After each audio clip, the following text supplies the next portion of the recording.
In the backcourt tonight, Greg, did it ever add anything for you playing across from another top-level guard? No, it always raises the stakes, and you want to rise to that challenge. But in the end, it all comes back to winning as a team. And now the opening lineup for Boston. Brown out there with Marcus Smart. Then there's Horford. Then it's Williams. And it's Tatum in at the three. And so it's the Celtics getting on the board first. Lets the three fly. The shot by Mitchell, no good. And so it's Williams who brings it up for the Boston Celtics. Brown the pass to Smart. Williams a screen on Conley. In the corner, Horford with it. Good, and Smart gets the assist. He certainly has the touch. For Horford, it's about getting his feet set and shooting the three with confidence. And it's Conley penetrating. That one falls. And once he got to the 10, I think he was surprised to find himself that wide open. Yeah, very little resistance. I mean, you had to bring much faster help than that. Brown, and the dunk by Brown. Oh, you gotta love the explosiveness. Brown just eating up any lane to the basket he sees. Steps back. Here's Mitchell, driving the lane. Oh, and the dunk by Mitchell. A dynamic leaper with an impressive wingspan. Mitchell usually has some flashy dunks up his sleeve. Passes it to Tatum. The shot that time, not on target. Gobert with the defensive effort. Gobert with a screen on Brown. Mitchell kicks to O'Neal. Back to Mitchell. Gobert with a screen for Mitchell. Gobert the pass to Mitchell. Offline with his three. The Celtics have gone 3 of 4 from the field to start out the game. Brown drives in, and the dunk by Brown. Oh, and check out the handles of Brown, just destroying anyone in his path. And you think back to that 2017 draft, scouts trying to poke holes in Tatum's game, but really, he just needed a little time to develop his skills and get stronger. Now O'Neal, after Rudy Gobert missing on that last three-pointer, just 4 to shoot. Here's Mitchell. And there's another one for the Jazz. He's so strong from mid-range. The D needs to keep in mind what a feel Mitchell has for that shot. And without naming names, it feels like Tatum, is starting to dominate other all-stars at his position. And now his game is so complete. Regularly over 40% from three. He can drive it, post you up. The only success defenders have is when they guess right. And here's Conley outside. Connects from three-point range. Conley's got 5 points so far. This is why you have to be right on Conley, because he's a threat to shoot off the pass. It's deflected. It's stolen by Gobert. Conley with it, now guarded by Tatum. Brown against Mitchell. And the foul on Marcus Smart. That is his first foul of the game. That's his first personal foul. First team foul. Just under 3.5 minutes gone here in the first quarter. Nice ball movement by Utah.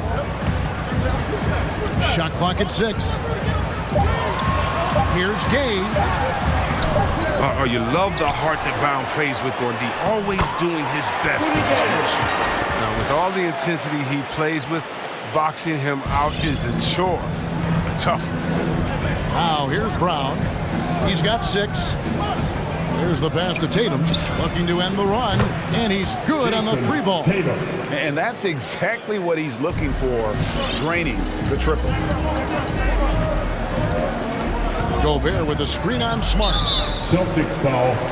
The Jazz shooting their first shots of the night from the charity stripe. Personal foul. And he knocks down the first one. Team foul. That's just the best. I mean, he's such an amazing defender who offers a lot of wisdom and leadership to younger teammates. Brown against Mitchell. Pass to Horford. Takes it inside. Mike Conley grabs the miss. Utah has gone just 1 of 4 from three-point range here in the first. On the wing, Mitchell. He's covered by Brown and taken away by Brown.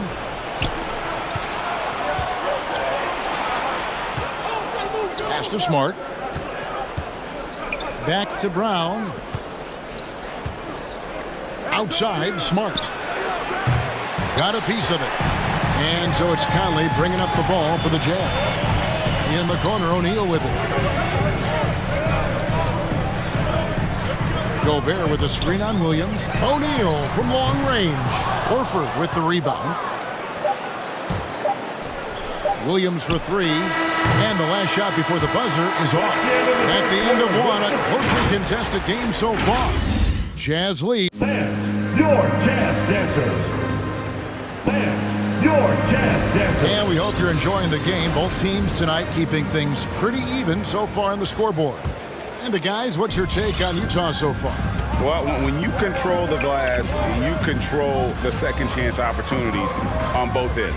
They've been quicker to the ball, showing great anticipation and terrific hustle.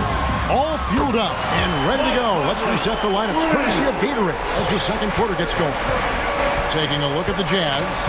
They've got Mitchell. Rudy Gay is out there with O'Neal.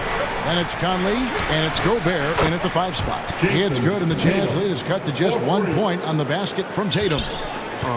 What a gamer this kid is. Tatum wants to deliver the payback blow. Now that's leadership. And there's the call by the official. They'll count the basket here following the goaltending call. Man, that's a tough call for the refs to make there. I'm not sure it was on the way down, but that's how they saw it. Brown with it. Now defended by Mitchell. Brown dishes to Smart. Horford sets a screen for Tatum. And the dunk by Horford. Great guy to pick and roll with. Tatum can do a number of things, and you see his passing ability. Mitchell feeling it out a bit. Conley with the three. Here's Gobert. And the layup's good off the glass. And they're forcing the ball inside, and it's working like a charm. Here's Brown. Boy, that looked like goaltending. Yes, it is. And so they will award the basket there. That's a very close call. I'm sure he thinks it's a clean block, but looks like it was on the way down. Mitchell outside. And it's Conley penetrating and stolen by Horford. And pushing it up, here's Boston. Smart leading the charge. Tatum kicks to Brown. Outside Williams. Back to Brown. And finished off by Brown. The near 7-foot wingspan of Jaylen Brown. I mean, the hops. This is a guy who can dunk on anyone. And an area that's often underappreciated for Horford. He's a fantastic passer. Nothing flashy. Great vision in the post or at the top of the key. And he just keeps it moving and finds the open man. And the foul is called. He intentionally grabbed him there for some reason. I don't know. Kevin, all I can think of is that he's trying to slow the game down a little bit. That's a stretch, though. Definitely a strange move on his part. And the Jazz with some changes. Bogdanovich is checked in for Royce O'Neal. And Jordan Clarkson in for Donovan Mitchell. And the Celtics also making a change. White is checked in for Jaylen Brown. And here's Tatum for three. Rudy Gobert with the rebound. Gobert's got his 4th rebound with that last one here tonight. Here's Clarkson. Nobody near Gay. The Jazz with another miss. The Celtics have gotten 4 of their first 5 shots to fall in the second quarter. Outstanding shooting. Outside Tatum to the inside. And a dunk by Horford. Oh, impressive ball handling from Tatum. He attracts the other team's focus and then finds Clarkson goes in. Shoots over White. Kicks it out to Bogdanovich. Rudy Gay on the wing. Bogdanovich looking around. In the corner, it's Clarkson. Just 5 to shoot. The Jazz need to get off a shot here. It's going to be a 24-second shot clock violation. They turn it over.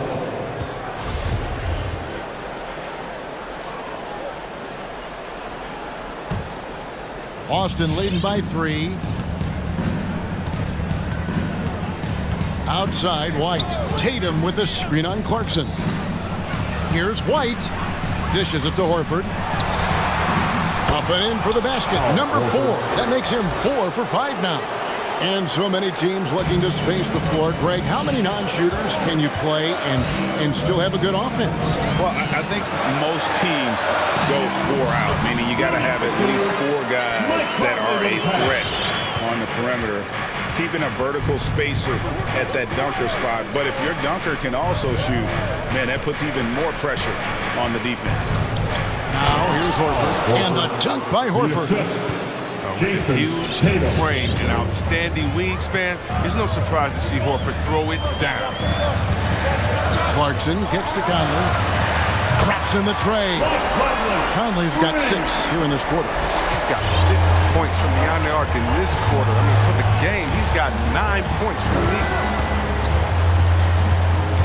Outside Tatum. Horford sets a screen for Tatum. Inside, knocked away. It's stolen by Gobert. Smart against Conley. Here he goes. Gobert. And that one falls coming off Conley's feet. Gobert's got the game tied up here for Utah. And so White will bring it up for Boston. There's a 4-second difference from the shot clock to the game clock. Stolen by Clarkson.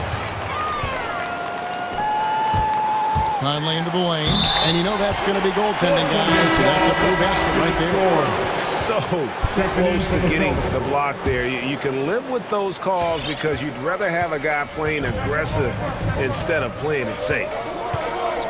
Tatum with a screen on Clarkson. Outside Tatum. And they get it. Can't hit that one. And so it's Mike Conley making highlights for the Utah Jazz. The end.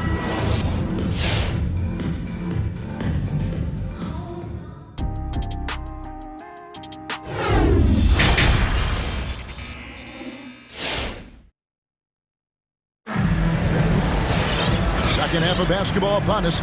We may be in for an exciting finish based on how close of a game it's been so far. We're seeing a tremendous game from Mike Conley. You just love the patience in that first half. Waited until he got the look he wanted. Yeah, working the ball, getting clean, quality looks. I mean, just efficient basketball playing through. On the floor for Boston, we've got Daniel Tice. Derek White is out there with Smart.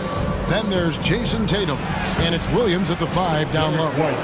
Great job of screening there. Nice job to take it to the rim and get the finish. Clarkson passes to basket.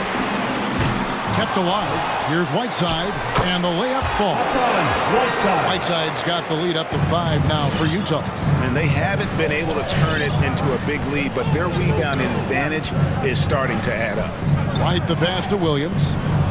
Outside, Smart. Back to Williams.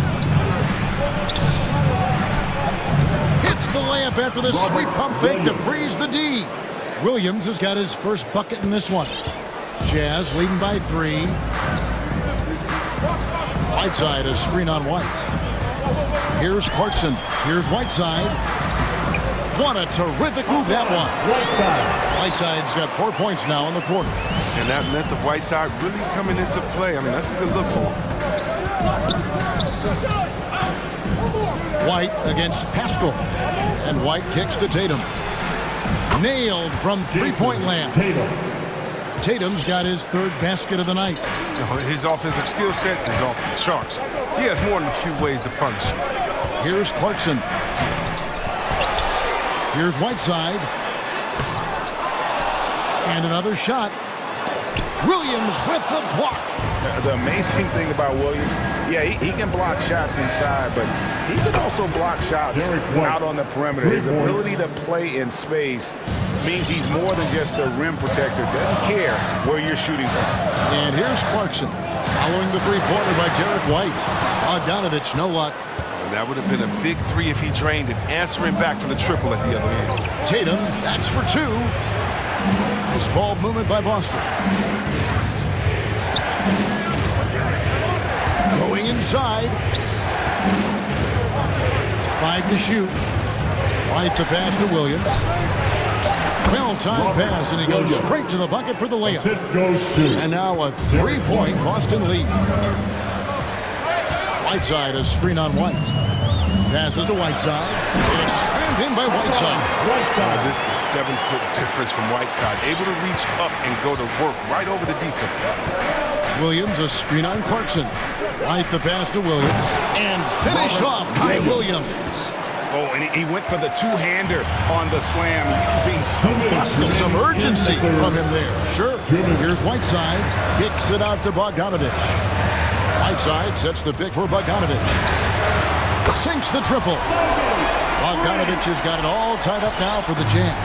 Yeah, I'm a fan of that guy when he's shooting it from deep. Bogdanovich looks good every time it leaves his hand. Now here's Tatum. 9 points in the game so far. Here's Robert Williams. And guys, I don't know that this is the time for that kind of flair. In a close game, the important thing is to get the 2 points, not necessarily the dramatics. Oh, come on. He had to go for that, didn't he? My goodness.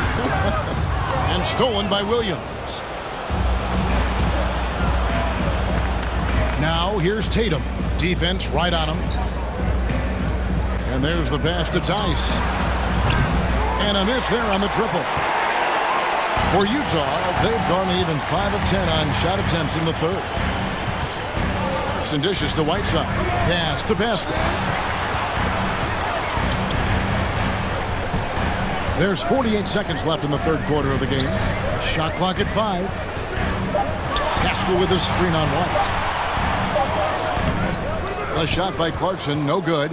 Man, when the ball's in his hands, that's as high percentage as it gets. It's just a fluke miss. And Whiteside sends it back. And that's out of bounds. Boston will retain possession.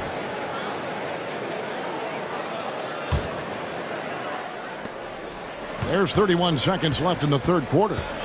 White finds Tatum. Williams, a screen on Bogdanovich. Now a timeout called by Boston. As the teams head into this timeout, a chance for the coaches now to map out some plays for the next few minutes and a chance for the players to rehydrate with some Gatorade. That's important if they want to make sure they don't wear down later in the game. Absolutely. Over the course of a game, you have to stay hydrated. So Utah ends up going with the new group. Jaylen Brown's checked in for Boston. Pritchard comes in for Smart. Brown against Mitchell. 6 to shoot. Williams kicks to Brown. Boston again missing. Williams passes to Pritchard. No good with the triple. Here's Mitchell, and it's Mitchell with the jam. What a ferocious finish. Once Mitchell gets some speed behind him, look out. At the end of the third, the score is all even. Both teams absolutely filling it up. All right, look who's coming onto the court. While we have the chance now, folks, let's go to our State Farm assist of the game. Yeah, and I like the fact we get to see this pass one more time. A magnificent feed. And you love to see your off guard taking over the playmaking duties with this much skill. Well, I like that he didn't make his decision too early. You know, he let the play develop. That's how you do it. Finds the weakness in that defense. Well, what a terrific game it's been so far, with this fourth quarter sure to bring more pressure-packed basketball. Rudy Gay is out there with O'Neal. Then it's Mitchell, and it's Rudy Gobert, and it's Conley in at the 2 guard. That's the group right now for Utah. The drive by Mitchell. Kicks it out to Gay. Back to Mitchell. Gay sets the pick for Mitchell. Gay outside. Drives to the hoop. Williams with the block. Gay against Brown. 60 seconds off the clock here in the fourth. And they're able to recover from past the arc.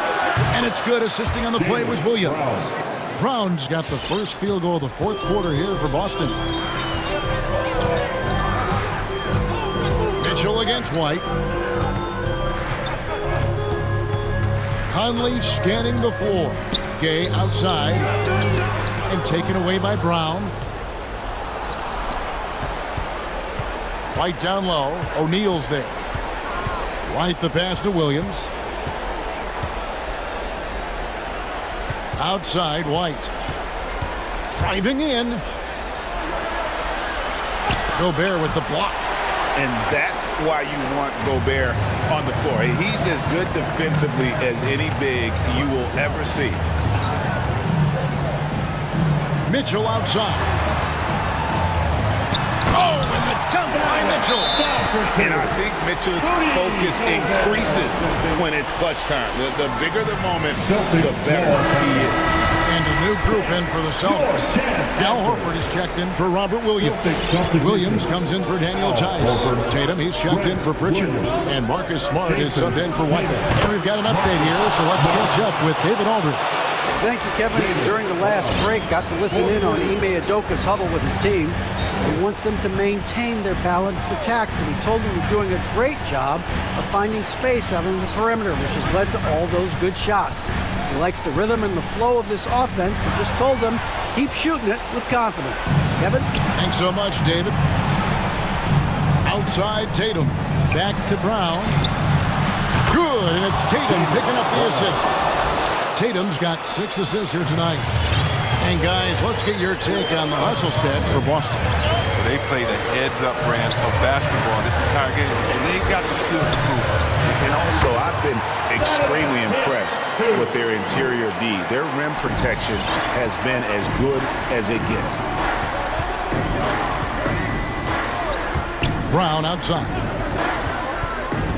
Outside Tatum. In the game, 2 minutes. Nice ball movement by Boston. Horford kicks to Tatum. Fires the 3. Rebound, Utah. Gobert's got 7 rebounds in the game. Gobert with a screen on Smart. Conley dishes to Mitchell. Here's Gobert. Lays it up and banks it in. Now it's just a 3-point Celtic lead. He knows his job. Gobert is there to own the glass and cash in on as many second chance opportunities as he can. Horford finds Tatum. Here's the 3. Hits the 3-point bomb. And the Celtics lead by 6. And perimeter scoring, I have to imagine it was a topic of discussion at halftime. But it had to be. These days, you need to stretch the floor somewhat to make everything else work. No one near Conley as he lets it go. Drains it from beyond the arc. And all of a sudden, that 3 puts them in striking distance, guys. He's had that shot working all night. That's the big reason this game is still so close. I mean, he's been lights out from long range. Tatum with a screen on O'Neal. And it's going to be out of bounds. The Jazz will take it. Oh, what a time to turn it over. I mean, if this game doesn't go their way, we're going to look back on that. There's 45 seconds left in the game. Conley with the 3. They get it again. And it's Jason Tatum with the foul. That is his first foul of the game. That's his first personal foul. First team foul. On the wing, Mitchell. He's covered by Brown. Intelligent defense. He reads the play. Gets himself in the perfect position to come up with the steal. Tatum with a screen on Conley. Smart with the ball. Conley picks him up. Horford the pass to Smart. Over O'Neal. And he's fouled pretty hard on that shot, but he's got the chance to pick up the points at the line. And you see Smart really developing those hesitations, hands up, and offense. Becoming very crafty on that. So he goes 2 for 2 at the line, and it's a 5-point game. They get what they want out of that trip. Now a 2-possession game. Pass to Conley. Launches a 3. Utah gets it back. Gobert. A shot. No good. And here's Smart. So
Grant, what were some of your fiercest rivalries at the NBA level? You know, when I was in Detroit, it had to be the Hawks, and I think probably the Bulls. I think the Bulls were everybody's rival in the Eastern Conference back then.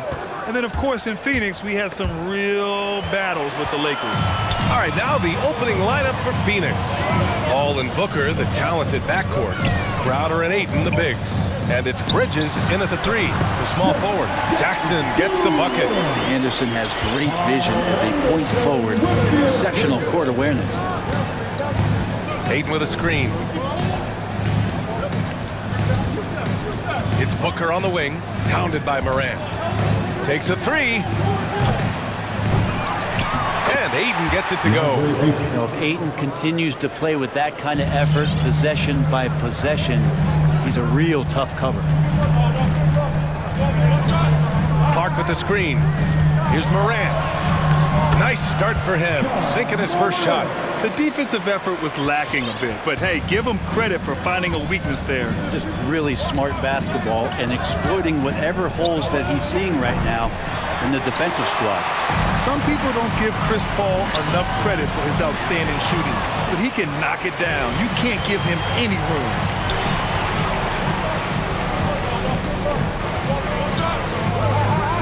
Booker for 3.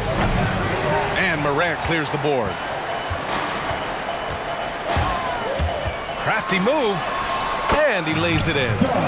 Morant's got his second basket of the night. Well, Grant, Chris Paul just gets more and more reliable as a shooter, even after all these years in the league. Yeah, I mean, he's always been smart with his shots, but he has great efficiency for a guard. And he could easily put up bigger scoring numbers, but that's not his focus.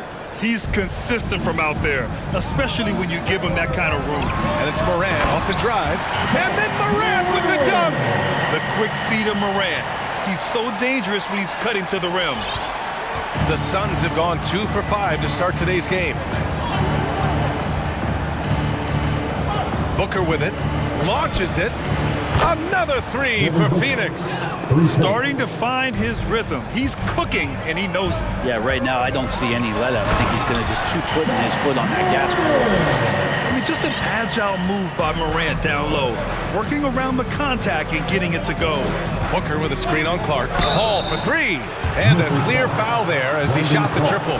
He'll go to the line for 3 free throws. That's on Brandon Clark. Hey, nice work attracting the foul from deep. He'll shoot 3. An incredible leader Chris Paul is. So much talked about leading up to last year in their appearance in the finals. There's a reason why he's one of the greatest point guards of all time. A great player on a great role at the charity stripe. The D has got to be careful about being too aggressive on him and sending him back for freebies. Now here's Booker. He has 6. Nails it from beyond the arc. And Paul, as you mentioned, the quintessential leader in the NBA, Brent. Well, you think about the selflessness of the point guard position, and Chris Paul has been about that his entire career. He knows the game inside and out. He's remarkable. Here's Paul after the basket by Memphis.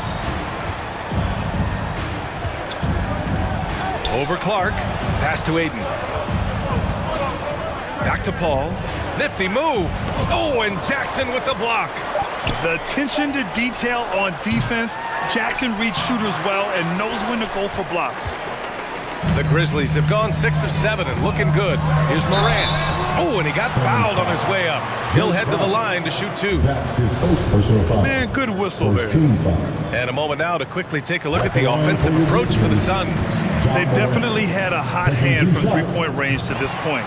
Always nice to start out like that. I'm loving the ping-pong action of the ball tonight. A decent number of assists so far. Now here's Paul.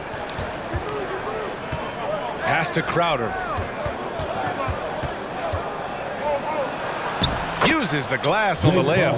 Crowder just muscling up and playing some man ball in there. Memphis trailing here. And it's Morant off the drive. Crowder with a steal. For 3, Booker. That shot, no good. Now Memphis takes it the other way. Out of bounds as Memphis keeps possession. Nice deflection there. Really trying to disrupt their offensive flow. Yeah, I appreciate the work right now on the defensive end. And here's Memphis now. Morant, the pass to Anderson. And it goes as the official calls the foul. Count it, and he'll shoot one more at the line. And he's one of those stat sheet stuffers. Kyle Anderson at 6'9" gives you rebounding, playmaking, Grant, a little bit of everything. I mean, the combination of size with skill is what makes him special. And his wingspan helps him impact the game in so many ways. Now here's Booker. 9 points in the game. 5 on the clock. Back to Paul. The Suns need to get off a shot. The shot no good. Now the Grizzlies take it the other way. 3 seconds separating the shot and game clocks. Oh, there's Morant with the slam. Doing more work in the painted area. He has really excelled inside. And Kyle Anderson is going to pick up the foul. That's his first foul. Kind of a ticky-tack foul there, but you have to be aware that's how the refs are going to blow the whistle tonight. There's 18 seconds left to play in the first. Paul passes to Booker. And he's having an ugly quarter from the field and seems really frustrated. To the middle. Oh, Clark with the slam. We've watched Morant get so good at this. Instinctively spots the opening and feeds a really good shooter. Poke loose. Ja Morant, he's feeling it tonight and has been the driving force for the Memphis Grizzlies. And he's always been a coach on the floor. Chris Paul is a communicator. With anything, whether it's big. And CP3, never shy, Grant. Never shy indeed. Always holding himself and his teammates accountable. Hope you've enjoyed the broadcast so far. Halfway through the first half in this one. And let's quickly check out the scoring breakdown here for the Grizzlies. Some great drives to the bucket for them tonight.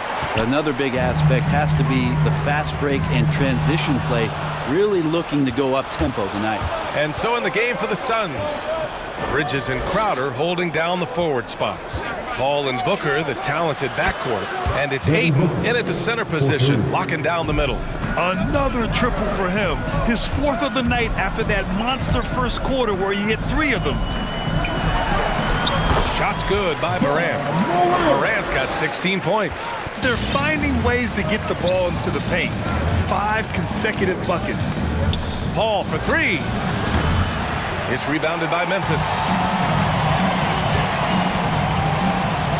Now Morant goes up and lays it in nice and easy. Morant's got 4 points this quarter. Plays with so much confidence. When Morant gets in a zone, he stays aggressive. Booker for 3. The shot misses. Memphis leading. Pass to Clark. Outside for Morant. Well, Brent, you played for some Spitfire coaches. Does that style still work for players today, you think? I think players will always want a coach BA that keeps them accountable and wants them to grow and learn. I think the communication style has changed, but the demands haven't. Inside. Here's Jackson. Outside for Brooks. Takes it inside. Tipped away.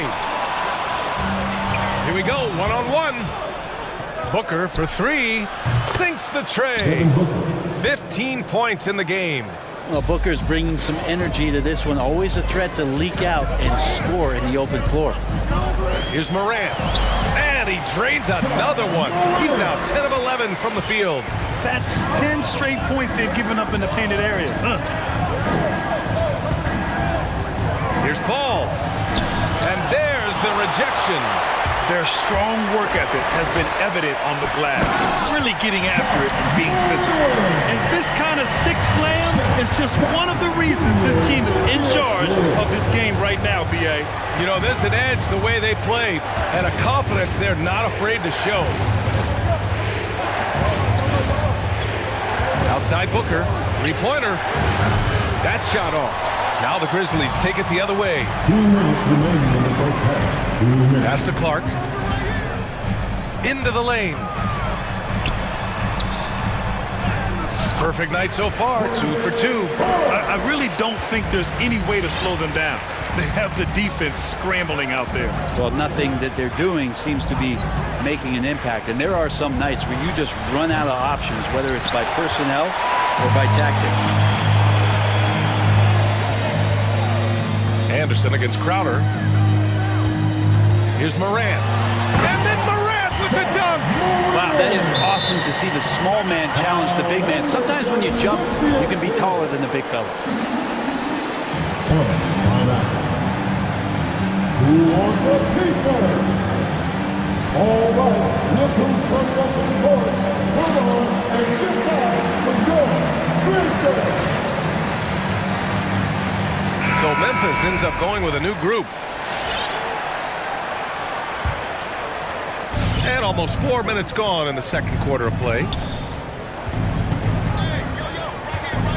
Outside Holiday. And the Suns miss again. And here's Memphis now. They're on a 14-3 run. Here's Bain, defended by Craig. Adams with a screen on Craig. Down low. Adams, shot's good. And the Grizzlies lead by 15. They're really dictating the tempo on both ends of the court. You love it. Yeah, the other team a bit concerned here. They're trailing, and the lead seems to be growing. McGee passes to Holiday. No good on the three. They've shown that power inside. Their rebounding effort has been sensational. On the wing, Jones. He's covered by Holiday. Here's Adams. Hits the layup after the sweet pump fake to freeze the D. Adams has got 4 points this quarter. And Phoenix shooting just 28%. Lacking confidence on offense right now. Holiday finds Craig. Melton against Holiday. Now here's Jones. Well, he hasn't scored yet, but I'm sure that'll change. Adams with a screen on Craig. To the paint. And it's slammed in by Adams. There is some fluidity for a guy that size in Steven Adams. He's a legitimate option rolling to the basket. And that's what happens when you don't take care of the ball. Hey, that makes the turnover hurt even more. And the gamble paying off. Well, the defense allowed that one. He had a clear path. And so it's Memphis.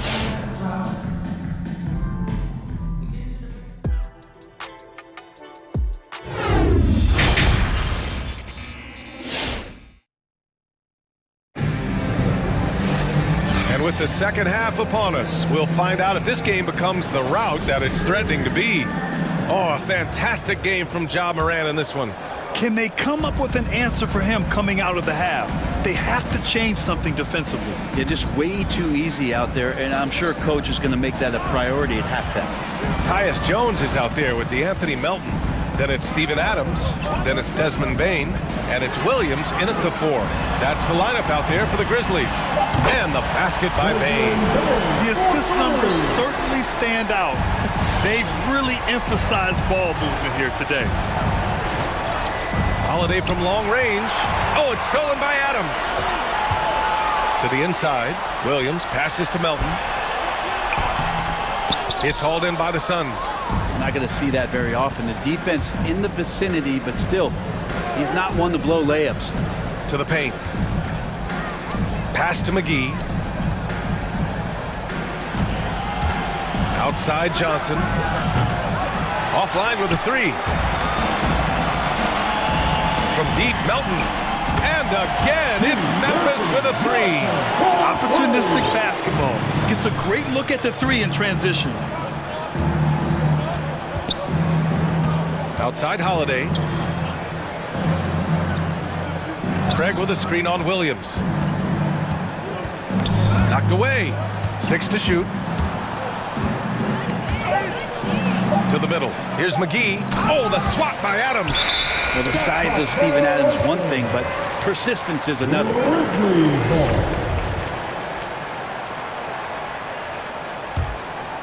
The Grizzlies have got 2 of 3 from the floor in this third quarter. Outside Jones.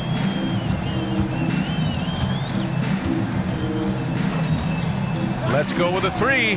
Adams with the ball. Picked up by Craig. Ooh, McGee with the block. Outside Craig. Driving in.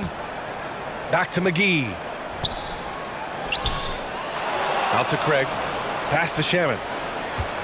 There's the screen by Johnson. Lets the three fly. Adams grabs the miss. Memphis has gone 2 of 3 from outside so far in the third quarter. And just as he showed in college, Landry Shamet has a very high basketball IQ. And coach doesn't like the call at all. He's opting to use his challenge. He wants the officials to look at the replay. D'Anthony Melton, 2 shots.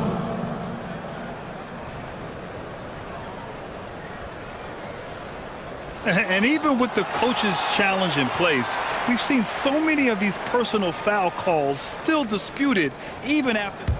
The previous play. Doubt there's going to be a gray area in a lot of these calls. But at least we have the option to take a second look, so the officials can be sure they get it right.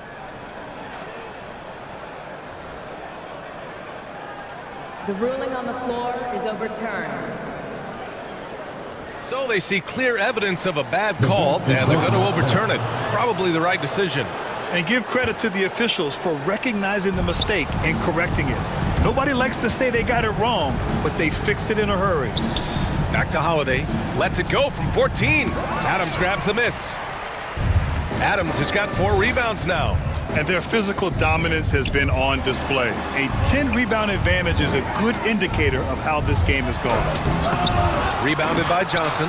Oh, you can tell right there he just wanted to go for the jam, but the defense too good and distracting. Ooh, McGee with the block. They retain possession. Second chance effort. And it's Adams with the bucket inside. Adams has got 10 points in the game. Their interior D continues to look shaky. Not a good matchup for them right now. Pass to Melton. 2 minutes remaining in the third. 2 minutes. Back to Adams.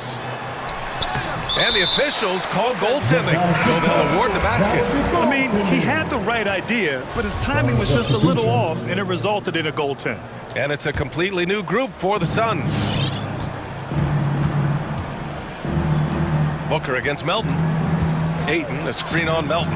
Booker, good. You can count on Booker for some three-point efficiency. He might not take as many as he used to, but still dangerous.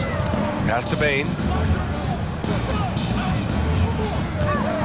Third quarter action. Just under 3.5 minutes have passed. Not getting old here. Seeing him make that lead pass with perfect timing. A big group substitution here for Memphis. Jaren Jackson, he's checked in for Adams. Brooks comes in for Bain. Anderson's checked in for Melton. And it's Ja Morant in for Jones. There's a screen. Here's a 3 from Paul. Grizzlies with the rebound. Jackson's got rebound number 8 now. Here's Morant. It's hauled in by the Suns. Ayton's got his 5th rebound in this one. Phoenix has gone only 1 of 4 from three-point land in the third quarter. Inside. Stolen by Jackson. In transition.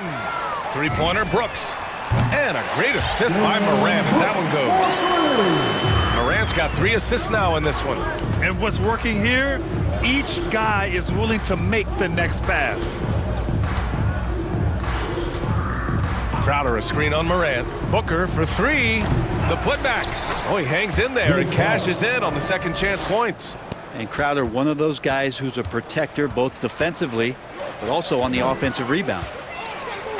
Oh, got a piece of it. Crowder with a steal.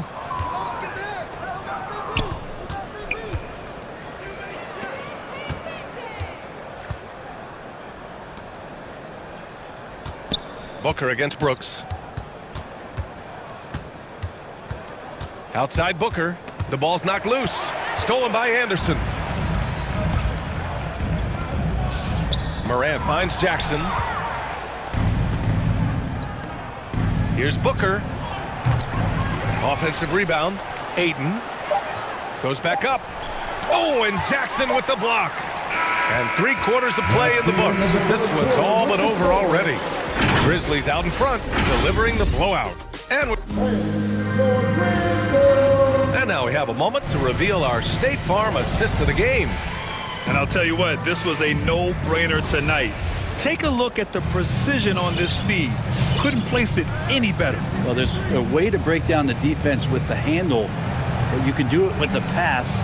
Prime example of that right there. And there have been two very different performances from these teams today as we get going in quarter number 4. And so, in the game for Phoenix, Crowder and Ayton, the bigs. Paul and Booker, the talented backcourt. And it's Bridges in at the 3 spot. Paul for 3. That shot missing. Now Memphis takes it the other way. Here's Morant. Here's Jackson. Outside for Morant. In transition, here come the Suns. Here's a 3 from Paul. Drains the triple. This is their plan in the second half, to try to use the three-point shot to shrink this deficit. Morant, the pass to Jackson. Oh, he powers right through the defender for the dunk. Draws the foul, too. And he'll go to the line. It's going to be on DeAndre Ayton. And now we get a little perspective here on how the hustle game has been for the Grizzlies. Defensively, they've played with a high energy level tonight, and all the steals we've seen a result of that aggressiveness. They have not wasted any time here tonight. They've pushed it whenever they've had the opportunity and have gotten a lot of fast break points out of it. He almost blocked that shot in time, just a nanosecond late. For Phoenix, they've gotten just 1 shot to fall out of 3 attempts in the 4th. Outside Booker takes the 3. Yes, and it's Paul with the assist that time. 3 points. Paul's got 4 assists now tonight. As the deep shots continue to fall, you can sense the frustration growing among these defenders. And it's going to be a goaltending call here, so they will count the bucket. Well, at least the D was going for it, but he got to the ball just a moment late. For Phoenix, they've gotten half of their attempts to fall in the 4th. 2 for 4 now. 4th quarter now. We're about a minute and a half in. Ayton, a screen on Morant. With the putback, controls the rebound and the putback. Uh-oh, now it looks like we've got an injury here, guys. We'll likely see him come out of the game. And you guys know that this is something every player worries about, no matter your age or your ability. Yep, you can do all the stretching and all the strength training, eat right, train right, but at the end of the day, it's pretty random. Shamet, he's checked in for the Suns. And that one goes out of bounds. Last touch by Paul.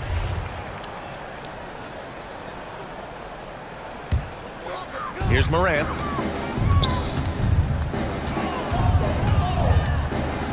And then Morant with the dunk. Even with the score as it is, he just keeps coming at you. Paul passes to Crowder. Crowder with a screen. Here's a 3 from Paul. Good D by Clark. This feels like it's snowballed a little bit on them. The more he tries to shoot his way out of this slump, the worse it seems to get. They need him to get it together. Anderson for 3. Ayton against Jackson. Ooh, poked away. Stolen by Ayton. Outside Paul. A touch under 2.5 minutes have passed now here in the 4th. Stolen by Jackson. Pass to Anderson. There's the triple. And the 3-pointer goes. Anderson that time shooting without any hesitation. Slow-mo getting one off. Crowder outside. For 3. The putback. Great positioning on the putback. Just great positioning to get the rebound, then get it back up. For Memphis, they've gotten 5 of their 7 shots to fall in this final quarter. 2 minutes. Brooks outside. Launches a 3. Out of bounds. It'll be Phoenix's ball. That's tough because that one's preventable. The defense has nothing to do at all with that turnover. 1:56 left in the 4th quarter. The 3 ball. And the rebound goes to the Grizzlies. It's been a struggle all night long from deep, but doesn't seem like he's lost his confidence. He's still letting them rip. Timeout called. Memphis.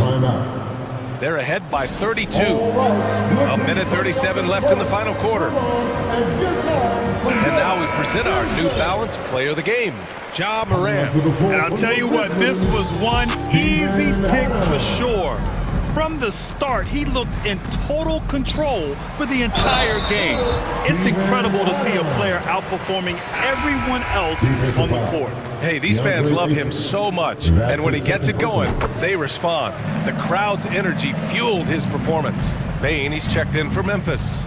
Just for his physical presence alone, Steven Adams is the kind of low-post player that every team wants to have. One of those old-school, banging back-to-the-basket bigs, and somebody who's going to set hard screens and battle every night. All right, time for an injury report. All right, let's find out some news on Devin Booker. Allie, what do you have? Guys, I caught up with the head athletic trainer for Phoenix. He said the diagnosis is a foot sprain. Looks like he's avoided a break, but still an injury they'll be cautious with. He's ruled out return, and we'll just have to see how long the recovery will take. All right, that's good intel. We've definitely been thinking of him, and now we have some more clarity, guys. Yeah, they now have all the information. Get up to throw down! And you can see how scary this team can be when everything is clicking for them. Just a terrific performance for the Grizzlies. And you don't usually see this kind of blowout, but tonight they delivered the punishment. I mean, what's so impressive is they never wavered in their approach. They just kept at it and showed they were without a doubt the better team. And one player just stole the show tonight, doing everything for his team. A monster night for Ja Morant. Just knows how to fill it up, and that's exactly what he did tonight. Nobody that they assigned to him could really get a handle on him. Drives to the hoop. Oh, there's Morant with the slam. Finishing the game strong. This is how you shut the door on any hopes of a comeback. Yeah, definitely putting a stamp on this one. A very, very decisive victory for the club tonight. Here's Clark.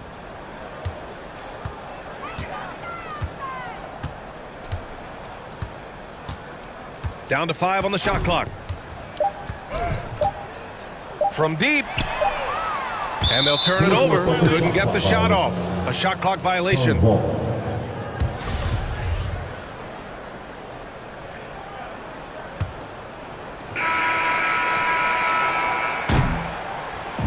And so Memphis takes this one by a big margin, showing that they're the far superior.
We'll be back in just a moment. Tip-off goes to Minnesota. And the starting lineup for the Timberwolves. The backcourt guards are Russell and Edwards. Trent's out there, Patrick Beverly. And it's Towns in at the 5.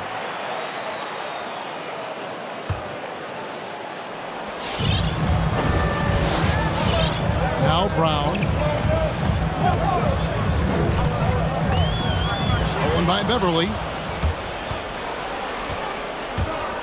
Outside Russell. To the middle. Here's Prince. The kick out to Towns. And the 3-ball is good. Towns has got his team on the board to start the game for Minnesota.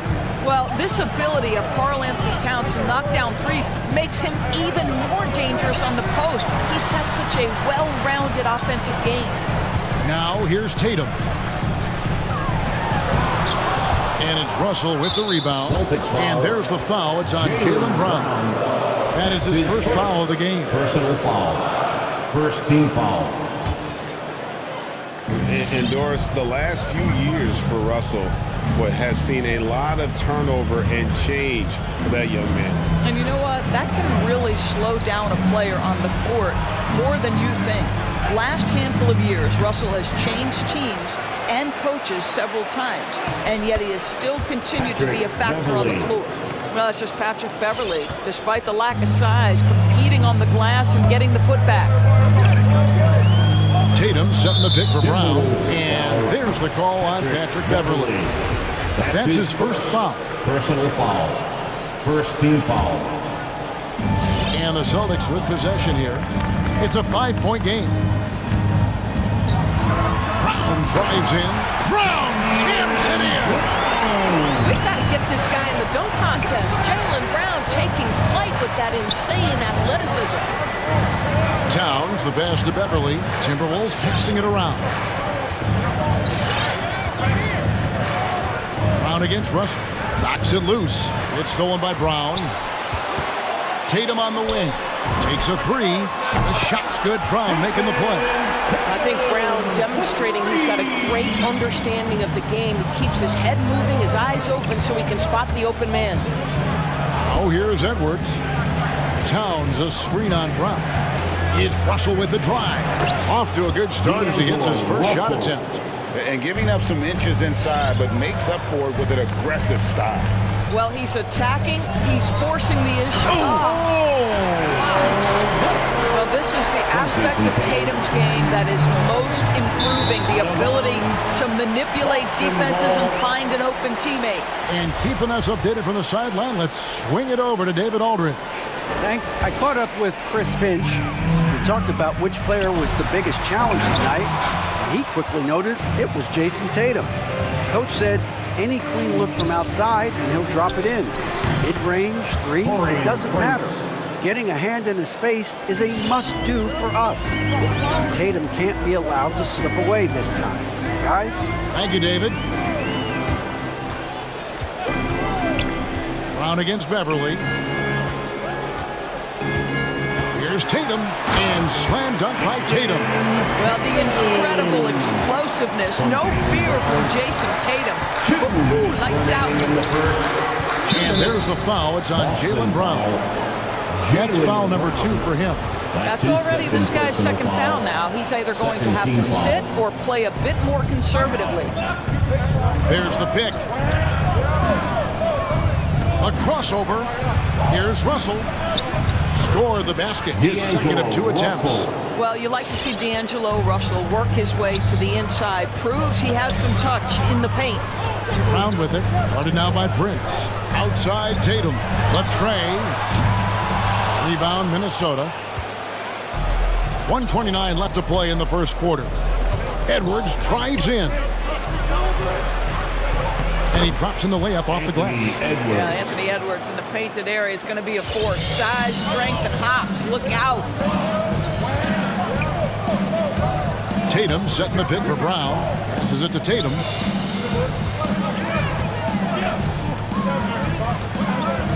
Back to Brown. Down to 5 on the shot clock. And And then Brown with the dunk. Now, this is where the powerful frame and explosive athleticism of Jaylen Brown becomes a problem for the opponent. Nicely done. It's Russell with the drive. Feeds it to Towns. Nifty move. And the layup is good. Towns has got 5 now. And they've done well at taking advantage of some late defensive rotations and getting the ball in the paint. To the paint. And the dunk by Horford. Well, Al Horford does not mind sending a message now and then. How about that easy flush? Russell against Brown. Russell dishes to Edwards. Back to Russell. Lets it go from deep. Knocks down the 3 ball. Russell's got his 3rd bucket of the night. This is as good as it gets for a first quarter in terms of shooting the basketball. There's Brown with the 3. Down low. And finished off by Horford. How about Jason Tatum with a little pocket pass in the pick and roll? That's nice. Boy, that's all by design now. Get the shot as soon as possible on that inbound pass. A free-flowing first quarter. Great scoring through 1. The Timberwolves on top. Fans, your Celtics answer. All right. And if you're just joining us, we've played through 1 quarter in this one. And let's quickly check out the scoring breakdown here for Minnesota. They've definitely had a hot hand from 3-point range. Always nice to get off to a good start. Well, they've established their presence in the paint tonight also. And a lot of their scoring coming from down low so far. And so in the game for the Timberwolves, the backcourt guards are Russell and Edwards. Karl Anthony Towns is out there with Taurean Prince. And it's Beverly in its small forward. The 3 from Tatum. The shot's good. Brown making the play.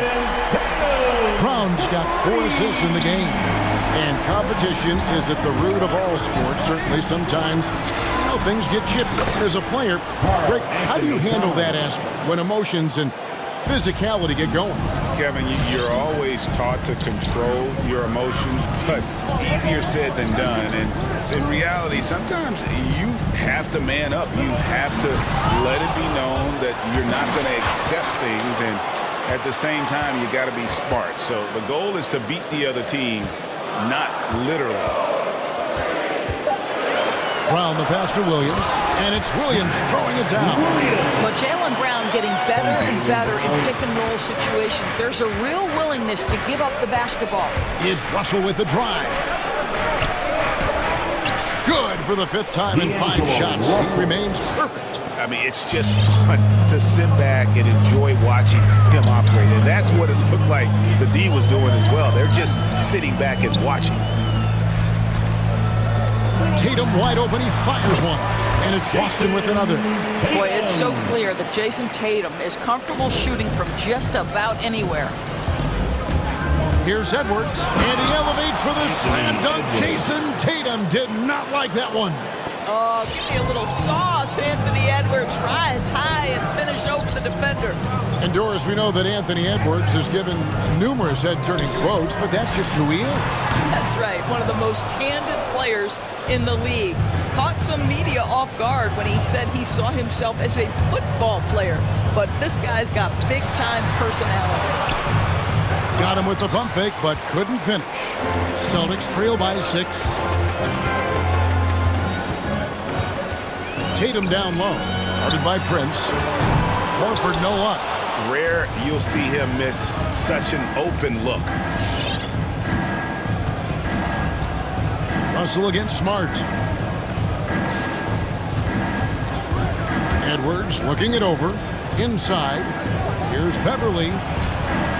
And the layup is good after a nice lead pass. And the Timberwolves lead by 8. Those defenders just look a little bit gassed. I mean, they're getting pushed around on that low block. And there's the foul. And it's on Taurean Prince. That's his first foul. Personal foul. First team foul. So the Celtics called timeout, their first. And Anthony Edwards, the top pick of 2020. Not the most polished player early on, but his ceiling is through the roof. Williams is checked in for Boston. White comes in for Jaylen Brown. Minnesota also with the sub. McDaniels checked in. And for those of you just joining us in the second quarter with about 3 minutes gone by, White drives in. The kick out to Tatum. First half, 2 minutes. Lock at 6. To the inside. Williams. Tries again. Back to Tatum. There's the triple. And it's McDaniels with the rebound. Timberwolves leading by 8. Shakes him. And it's laid in by Edwards. Edwards got 4 this quarter. So many top picks come in ready to play, Greg. Edwards a part of a class that needed more time, though. Yeah, the talent is clearly there. And don't forget the pandemic cutting the college careers of many of the 2020 draftees short. Edwards, though, has all the tools to be an incredible wing player. Well, what he lacks in size for a typical center, he makes up for with all that athleticism. Boy, can he elevate. White against Russell. And he drives in. That shot off. And it's Boston the other way. Guys are looking for a spark here. Yeah, a cold stretch offensively for sure. Here's Williams. And the rejection by Towns. Carl Anthony Towns twice on the pipe. Send it back, big fella. Outside Edwards. Back to Towns. Fouled in the act of shooting. Gets the bucket anyway, so a 3-point play chance for him. And with the lead, I like the strategy here. Continue to get the ball to guys who can do something with it. One thing we've learned in the NBA, the game is never over. So you've got to continue to score, continue to build your lead.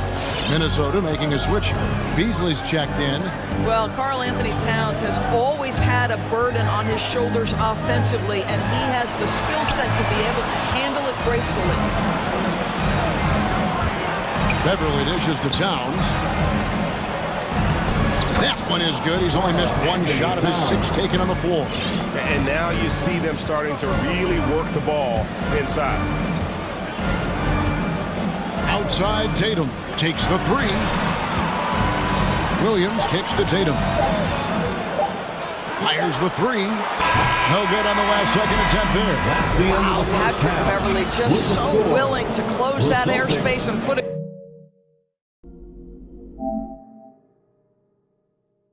Good contest on. Thank you, David, and we'll be back. 37.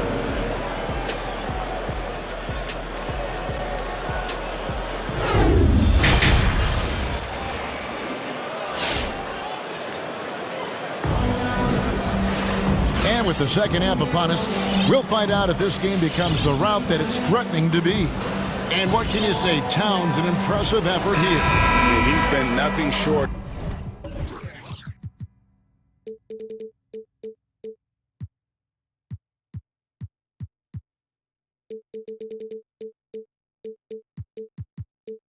Of a wall at the rim so far in this one, single-handedly providing great rim protection. If he is in the area, he's going to challenge your shot. He's going to block it, alter it. He's going to have an impact. While we've got a moment, let's set the floor. Brought to you by Gatorade, all fueled up for the second half. On the court for the Celtics. Outside, the wings are Smart and Brown. Daniel Tice out there with Rob Williams. And it's White in at the 1 spot. There's the pick. Towns, the pass to Okogie. Shoots over Brown. Okogie misses. And so it's Williams who brings it up for the Celtics. Trailing by 13. Here's Tice. 2 free throws coming up, and they call the shooting foul. Jaden McDaniel. That's on Jaden McDaniel. Little up fake by Daniel Tice just gets the defender committed. They're in a tough spot, and they commit the foul. Both free throws good from Tice. Timberwolves leading by 11. He takes it in, and the foul on Marcus Smart. That's his first foul. That's his first personal foul. First team foul.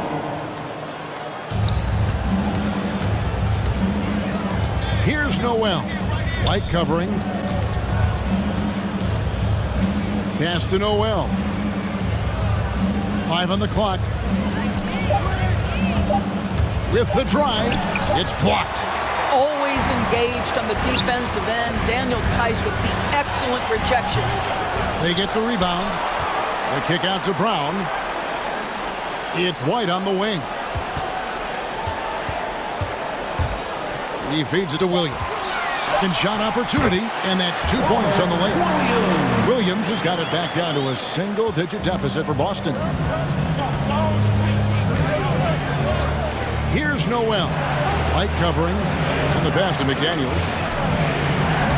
A three-pointer off the mark. The Celtics have gone 1 of 3 since starting the second half. Here's Brown. The shot, no good. Boy, surprised he missed that. The defense just good enough to prevent that bucket. Naz Reid, he's checked in for Karl Anthony Towns. Timberwolves leading by 9. And in terms of the mid-range game, Brown has joined a very elite crowd. Yeah, no doubt. This guy is both prolific and proficient. He has worked so hard on the short area dribble, the shot release so much more consistent, as is his focus. And White kicks to Williams. Reid with the rebound. Minnesota's gone a very strong 4 for 5 from three-point land in the ball game. Here's Noel, guarded by Smart.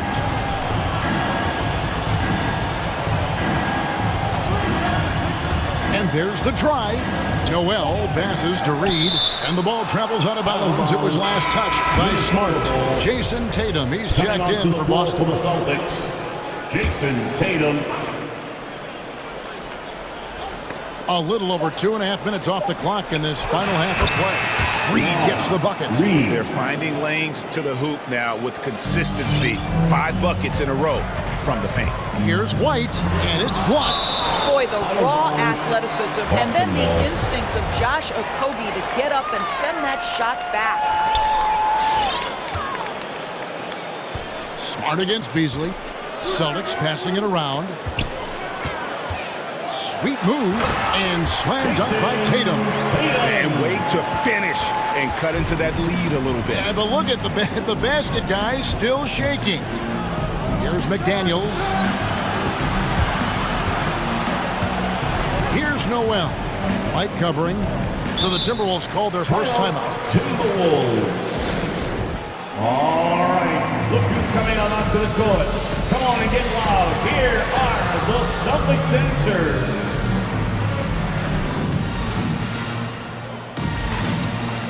Al Horford's checked in for Williams. Big group substitution now for Minnesota. Prince is checked in for McDaniels. Patrick Beverly comes in for Josh Okogie. Edwards, he's checked in for Malik Beasley. And D'Angelo Russell subbed in for Noel. And it's Russell missing. Celtics trail by 11. Right side, White. Three-pointer. Good, and it's Tatum picking up the assist. Tatum's got 4 assists now tonight. Always a bonus when points come from unlikely sources. And you can see this guy's been working on that shot. Prince outside. Lets it go with a 3. Sinks the three-pointer. Prince has got 6. But just tremendous instincts from Prince. Feeling the defense, getting loose, getting into his catch-and-shoot game. Nicely done. Tice with a screen on Edwards. White, count that bucket. This is what we call highly efficient play. Working off the screen, getting to the cup. Tatum against Edwards. There's 49 seconds left to play here in the third. Russell a screen on Tatum. Edwards drives in, and Edwards with the stuff. Boy, the quickness off the dribble drive by Anthony Edwards. Being able to put it on the deck, so important. Pass to Tice. In the corner, Tatum with it. And slam dunk by Tatum. Well, as usual, this guy cooking on the offensive end. But right now, the other guys on his team have got to step forward. And the foul on Marcus Smart. That's foul number 2 for him. Time call here. The Celtics decide to talk it over. For viewers, timeout's a chance to check your phone, grab a drink, but for the team, it's all about business. Well, there's something that the coach doesn't like. I'm curious to see which kind of adjustment he makes here. And the Celtics making a change here. Pritchard's checked in. Here are the Celtics. We've got 28 seconds left to play in the third. It's Russell with the drive. The Celtics dancer. Passes it to Reed. Spiked it away. It's White on the wing to the paint. Minnesota with the rebound. Celtics foul. 13 points was their biggest lead in the game. It's his first trip to the line. Fourth team foul. And the first one at the line is good. What you have to love about Patrick Beverly is the long road to the NBA and his commitment to getting there. Think about this, guys. 3 different European leagues before he signs with the Rockets. I don't know how you can't appreciate that kind of work ethic. Fans get a free t-shirt. Let me know who wants a t-shirt. Fans, your Celtics dancer. There's 10 seconds left in the third quarter. Towns up top. He gets it up, and it is good at the buzzer. Wow. And give him credit. Good awareness of the time remaining. And here at the end of the third quarter, it's a double-digit ball game. Timberwolves lead by 13.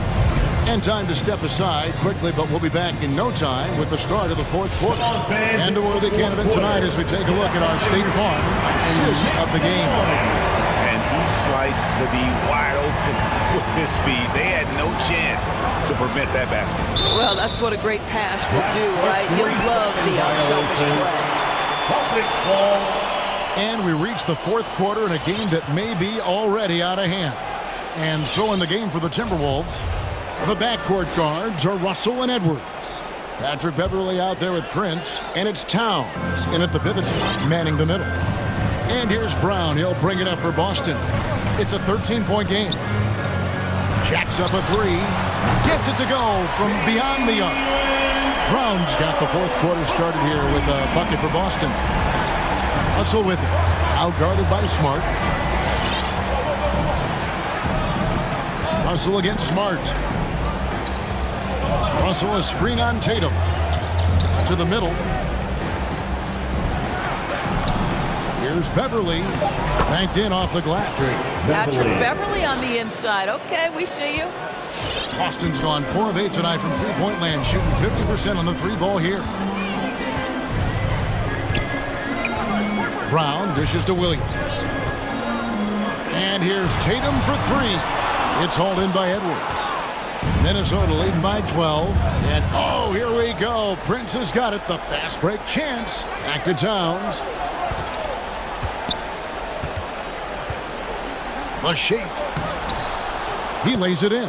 I mean, there's no aspect of the offensive end of the floor that's problematic for Towns. He's a 3-level scorer. His team understands he's in rhythm. It's looking easy for him right now. Left side, Williams.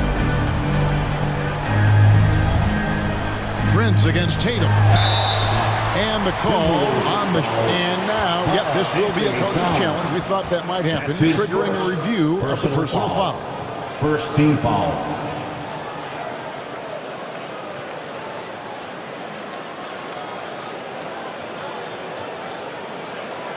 And this is the time now where the officials can review in closer detail what constituted the original. The previous play is under different angle can sometimes make it a lot easier to determine. Greg, indeed, and the one thing with replay review is that when you see the slow motion replays, you really get a new appreciation for just the... After review, the ruling on the floor stands. Hard it can be sometimes, you know, Greg, to make the right call. And so the word is in. They've decided that the call stands as it was made on the floor. And, you know, even if a coach still feels this wasn't the right call, you got to acknowledge the effort being put in to reviewing it. The double checking, and the game continues on. Williams, he's checked in for the Celtics. All right, let's catch up with our sideline reporter, David Aldridge. Hey, guys, here's what Chris Finch went over with his guys during the break. His key message was, don't get comfortable. Those guys are going to come at us with everything they've got. Let's bring the intensity and stay focused on every possession. Kevin, back to you. Okay, David, thanks.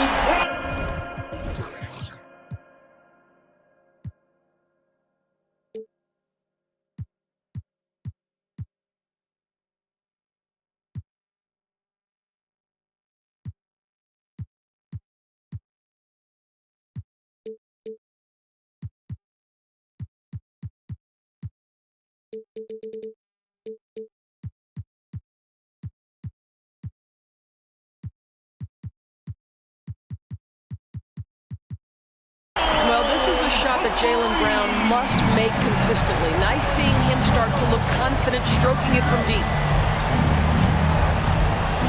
Pass to Russell. Prince setting a pick for Russell. Driving inside. He kicks to Beverly. 6 on the shot clock. And the foul on Marcus Smart. That's his third foul of the game. That's his third personal foul. First team foul. Just under 2.5 minutes gone here in the final quarter. Here's Russell. And the defensive prowess of Williams, just effective at altering shots and almost getting into the heads of shooters. Impossible to stop the putback when he's got that kind of position. Agreed, Greg. Let him get his hands on it inside and finish it off. How about the activity level, the effort level? This team right now feeding off his energy.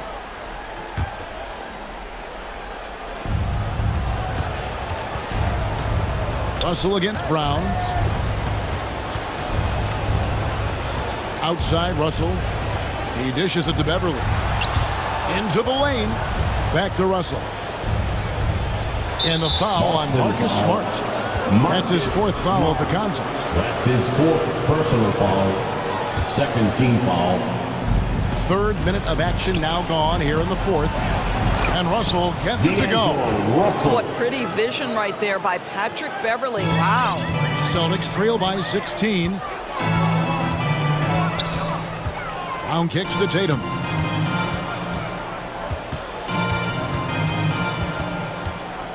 There's the dish to Williams. Brown outside. Williams sets a screen for Brown. And again, Boston with the triple. Well, this is where having a tighter handle helps Jaylen Brown in pick and roll play. Just gets to his spot and scores it. No coverage that time. That pass had to be thrown not only in the right spot, but at the right time. Outside Edwards. And another three for Minnesota. Let's look at the energy stats, how the hustle game has been going for the Timberwolves. The activity level defensively, I've really been impressed with. There's been an attack mode on the defensive end. And you also have to give credit to them for their shot blocking. They've had a ton of rejections in this ballgame. And it's Russell with the ball. He'll bring it up for the Timberwolves. 18 points separating the teams. That's the biggest lead of the game. Smart against Beverly. Outside Edwards. Just 5 on the clock. Driving to the basket. That one's not going to go. So the Celtics will take it the other way. And so just rolling to the finish line now in what has been a very confident-looking performance for the Timberwolves. They really had it going, guys. Their offense propelled them. In this case, it was the higher shooting percentage that made the difference and earned them the W. And one of the key components to this victory, if not the biggest, was the incredible performance for Karl Anthony Towns. What a relentless scoring night for this guy. In attack mode all evening. And here's Boston, trailing by 19. Brown outside. The pass to Tatum. Williams kicks to Tatum. And Williams throws it down. Yeah, hard trying to keep Williams off the boards. He makes it a mission to keep possessions alive. Now, here is Russell.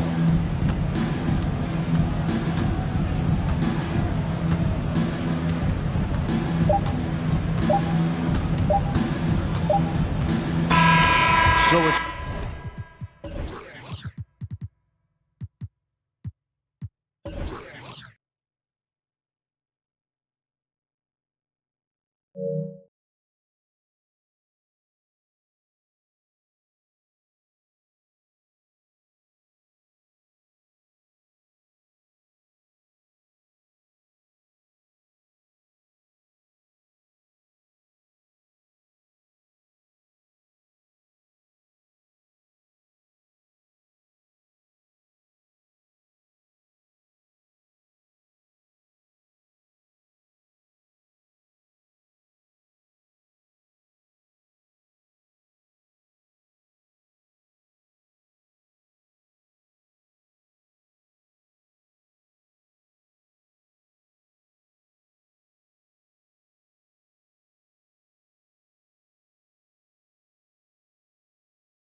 Smitty.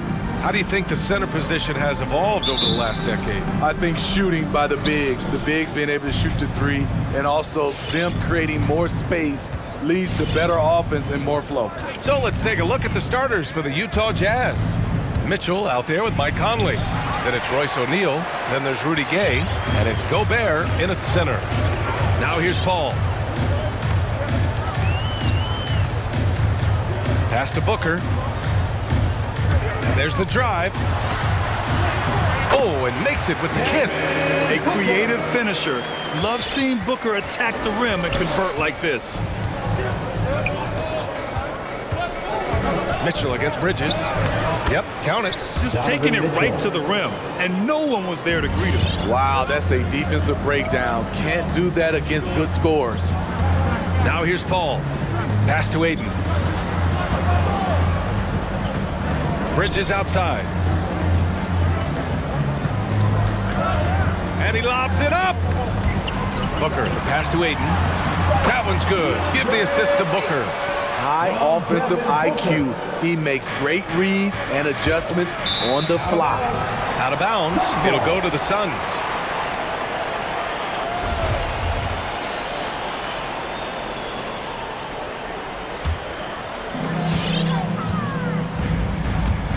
Conley against Paul. Outside for Booker. Aiden with a screen. Booker can't get it to go. First minute and a half of basketball played here in this one. Mitchell against Aiden. Gay outside. O'Neal on the wing. Shot clock at 6. Laid it in with a nice touch off the window. For Phoenix, they've gone 2 of 3 to get this one going. Here's a 3 from Paul. Offensive board. It's good on the putback. And those second chance buckets are major bonus points if you can get them. Here's Gobert. Second chance shot. That shot is off. Ayton with the defensive effort. And there's the foul. It's on Rudy Gobert. That's his first foul. The Suns have gone 3 of 5 shooting so far. And the Utah Jazz with 3 All-Stars last season. But Grant, safe to say that Rudy Gobert is their most important player when it comes to winning games. You know, B.A., I think so. I agree. I mean, Donovan Mitchell is terrific. Definitely a star. But you factor Gobert's impact at both ends of the floor, he might just be the most important player on that team. Well, at least the D was going for it, but he got to the ball just a moment late. Conley against Paul. And that's a foul called on Donovan Mitchell. That's his first foul. Second team foul. And that's out of bounds. Phoenix will retain possession. He was all over that pass. That's a cautionary tale. A little bit late there, but you tried to get into your opponent's head. Force them to go somewhere else with the ball, and he did that. Now here's Booker. Crowder with a screen. And all quarter long, it's been the same story. Inconsistent with his offense. Gobert with a screen on Bridges. Mitchell. And Mitchell with the slam.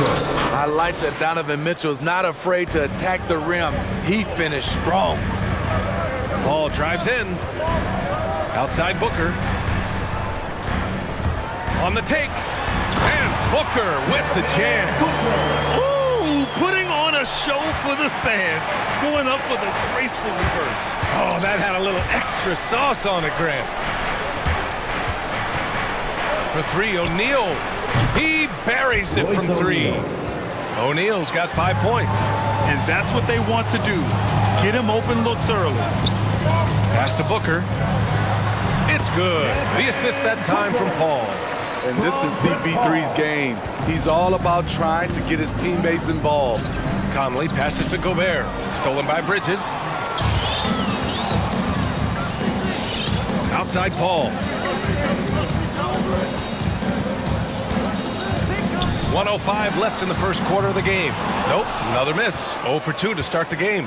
Utah leading.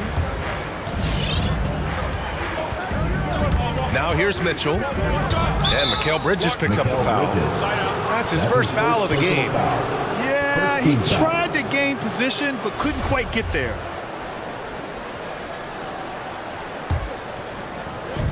.52 seconds left in the first. Outside Conley. Clock at 6. Here's Gobert. Ooh, the lead pass was in the perfect spot to set up the layup. Entering the league raw offensively, Gobert's developed a few moves in the inside. Booker against Conley. Ayton, a screen on Conley. For 3, Booker! Rebounded by Gay. The Jazz have gone 6 of 9 and finding their rhythm now. Shot clock and game clock, 1 second differential. Gay, a screen on Booker. Pass to Gobert. Outside Conley. Gobert with a screen on Paul. Conley passes to Gobert. Oh, nice fake, but the layup's off the mark. Well, a good close contest so far as we finish the first quarter. Jazz. All right, look who's coming out of the court.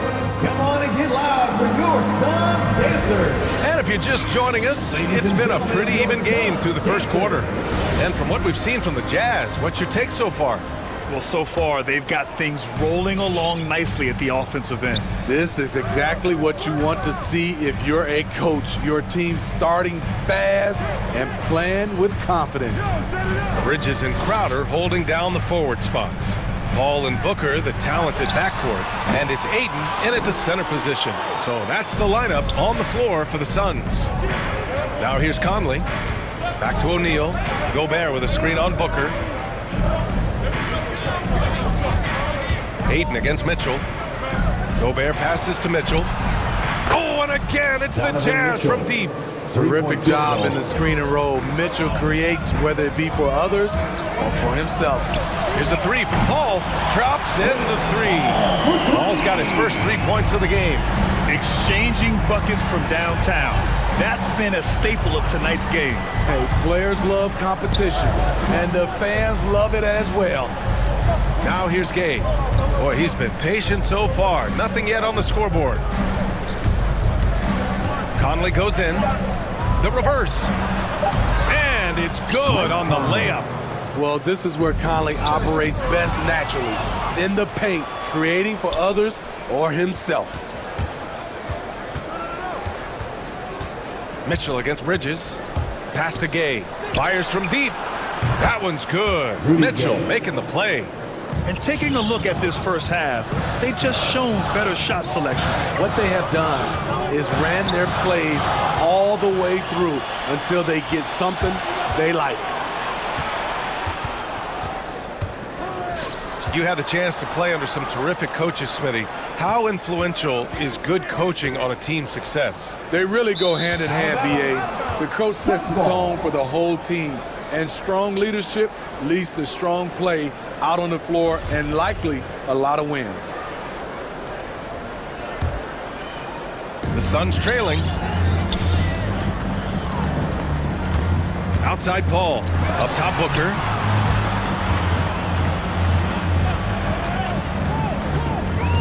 Pass to Bridges. Puts up a 3. Rebounded by the Jazz. O'Neal on the wing. Booker defending. Mitchell against Bridges. The kick out to Gay. Driving inside. Lays it up and banks it in. And now a 10-point Utah lead. And despite some recent injuries, Rudy Gay showing a great burst on that drive. Stolen by Conley. The 3 from Mitchell. That shot off the mark. And Phoenix the other way now. Outside Paul. Crowder a screen on Conley. Paul passes to Ayton. 2 minutes remaining in the first half. Back to Paul. Outside Booker. Shot to stop the run. The rebound by the Jazz. Gobert's got his 7th rebound here tonight. Pass to Conley. Gobert with a screen on Bridges. Conley passes to Gobert. And he converts the layup. Gobert's got his 2nd basket. A much more physical player now than when he first entered the league. Gobert powered it home. And the Suns going with a whole new group out there. The Suns have gotten only 1 of 4 shots to go in. Holiday with the ball, and Clarkson picks him up defensively. The shake, and it's blocked by Whiteside. Be careful. Whiteside is the ultimate rim protector. There's a screen by Whiteside. Bogdanovich passes to Whiteside. Hits the layup after the sweet pump fake to freeze the D. Whiteside's got his first points of the night. Outside Holiday. There's the drive. Pass to McGee. And he got the whistle on the way up. So he'll be headed to the line for a pair. That's his first personal foul. Well, that was clearly a foul. All right, guys, let's get your take on the scoring breakdown for Utah. They didn't need any time to warm up from long range today. Their three-point shooting has been terrific in the first half.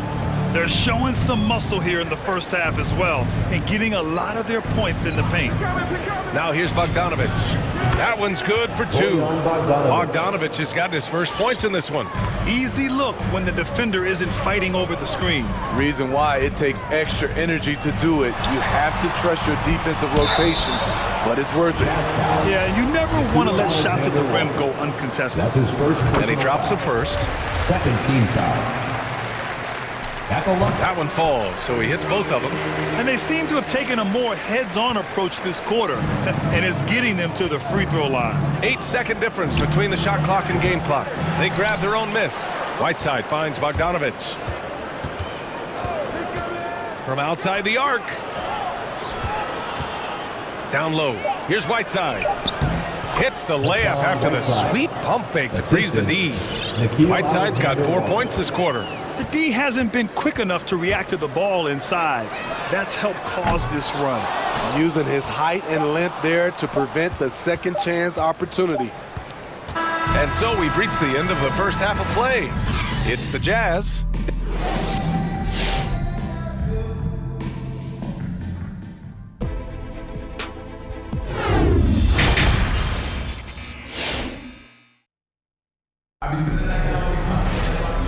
And with a big gap on the scoreboard, the second half begins with very different goals for these teams. One side trying to mount a comeback, one side trying to protect their lead.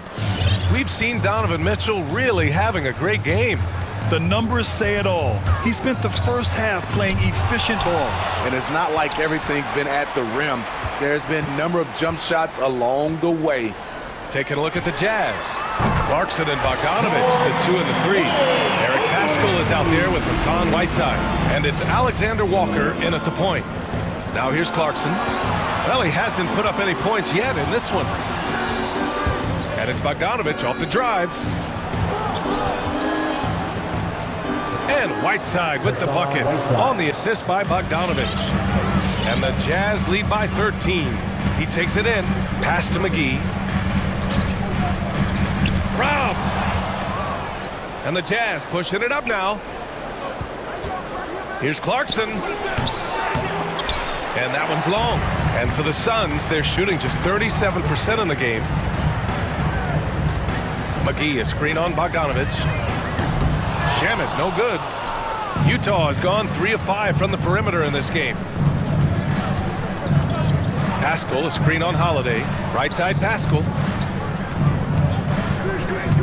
Here's Clarkson. It's deflected. Here's Shamet, defended by Bogdanovich. This one for 3. And the basket by Shamet. Shamet's got his first bucket of the game, and he's on the board for 3. When trading Shamet for Tobias Harris, the Sixers feared they were giving up a great three-point shooter, and they were right. Bogdanovich, no good. There was a mix-up defensively. Left him all alone. He just couldn't hit it. Holiday from long range. And the Suns get another 3. Backing up that last three with another three. The defense has to stop giving them so many clean looks. Pass to Whiteside. Craig against Bogdanovich.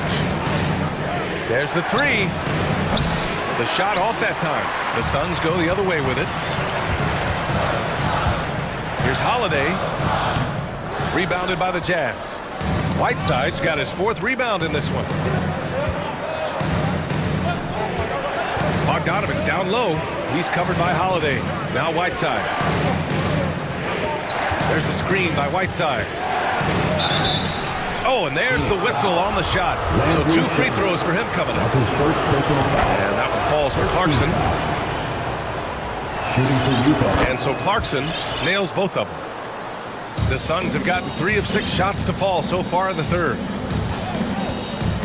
They set the screen. Paul for 3. It's stolen by Clarkson. Pass to Bogdanovich. Shoots over Bridges. Here's Whiteside. Count the bucket. Coming off a perfectly placed pass. Whiteside's got 8 points. Becoming a more complete player. Whiteside ready to catch there off the roll. Outside Booker. 1:49 left to play in the third quarter here. Top of the key jumper, no good. Man, it's amazing. Their slim advantage on the board seems a lot larger than it is. Kicks it out to Clarkson to the left side wing. Pascal, a screen on Booker. 6 on the shot clock. Whiteside. And Aiden pulls it down. And that's a foul called on Hassan Whiteside. That'll be a second foul of the game. A line change here for Utah. Phoenix has gone 3 of 4 from outside in the second half. Paul for 3. Knocks it down from distance. He has 6. Man, they're having a hard time defending the triple. That's 3 in a row. Mitchell with the ball, and it's Paul picking him up. From deep, Conley. And they'll get another chance. Mitchell against Paul. Gobert with a screen on Paul. Mitchell, the pass to Gobert. The Jazz need to get one up in a hurry. And it's Mitchell, that time on the assist by Gobert. And the Jazz lead by 11. That's been typical of their performance today. They're sharing the ball and creating good shots. I mean, I'm just not sure what he was thinking right there. I mean, he needs to get his head in the game. I love the effort level Chris Paul delivers day in and day out. He's been doing this for a while now, but he hasn't slowed down, not a bit. Doesn't go for him. Phoenix has gotten 4 threes to fall out of 5 attempts here in the third. Booker can't get it to go. He just can't find a consistent way to score, and this team could certainly use it. Here's O'Neal. Booker defending from downtown. Oh, and again, it's the Jazz from deep. Here's Paul. With the drive. Pass to Aiden. It's good. The assist that time from Paul. Aiden's got 6. Yeah, when you make your mid-range shots, you force your opponents to adjust. And you know, the adjustments should have already been made. They know he's a good shooter from that spot. Here's Gobert. And so it's Utah closing out the quarter ahead by 11 points. All right, look who's coming out of the court. And let's take this opportunity to show you our State Farm assist of the game. Yeah, just shredding the defense with that feed. 0 chance to stop that. Creating plays for others, it's an art form, but it's also a discipline. Fantastic job. And we reach the fourth quarter in a game that may already be out of hand. Crowder and Ayton, the bigs. Paul and Booker, the talented backcourt. And it's Bridges in at the 3. So that's the lineup on the floor for the Suns. And stolen by Gobert. In transition, here come the Jazz. And again, It's Utah with a three. Three-point field goal. All right, let's take a look at the energy stats, how the hustle game has been going for the Jazz. They've been playing such pesky defense. It's been very impressive, especially all the turnovers they've caused. Another thing, they've not only caused a bunch of turnovers tonight, they've turned most of them into points. Well, despite all he's accomplished, Donovan Mitchell hasn't escaped criticism. Those saying he doesn't have what it takes to get to the next level. I'll tell you what, he's not letting it faze him, though. And Grant, you talk about that criticism. Mitchell says he's fueled by it, but you know, it's not all hate. There's a lot of people saying Mitchell is Dwayne Wade 2.0. Yeah, I mean, both super athletic combo guards. Mitchell at this point is a better outside shooter. Wade a better passer and defender. Look, I'm still taking Wade, but Mitchell is every bit of a star player. And they've stopped the action here. They're using their coach's challenge to see if they can get this foul overturned. Team foul. At the line for the Jazz. And even with the coach's challenge in place, we've seen so many of these personal foul calls still disputed. The previous play is under review. No doubt there's going to be a gray area in a lot of these calls. But at least we have the option to take a second look, so the officials can be sure they get it right. After the review, the ruling on the floor is overturned. So they see clear evidence of a bad call, and they're going to overturn it. Probably the right decision. And give credit to the officials for recognizing the mistake and correcting it. Nobody likes to say they got it wrong, but they fixed it in a hurry. A few possessions into the fourth, just over a minute played. Outside Conley. That one falls. Nice setup by Mitchell. Mitchell's got 4 assists in the game. I just love the ball movement. Pass to Booker, and stolen by Gobert. Pulls up for three, and again, it's Utah with a three. Three-point field goal. When you let a team knock down that many threes, you know you're likely to be on the wrong side of a run. Paul passes to Crowder. Can they get it? Inside. Outside for Booker. Lets it go from deep. And it's Gobert with a rebound. Gobert's got 10 rebounds here tonight. So active. You have to credit their effort. I mean, they've done an amazing job on the glass. What you love about Donovan Mitchell, not only does he explode into his moves, he finishes with authority. They are really struggling to stop this run. All you see is a lot of frustration. Someone needs to step up and make a play to turn this thing around. Gobert with a screen on Crowder. From deep, Conley. And yes, it's good. He's 7 for 8 now. They're getting torched on the perimeter. 4 of the last 5 buckets have been threes. Booker for 3. Rebounded by the Jazz. You kind of wonder where his head's at. The shot selection hasn't been there. And of course, that one was just crazy. Mitchell drives in. Oh, and Mitchell powers it home. And it hasn't just been their stellar offense. Their defense has been effective as well. Yes, when it's going good, it feels easy. These are the nights you relish, but they're tough to replicate. For 3, Booker. 1:57 left in the fourth. Another shot. Utah with the rebound. Gobert's got 12 rebounds here tonight. Big time effort. Outside Mitchell. Driving to the basket. No good that time. Now the Suns take it the other way. Outside Booker. Crowder, a screen on Mitchell. Booker for 3. Drills it from deep. Well, the scoreboard tells you everything you need to know about this one. A great showing here for the Jazz. And the disparity in the talent was obvious by the end. Sometimes you just don't have enough ammunition to compete. Yeah, B.A., just a total beatdown. And the next time these teams meet, I can't imagine it'll be any different. And when you look at the game, the one thing that helped fuel this team to victory was the efficiency for Mike Conley. He really played at his preferred pace, never let adjustments by the defense speed him up or slow him down. Yeah, they blocked out the noise, blocked out the distractions, kept on grinding, and this is their reward. And guess what? It's going to be a fun flight home. Total team effort. Big win on the road. Pass to Gobert. Gobert with a screen on Booker. Tries again, and count that. 2 points and a chance for one more at the line. First personal foul. The long reach of Rudy Gobert really comes in handy when he's patrolling the offensive glass. 32 seconds left to play in the fourth quarter.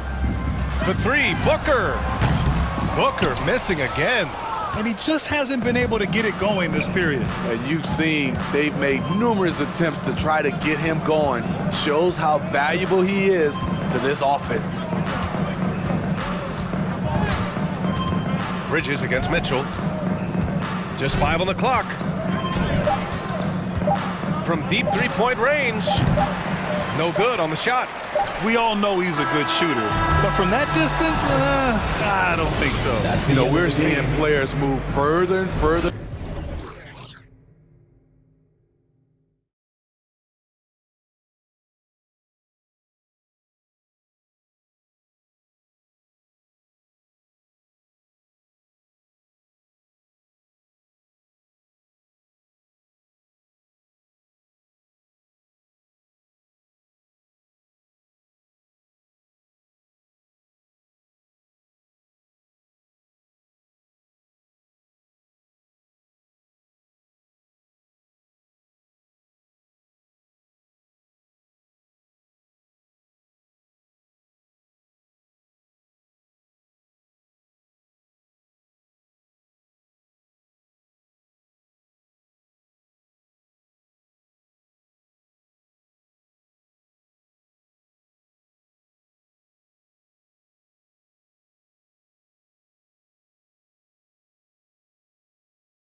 with a lot of talent, but also a lot of inexperience. And we'll see some spectacular plays, but also a few boneheaded ones as well. Always interesting to watch these young players develop. And the starting group for the Grizzlies. Oh! Yeah, that's fire right there. Morant practicing for the dunk contest. I see you, young fella. Edwards with it. Guarded now by Jackson. Edwards passes to Russell. There's the drive. It's blocked. Well, this is where measurements don't tell the whole story. Clark is a tremendous shot blocker despite having an average wingspan. And so here's Memphis. It's Morant with the drive. Here's Jackson. And that basket's going to count, folks. Gets the goaltending call right there. And I like seeing Jackson use that length on the offensive glass. You don't have to be the most physical guy when you have a wingspan like that. A tremendous mobile one block that we had to see again. Great send back. And an early swat like that can really set the tone. Now the shooters will be feeling his presence. Stolen by Anderson. It's Morant with the drive. And they get it back. Another shot. Here's Brooks. Out to Morant. Here's Clark. Goes up with it again. And it's good on the way. And all of his athleticism on display there. Clark's work ethic makes him lethal on that offensive backboard. Now here's Edwards. Prince. And there's the slam dunk to finish it off. And, you know, we can't measure Hart. I mean, he's not as big as the other power forwards, but his jumping ability and mindset is incredible. Here's Morant. Jackson, a screen on Beverly, and stolen by Russell.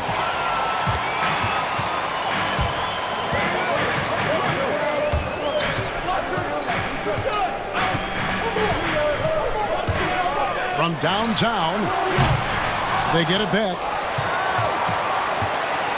Here's Towns, and Towns throws it down. One of the many skills that Towns brings every night is his offensive rebound. Morant with it. He's picked up by Russell. And Jackson throws it down hard. Outstanding distribution there. I mean, what impressive passing ability. Edwards passes to Beverly. Lays it up off the glass. Nice read by Edwards there, finding a wide open teammate and sending the ball his way on target. Here's Morant. And that'll be 2 free throws coming up. And here we go with the coach's challenge. Surprise in a competitive game like this. And he's disputing the personal foul call. Ja Morant taking 2 shots. And this is the time now where the officials can review in closer detail what constituted the original personal foul. The previous play is under review. Make it a lot easier to determine. Greg, indeed, and the one thing with replay review is that when you see the slow motion replays, you really get a new appreciation for just the immense speed at which these players are moving at. The ruling on the floor is confirmed. The right call. And so the word is in. They've decided that the call stands as it was made on the floor. And you know, even if a coach still feels this wasn't the right call, you got to acknowledge the effort being put in to reviewing it. The double checking, and the game continues on. Come on and get loud for your Minnesota Timberwolves dancers. Give it up for your Timberwolves dancers.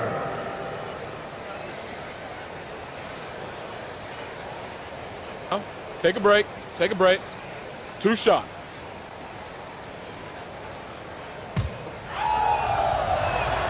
And he makes the first. And expectations skyrocketed for Morant after the success of his rookie year. But if you ask me, he has risen to that challenge and continues to set a high bar for himself. And now only 1 away from being in the penalty. Yep, the next one puts them on the line, so they've got to be careful the rest of the way. And the Grizzlies leading by 4. Here's Morant. And finished off by Morant. How about the handles from the young fella? Give Morant credit for taking the initiative and capitalizing. And we've got an update here, so let's check in with David Aldridge reporting from the sideline. Thanks very much. I spoke briefly with Chris Finch. I asked him about the task of slowing down Ja Morant. Coach said the one thing you can't account for with Morant is his explosiveness. Everything else you can plan for, but sometimes he'll just beat you.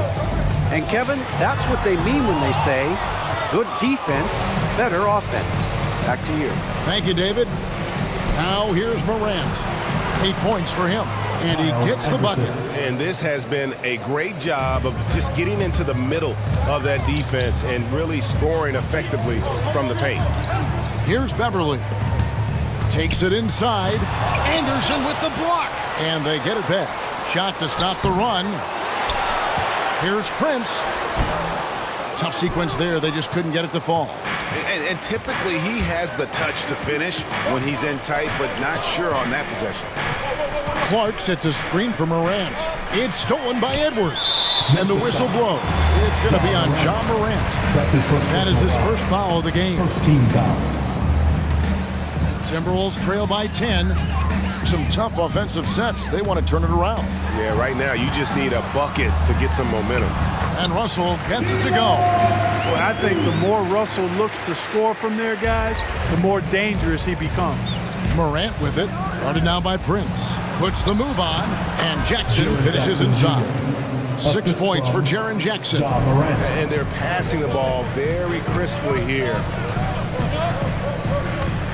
Edwards drives in, and Edwards with the stuff. On the front foot, attacking the defense. This is Anthony Edwards at his best. Drives to the hoop.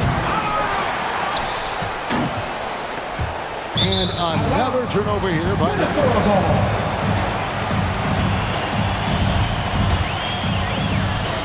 30 seconds left to play in the first. Russell against Clark. And the shot goes in. Big guard, nice handle. D'Angelo can take you a number of ways off the drive. Here's Morant. And the rejection by Towns. Here's Jackson. Hits the layup after the sweet pump fake to freeze the D. Jackson's got 8 points. You've got to box out on the boards. When you don't, that's what happens. Here's Edwards driving to the basket. Uses the glass to finish the layup. A composed and cool effort from Edwards inside. Not rushing himself or forcing a bad shot. Taking what's available. And so it's the Memphis Grizzlies with their lead standing at 6 points here at the end of the quarter. They're playing a bruising game. All right, look who's coming onto the court. Come on in. And thanks again for tuning in. If you're just joining us, we've played through 1 quarter of action so far. And taking a quick look here, guys, at the hustle stats for the Grizzlies. Fellas, the rebounding has been very strong. Excellent so far. Putbacks are very valuable, and they're getting some. And also defensively, they've been able to cause some turnovers tonight, and that also builds confidence and gives you momentum. Taking a look at the Grizzlies. Anderson is out there with Morant. And there's Jackson, then it's Brooks, and it's Clark in at the 4-man position. Morant passes to Jackson. A second chance effort. And they will get the basket here, folks, as they rule goaltender. That's a tough call for the ref to make there. I'm not sure it was on the way down, but that's how they...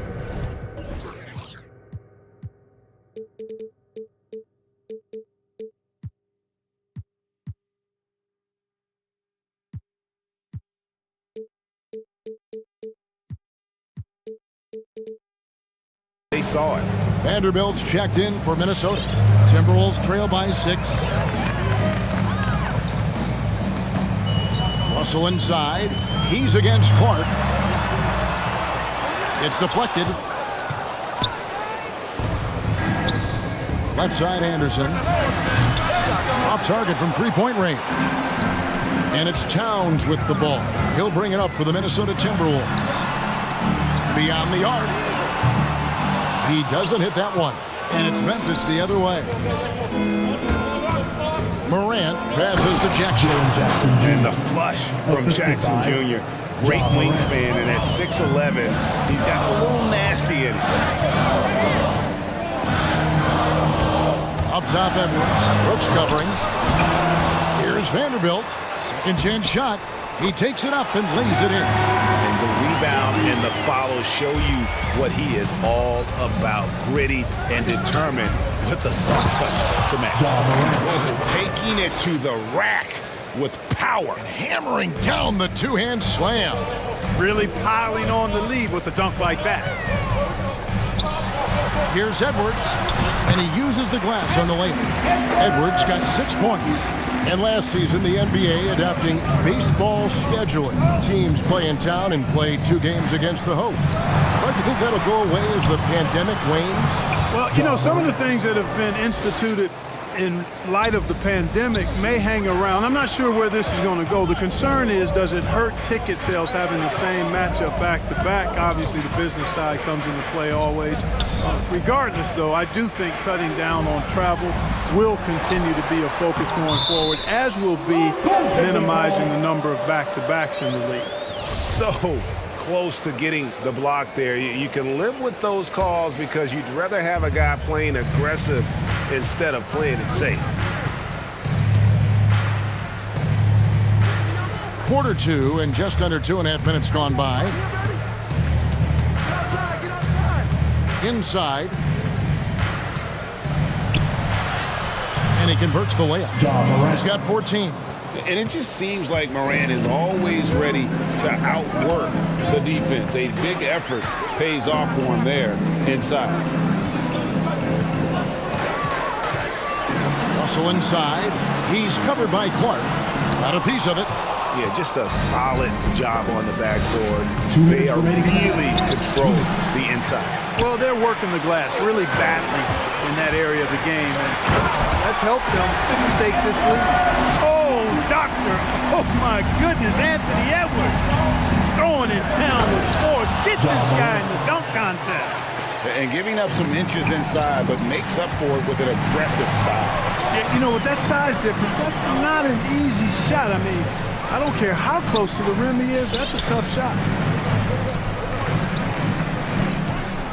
Morant against Edwards. Shot clock at 6. Russell. Anderson with the block. A terrific defender, and Jackson, one of those guys with great timing when he goes for the shot block and not afraid to send a message as well.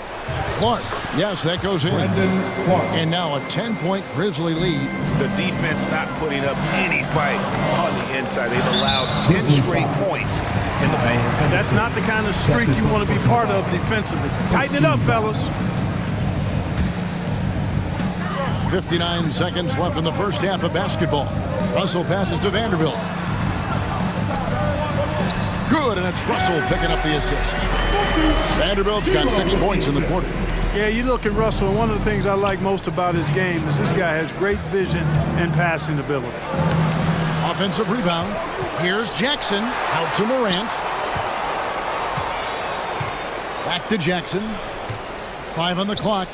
Goes back up. It's rebounded by Towns. Towns has got his 4th rebound with that last one here tonight. This is his first free throw of the game. And he deserves a lot of credit for what he was able to do at the line last year. 86% from the stripe. And guys, if a game was coming down to the wire and an opponent needed to foul, I mean, he was the guy they wanted with the ball in his hands. I mean, shooting the free throws because of his proficiency there. And the basket by Jackson. What agility there. Look how quick Jackson moves after setting the screen. Perfect execution. Russell against Anderson. Russell inside. And the rebound goes to the Grizzlies. Anderson's got his 4th rebound with that last one here tonight. The clock runs out, and we're heading to halftime. Memphis out in front, up 8. And we'll get it going after this from the Target Center.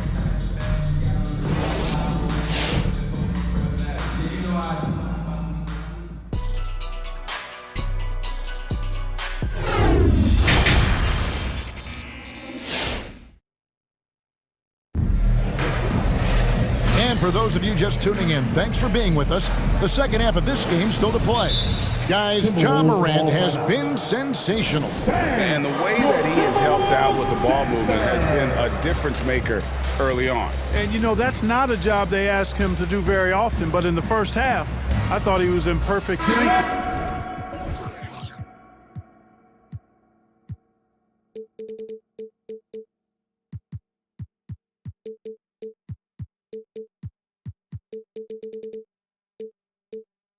With his teammates. Timberwolves trail by 8. Outside the wings are Beasley and Okogie. Torian Prince is out there with Naz Reid. And it's Noel in at the 1. So that's the lineup.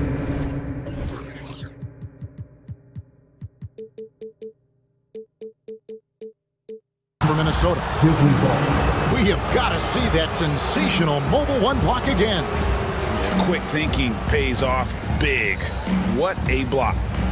And Adams has got the ball here for the Grizzlies. Oh, and there's the foul. It's on Josh Okogie. That is his first foul of the game. First team foul. To the paint. Stolen by Reid. And he was camped in just the right spot to swipe that pass away down low. And it's out of bounds. Last touch by Jones. Better to be lucky than good. That pass was just deflected and not stolen. Dodged a bullet there. Poke loose. It's stolen by Jones. Here's Bane. And he lays it straight in. Bane's got the lead up to 10 now for the Grizzlies. I tell you what, he came out of that locker room raring to go. Yeah, really good sign for them offensively. They should keep getting him touches. Make sure he gets shots here. Kicks it out to Prince. A three-pointer is right on target. Prince has got 5 points so far. And you know Prince is feeling it when he takes this shot. Love the confidence. Jones in the post, guarded by Reid, and they'll keep possession. Here's Adams, and there it is for him. And the Grizzlies lead by 9. And really credit their advantage on the backboard. That's where the lead has been built, and that's why they are in control. Simply controlling the glass. I mean, plus 10 is the advantage in rebounds right now. Oh, that's a major league throwdown. Keeps a tight grip on that rim, too, after the finish. Maybe that'll help them recapture their edge a little bit, guys.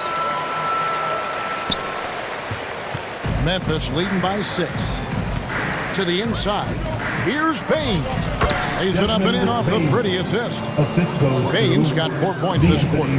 It's a great move, and he catches the defense completely off guard. Yeah, if that's a harbinger of things to come, he's looking at having a very big second half. Jones drives in. It's deflected. Okogie's defense is top tier. He never stops working and causing problems at that end of the floor. And the foul called on Tyus Jones. That's his first foul. Minnesota with the ball, trailing here by 8. And now around 2 minutes gone by in this half. Noel passes to Beasley. Good. Beasley just outworked the defense there. I mean, was able to get into his shot and get it done inside. And although he's a little undersized as a shooting guard, Beasley is still a great rebounder. Yeah, and can regularly hit double-digit totals in that area. Very quick to the ball. Always nice to have a great rebounding guard.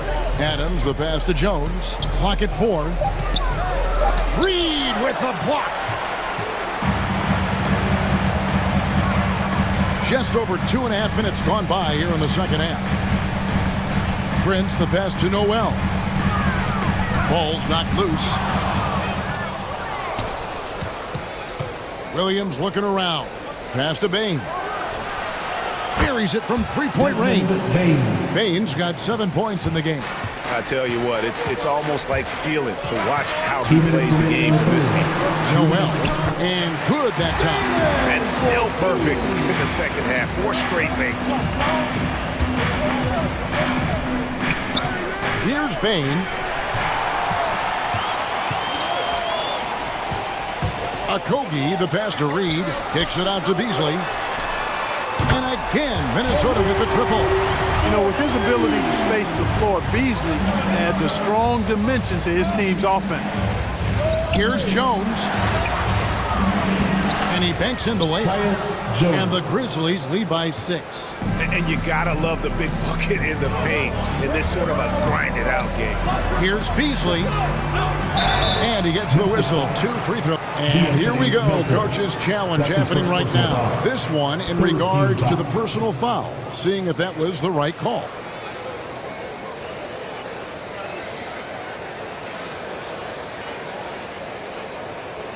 And I think when it comes to some of the more difficult calls to make, personal fouls can be tough. The action is so fast.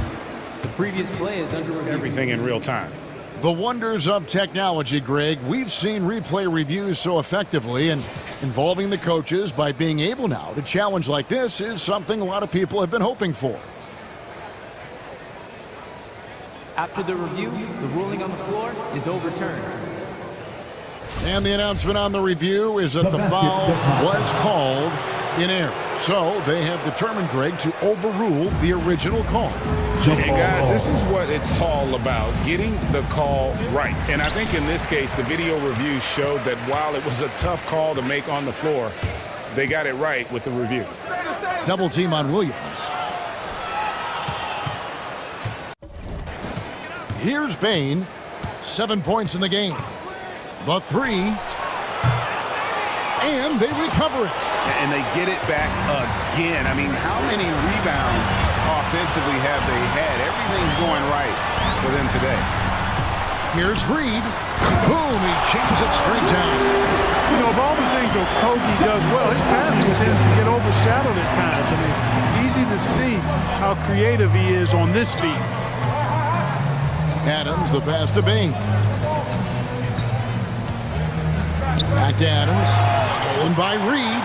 And now the Timberwolves on the break. Throws down the breakaway jam. Brent's a really solid athlete, throwing it down nicely there. Bang! Your Timberwolves dancers! And it's a completely new lineup for Minnesota. Timberwolves dancers! 26 seconds left here in the third quarter. Morant drives in. Good work there as it goes.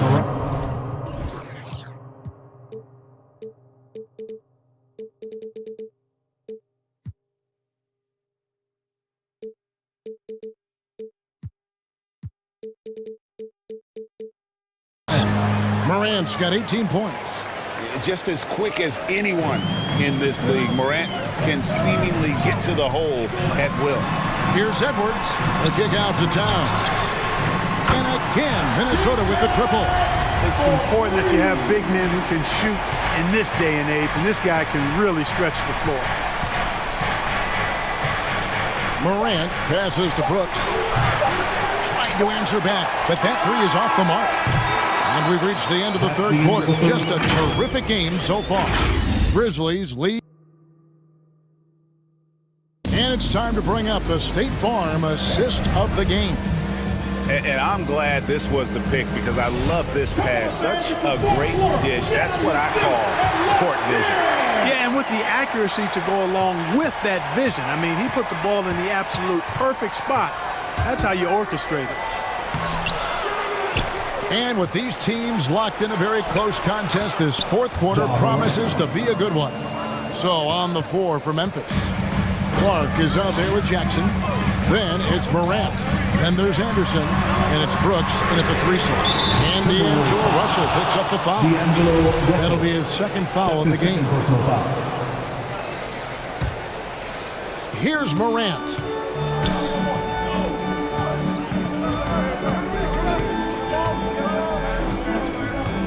Down low, here's Jackson. Good, and a nice assist from Morant. Assist from Morant's got 6 assists in the game. What a deft pass by Morant. He finds a wide open man as quickly as anybody in our league. Russell with it. And he drives in. 6 to shoot.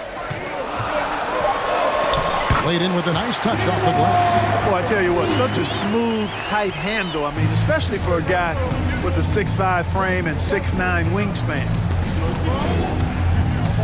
Here's Morant, and finished off by Morant. Just rubbing it in their faces with that dunk. He is never going to take his foot off the pedal.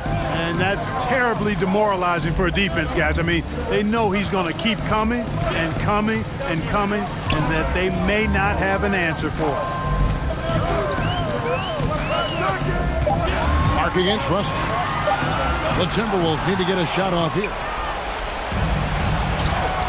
Clark into the lane. It's hauled in by Edwards. And they get the rebound, but guys, that's been the issue throughout the game. Yep, and the results on the scoreboard are attributed to how they've been out-rebounded thus far. And that one, good. Big score at this point in the game, folks. D'Angelo can't do it any better than that. Driving inside and finished off by Morant. A true leader. You can tell Morant takes pride in stepping up when it matters most. Russell sets a screen for Edwards.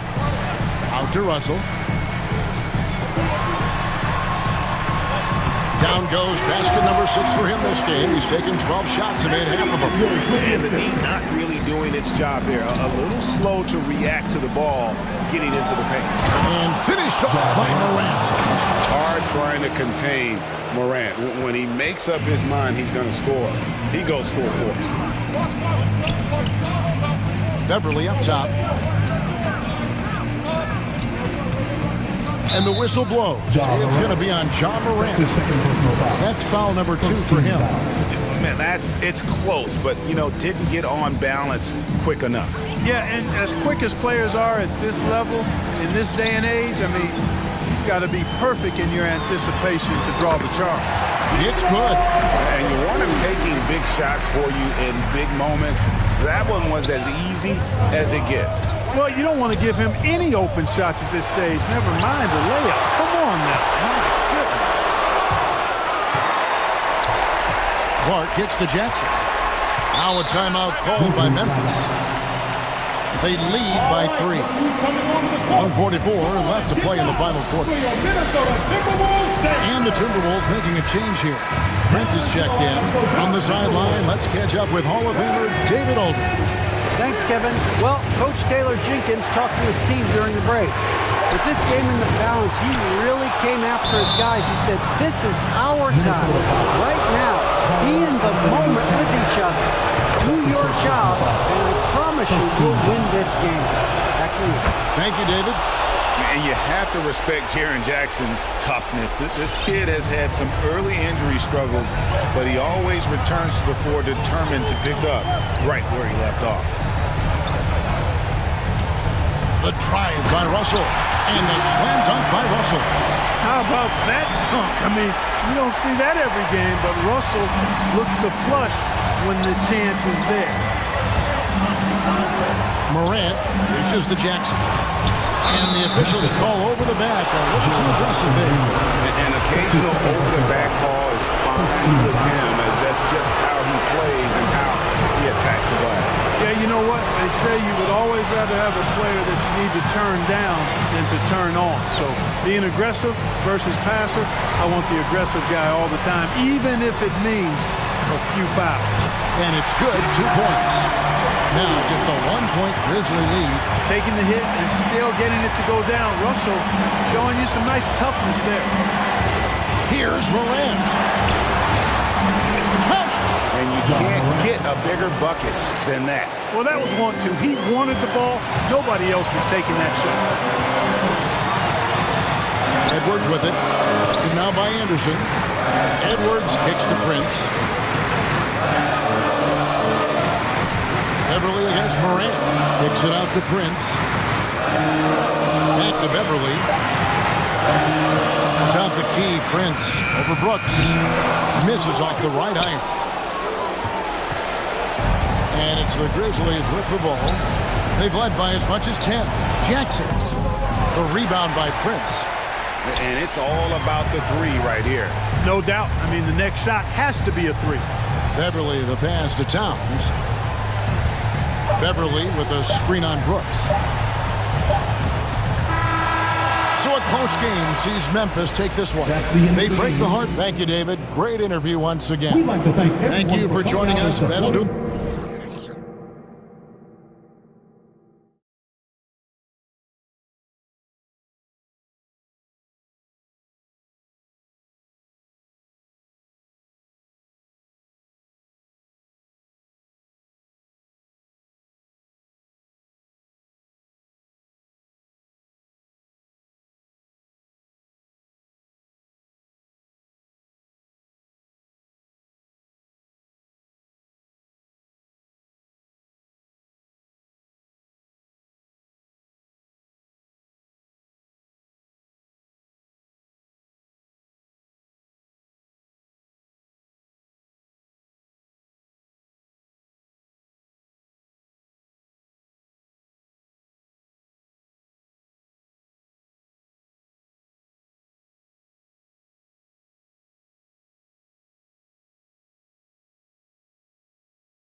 Rosters, a lot of talent in the backcourt. Oh, a sign of the times, BA.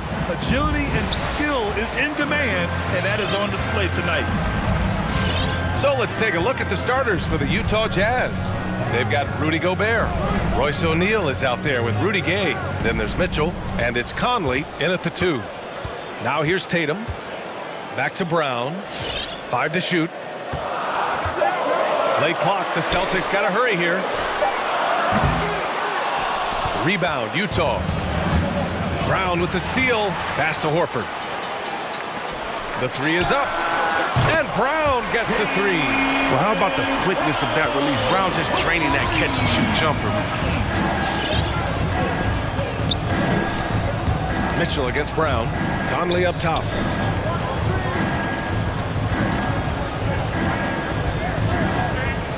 Gobert with a screen on Smart. From deep, Conley. Unable to get that one.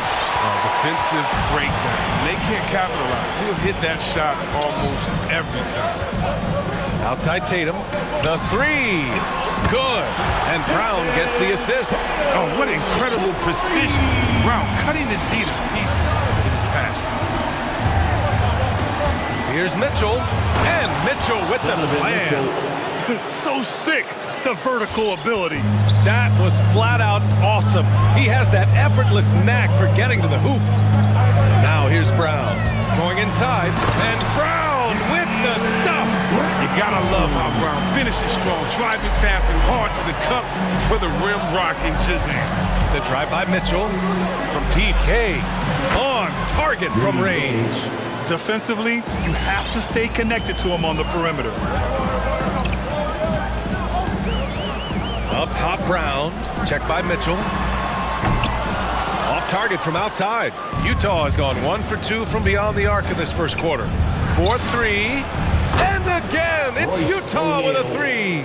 Oh, the floor's general skills of Conley. I mean, he has a fantastic feel for when his teammates need the rock.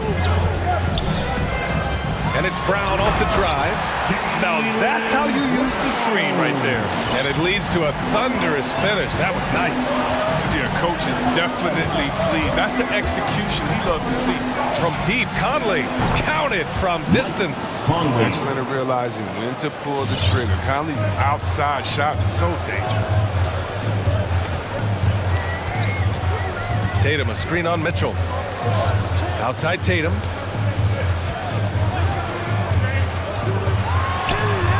Good D by Gobert. You know, they say there are no easy finishes in the NBA, but that should be easy. Gobert with a screen on Horford. Outside Mitchell. Remaining in the first 2 minutes. Here he goes. And Mitchell with the slam.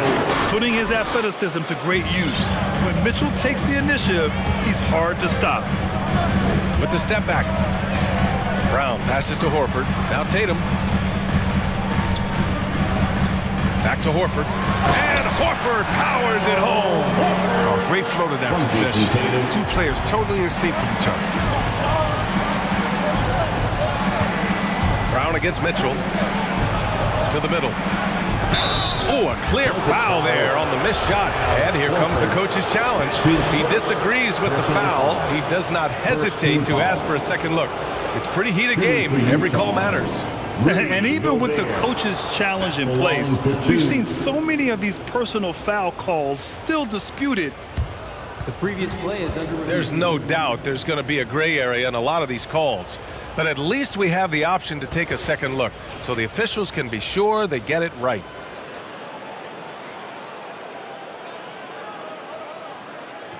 After the review, the ruling on the floor is overturned.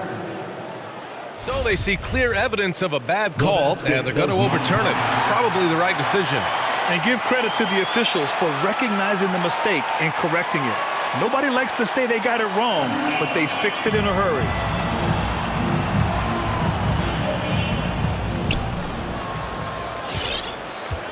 Brown against Mitchell. Tatum, a screen on Mitchell. Outside Tatum.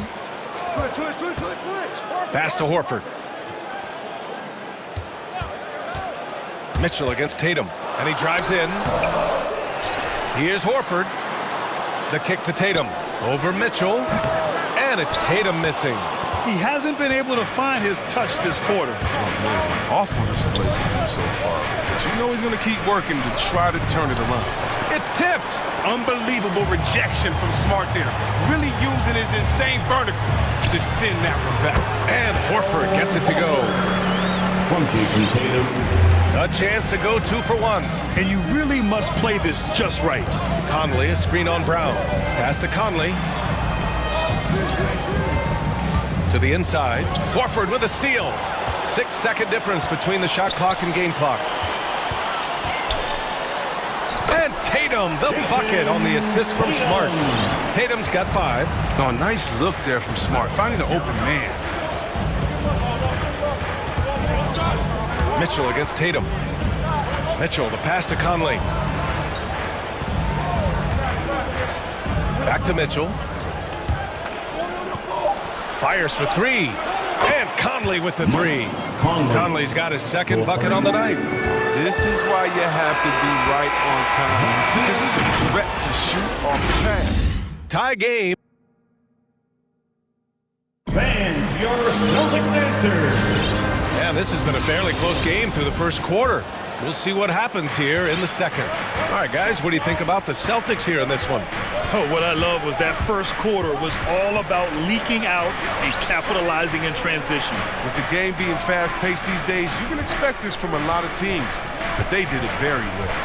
They've got Jaylen Brown, also Marcus Smart out there, Al Horford out there with Jason Tatum, and it's Williams in at the 4. That's who's in the game for the Celtics.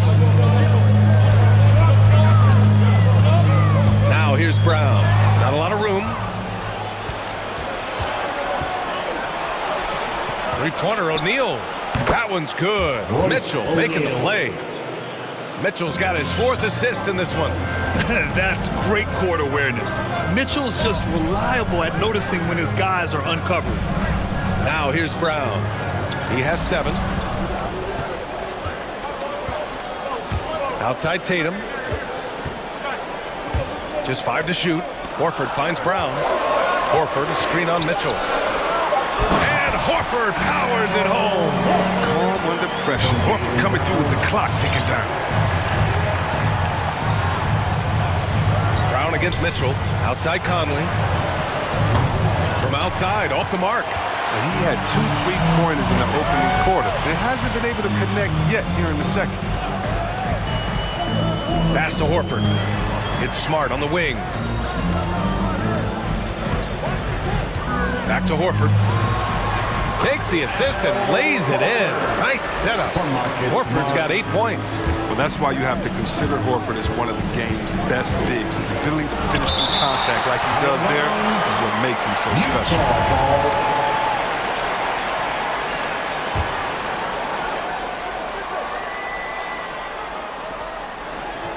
Picked by Gobert. The kick out to Conley. And in the league today, we've got some all-time greats playing out on the wing. But who do you think the best wing in the NBA is right now, Grant? Oh, boy, you're trying to get me in trouble. That's a tough one. I mean, you have LeBron, you have Giannis, you have Kawhi, KD. All of them are elite. All of them are champions. So if I had to choose, I guess I'll go with, I don't know.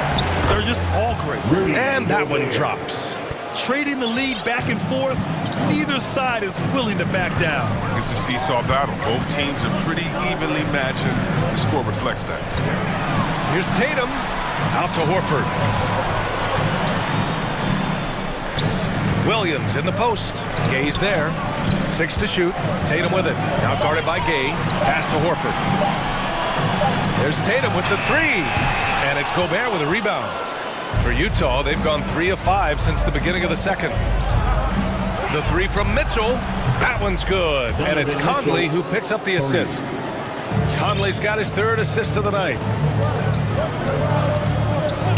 Here's Tatum. And stolen by Gobert. On the wing, Mitchell. Defended by Brown. Over to the left wing. Pass to O'Neal. A minute 37 left in the first half. Shot clock at 5. Gay, a screen on Brown. The kick out to Gay. The Jazz need to get one up in a hurry. Here's Gobert. That one no good. And the Celtics going the other way now. And the Celtics call time here. You can really see his squad was losing steam. Smart timeout to give them a breather. Some changes for Boston. Williams comes in for Horford, and it's White in for Jaylen Brown for the Jazz. And that's out of bounds. It was last touched by Whiteside.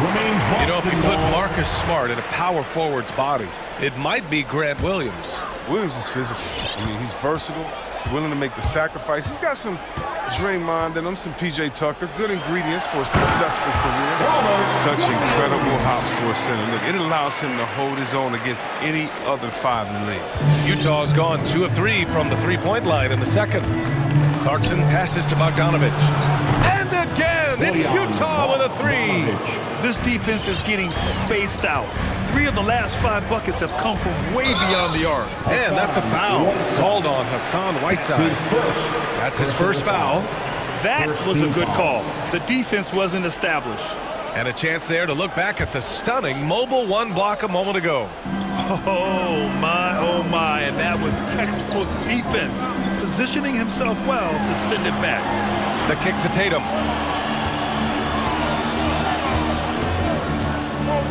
Back to Williams. That's how you feel? Oh! Okay. And that one is stuffed right through. B.A., I'm not sure he should be flaunting around the rim like that with this game so close. Oh, it's risky, but it sure did look good. Outside Pascal. Pascal sets a screen.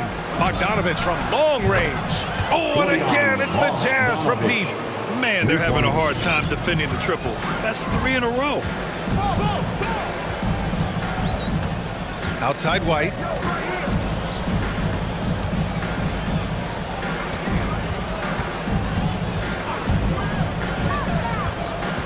Outside Tatum. Williams finds Tatum. From deep. No good on the buzzer beater. And so it's Utah with...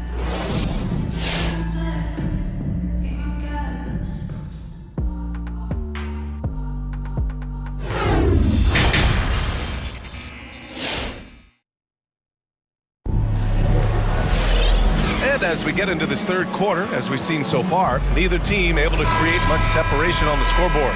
We've seen Mike Conley really having a great game. Yeah, he's kind of been the floor general for them tonight. A lot of assists for him. And that's somewhat of a surprise, but he's been really patient and unselfish. Taking a look at the Jazz. Clarkson and Bogdanovich, the 2 and the 3. Eric Pascal is out there with Hassan Whiteside. And it's Alexander Walker in at the point. Clock at 6. Here's Bogdanovich. Got a hand on it. We've seen Tice amongst the leaders in blocks. He's not a player you want to test too much. Williams with the screen. White, the pass to Williams. Oh, don't do that to him! Oh, my goodness. He's a living highlight reel. Seriously, that could end up being one of the best dunks of the year. Whiteside with a screen on Smart to the paint. And Whiteside with the bucket on the assist by Clarkson. You can't teach size. Whiteside with a strong move against physical defense. White, the pass to Williams. Outside White. Back to Williams. And it's blocked by Whiteside. Clarkson, left side. And the layup is good off the glass. And now it's an 8-point Utah lead. Nice ball handling by Clarkson. Good shooter off the dribble. Outside White. Pass to Williams. The shot, no good. Excellent D there from Whiteside. Clarkson with the ball. Guarded now by Smart. Clarkson attacking, and he dunks it down. One of the things Clarkson does best is converting off the dribble drive. They're searching for a way to score. Yeah, buckets have been very tough to come by. Here's Williams. Rebound, Utah. This quarter has been hit or miss for him. Mostly miss. Everyone knew Williams would take a little time to mature. But C-Webb, now he has, and he's making an impact. Well, he was kind of a boom or bust prospect for that reason. He has all the physical abilities in the world. Good instincts for the game. It's great to see him holding himself accountable and contributing at a high level. Bogdanovich from long range. He's off on that one. So the Celtics will take it the other way. Inside. And Williams punches it home. Oh, impressive ball handling from Tatum. I mean, it attracts the other team's focus and then finds the open man. Whiteside with a screen on Smart. And Clarkson, here we go. And he says right back at you with a big dunk of his own. All the way to the bucket. I love when guys throw it down over the much bigger defenders. With the drive. Count that one. White's got his first 2 points of the night. And he gives up some size inside, but makes a great adjustment on the finish. Yeah, it's the attack mindset. It helped him prevail right there. Sometimes you just got to go with your gut. Now here's Whiteside. Whiteside with a screen on White. Pass to Whiteside. And out of bounds. Boston will have it.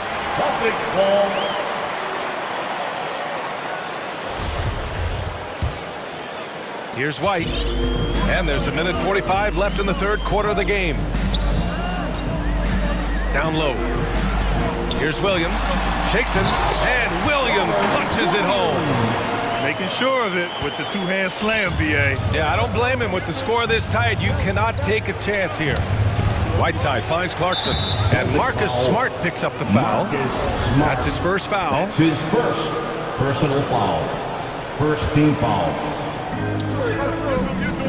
There's a screen by Whiteside to the middle. Nice contest by Tice. Using his whole frame to trap the shooter.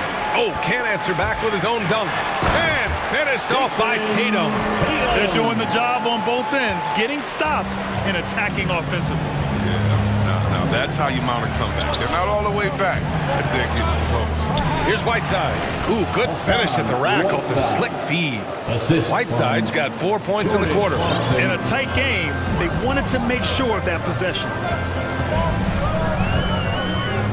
Here's White.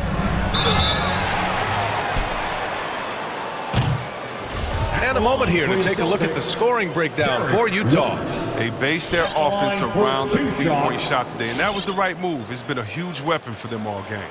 Their passing also continues to be outstanding here in the second half. Brown, he's checked in for Boston. White hits them both. Two-part equation. You have to be aggressive enough to get to the line, then talented enough to sink them. Whiteside with a screen on Smart. Pass to Alexander Walker. No good from outside. Boston's gotten 3 of their 7 threes to find the net in this matchup. And here's Brown for 3. The rebound by Whiteside. Whiteside's got 4 rebounds in the game. Pascal, a screen on White. Bogdanovich against Tice. He didn't have his feet planted. That's his first personal foul. Second team foul. And that one falls for Bogdanovich. Shooting for Utah, Bogdanovich. And so Bogdanovich nails them both. And the Celtics call time here. Adjustments are a part of every game, in every quarter of a game. I think Coach sees something here. Yeah, I like the chess match that's going on here. Each team trying to find and exploit the favorable matchup on the floor. Both teams will make substitutions. The Celtics dancers dance team, make some noise. All right, look who's coming on up to the court. Come on and get loud. Here are the Celtics dancers. 15 seconds left in the third. It's your Celtics dancers dance team. Here's White on the take. Out to Horford. This for the tie. Knocks down the long J. Horford's got 11 points. He has the ability to stretch the floor effectively. I mean, that's what makes him such a coveted big man. Tie game in Boston. All right, look who's coming on up to the court. And it's time to bring up the State Farm assist to the game. This is the definition of team chemistry. I love to see this kind of communication and connection between teammates leading to the perfect pass. I mean, well, if you're the coaching staff, I mean, you're pumped up. This highlight will not only make it on the TV, it'll make it into the film session. And it's been a very competitive game so far as we get rolling here in quarter number 4. We've got Jason Tatum, Marcus Smart out there with Jaylen Brown. Then there's Al Horford, and it's Williams in at the power forward position. That's who's in the game for the Celtics. The drive by Mitchell, rejected by Brown. Tatum against Conley, driving to the basket. And Tatum with the basket on the assist by Brown. Brown's got his 3rd assist of the night. And a look at how the hustle game has been going for the Celtics. All those blocked shots, that's a clear indicator of the great D they've been playing, not giving them an inch of space out there. Another thing, they've not only caused... In with Allie LaForce. Well, Quinn Snyder had some words for his team over the break. He was pumping them up, trying to rally them, saying, quote, "This game is ours. Don't back off now. Force mistakes with our defense. We're..." Shot clock at 6. And it's Brown off the drive. Rebound, Utah. Gobert's got 4 rebounds now. Tatum with a steal.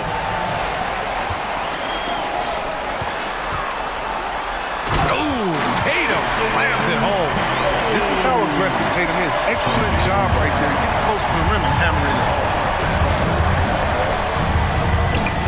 It's not going to go for him. Brown with some nice D. Boston has gone 4 of 9 so far from the perimeter. Tatum a screen on Mitchell. Outside Tatum, beyond the arc. Rebounded by the Jazz. Gobert's got 5 rebounds in the game. Gobert with a screen on Williams. Back to Gay from behind the arc. Horford pulls it in. The Celtics have gone 3 of 5 since this 4th quarter started. Brown against Mitchell.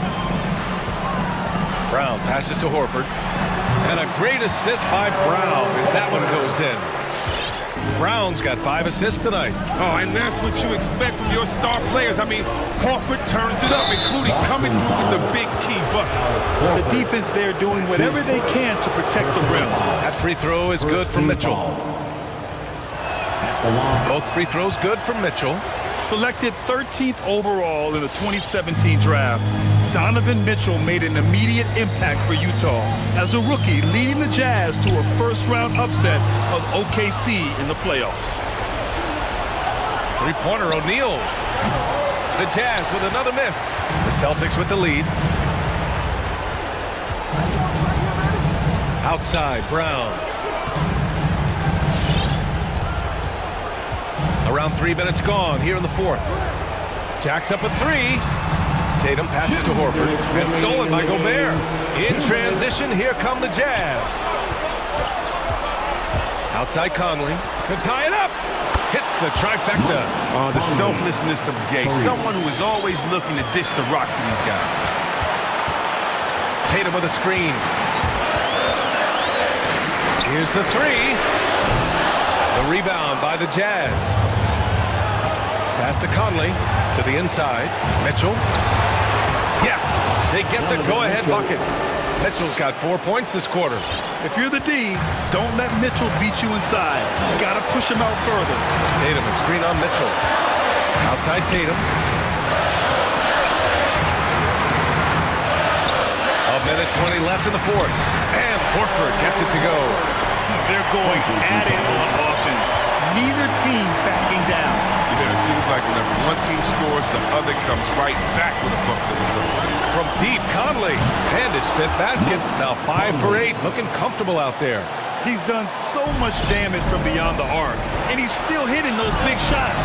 Right when they need it the most. Seems like he's getting all his points from behind the arc.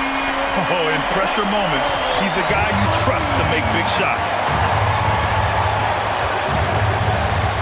Brown against Mitchell. Gobert with a screen on Smart to the middle. The kick out to Conley. He connects! Talk about stepping up in a big way. That's why they put the ball in his hands. They know they can count on him to make crucial shots.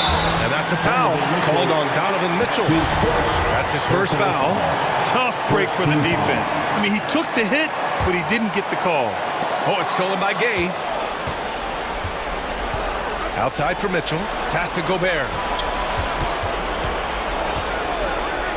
Three-pointer, O'Neal. Outside Conley. Gobert finds Conley. 5 to shoot. Driving in. Ooh, rejected by Horford. You can't be careless around Horford. Throw up a weak shot around him, he'll send it back. And it's Smart missing. And Jaylen Brown gets a whistle that time. That's his first foul of the game. And a smart choice right there. I mean, you can't allow them to just drain the clock. And the Jazz call time here. They're on top by 2. 3 seconds left in the game.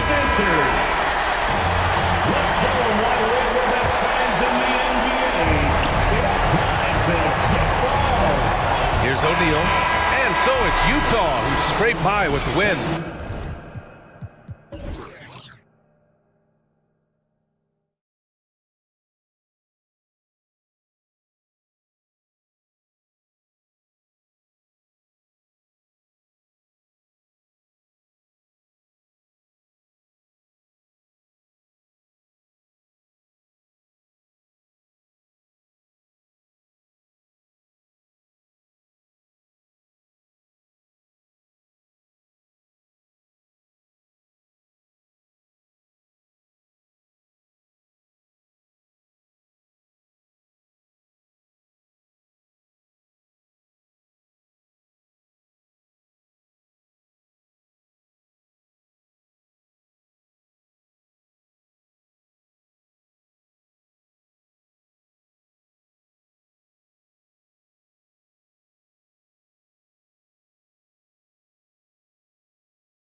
Athletic teams here, Greg, a game that's sure to produce a lot of highlights. It makes me think of Stacey August, one of the greatest athletes I ever played alongside. And the starting group for the Grizzlies. They've got... Oh! Yes, sir. And that's impressive. Morant's ball control and take charge attitude is what makes him so special. The kick out to Crowder. There's the dish to Booker. Crowder, a screen on Anderson. For three, Booker.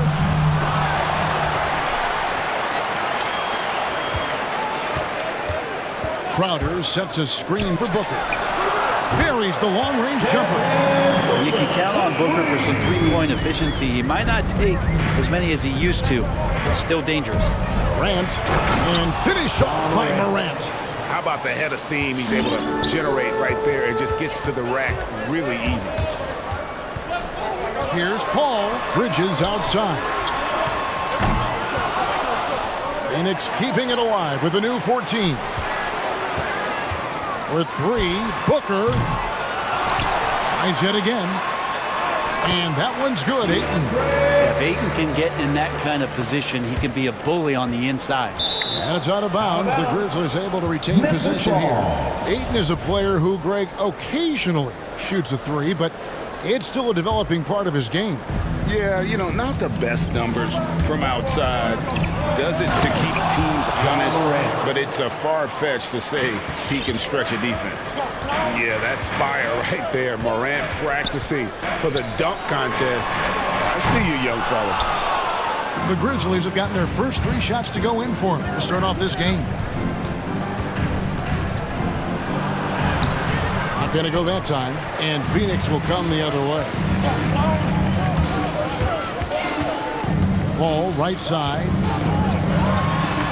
Makes it off the glass. So good with the handle is Chris Paul, putting the D on its heels. Here's Morant. Wow, hammering it in. Guys, no one team gaining control early on. Yeah, and you look at the lead changes, 6 already. With the step back. Passes it to Booker. For the three. Gets the three-pointer to fall. Booker's got a couple of threes now in the first with the Suns. Chris Paul came into the league playing unselfish, continues to do so. What a dime. Wow, we are going to remember that one for a while. I know I will, Greg. That was special. That was really special. It's tipped, and that one goes out of bounds. Last touch by Ayton. A split second late, but almost came up with a steal there. Real close, and I'm sure next time you might time that a little bit better and get a hand on it. And finished off by Morant.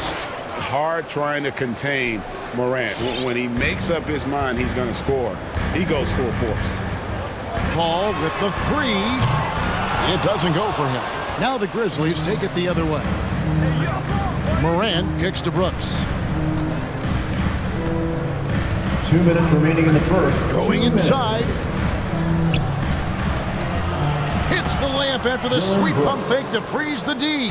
The plan of attack is obvious. Get the ball inside and go strong to the rim.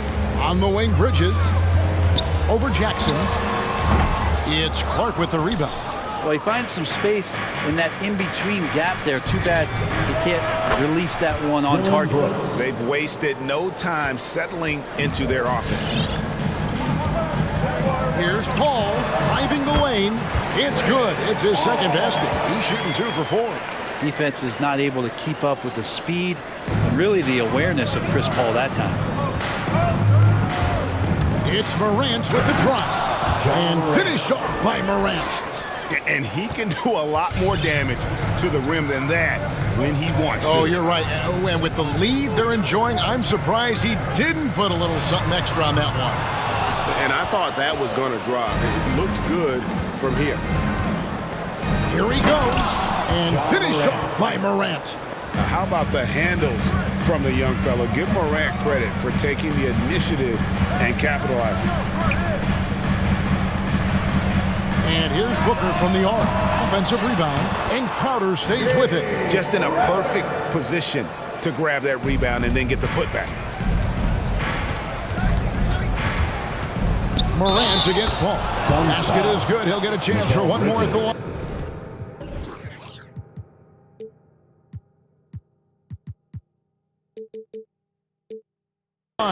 That's his first. That was the third straight high percentage look the defense has allowed. The defenders have got to start putting bodies on bodies. And coming out of high school, John Morant said he was a no-star recruit. One reason he may have been overlooked was his small-town upbringing, growing up in Dalzell, South Carolina. There's 31 seconds left in the first. Driving in. I like their focus coming in. Terrific execution so far. Well, if there were 4 or 5 boxes to check in terms of the game plan tonight, they might have checked 6. I mean, they're doing everything out there. Now Crowder, after Mikal Bridges missing on that last three-pointer. That shot missing. Anderson wide open, and again, it's the Grizzlies from deep. Anderson that time shooting without any hesitation, slow-mo, getting one off. John Morant has been leading the charge, guys, for the Memphis Grizzlies. It's been an excellent game for him offensively. He's got 21 points and counting. We've got more NBA basketball coming your way in just a minute. All right, look who's coming onto the court. Come on and And so far through one quarter, it's been a lopsided game. We'll see if that changes here in the second. Now let's take a moment to get your guys' take on the scoring so far for Memphis. We've seen a lot of their points coming off penetration in the first half. I think that's also set up a lot of knockdown jump shots. And a chance here presented by Gatorade to see who's on the floor, all fueled up and ready to go for the start of the second quarter. So the Grizzlies 5 right now. Dylan Brooks out there with Brandon Clark. Then it's Morant. Then there's Jackson, and it's Anderson in at the 2 guard. Clark finds Morant. Memphis needs to get off a shot here. No good from Clark. Suns trail by 15. Paul for 3. The rebound by Anderson. Here's Jackson, and Jackson throws it down hard. And the flush from Jackson Jr. Great wingspan, and at 6'11", he's got a little nasty in it. And let's catch up with our sideline reporter, David Aldridge. Thank you, Kevin. Well, the three-point shot of Mikal Bridges seemed to abandon him early in his NBA career. Coach Monty Williams said he developed a hitch in his release. Bridges got in the lab with the coaching staff, changing his shot midway through season 2. And the results speak for themselves. Guys? He had a career year shooting, that's for sure. I admire his work ethic. D.A., thank you. Shot on the wing. And that one hits back iron. Oh, can't punish the defense for leaving him open that time. That's a frustrating miss for a really steady jump shooter. Memphis leading by 14. Memphis moving it around. Clark. And foul on the shot. He'll shoot 2 at the free throw line. That's his first personal foul. And Brent, the wrinkle added to the playoff format for 2021. The play-in tournament really became a hot-button issue last season. Yeah, it felt like you either were going to love it or you weren't going to like it at all.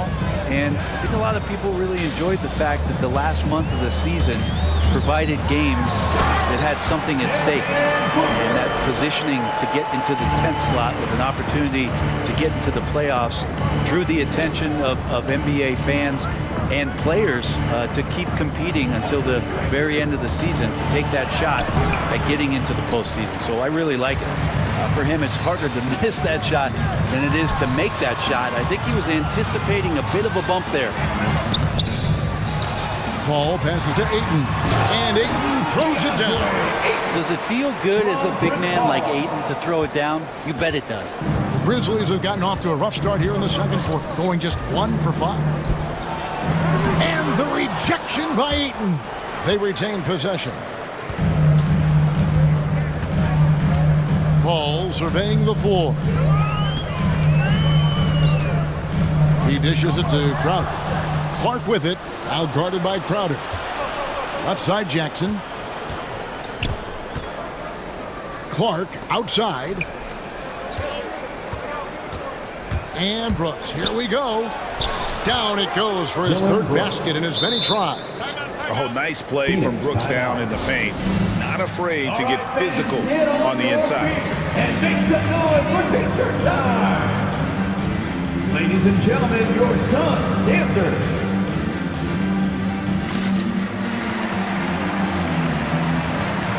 And the Suns with a completely new group on the floor. Here's Holiday.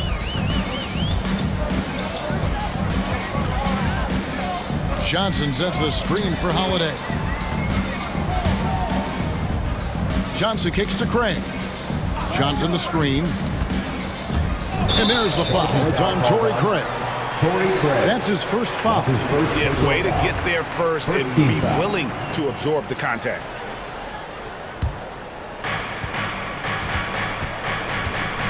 Holiday against Jones. Inside. Here's Adams. And that comes off the assist by Jones. Assisted by Adams has got his first basket of the night. Well, Adams back in the paint. That's where he lives. At the crossover, Holiday, the pass to Johnson. Holiday against Jones. McGee in the high post. Back to Holiday. And he takes it in for the layup off a very nice feed. And guys, they continue to put a lot of pressure on the interior defenders with their work down low. To the middle. Here's Adams. Score the basket, his second of 2 attempts. Big miscommunication on defense. He recognizes it and quickly takes advantage. Well, I know they don't have mobile devices out there for texting, so they might as well talk to one another. And they've had assists now in their last 3 baskets. Into the lane. Gives the team such a great element, having a 1 guard who can get to the 10. Certainly something every team wants to have. Like to see that assertiveness, especially from the guy who's going to orchestrate your offense. Memphis leading by 16 to the inside. It's tipped. Stolen by Holiday. 1 second separating the shot clock and game clock. Good on the triple. Holiday's got 5 points now in the quarter. A tough start scoring the basketball, but they're starting to turn it around now. Taking it to the rack with power. Hammering down the 2-hand slam. Holiday attacking. Misses his second shot in 4 attempts from the field. With the drive, here's Melton. And the layup is good. Melton's got 6. Haven't we seen that a few times today, guys? I mean, their defense has got to have a little bit more toughness about it. It's going to be out of bounds. The Suns will retain possession.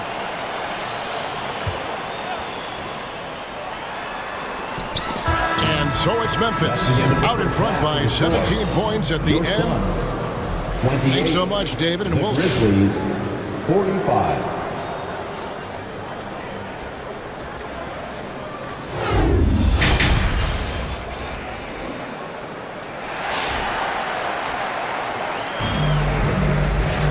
And as we dive into the second half, we'll find out if the next 2 quarters are any different from the first 2.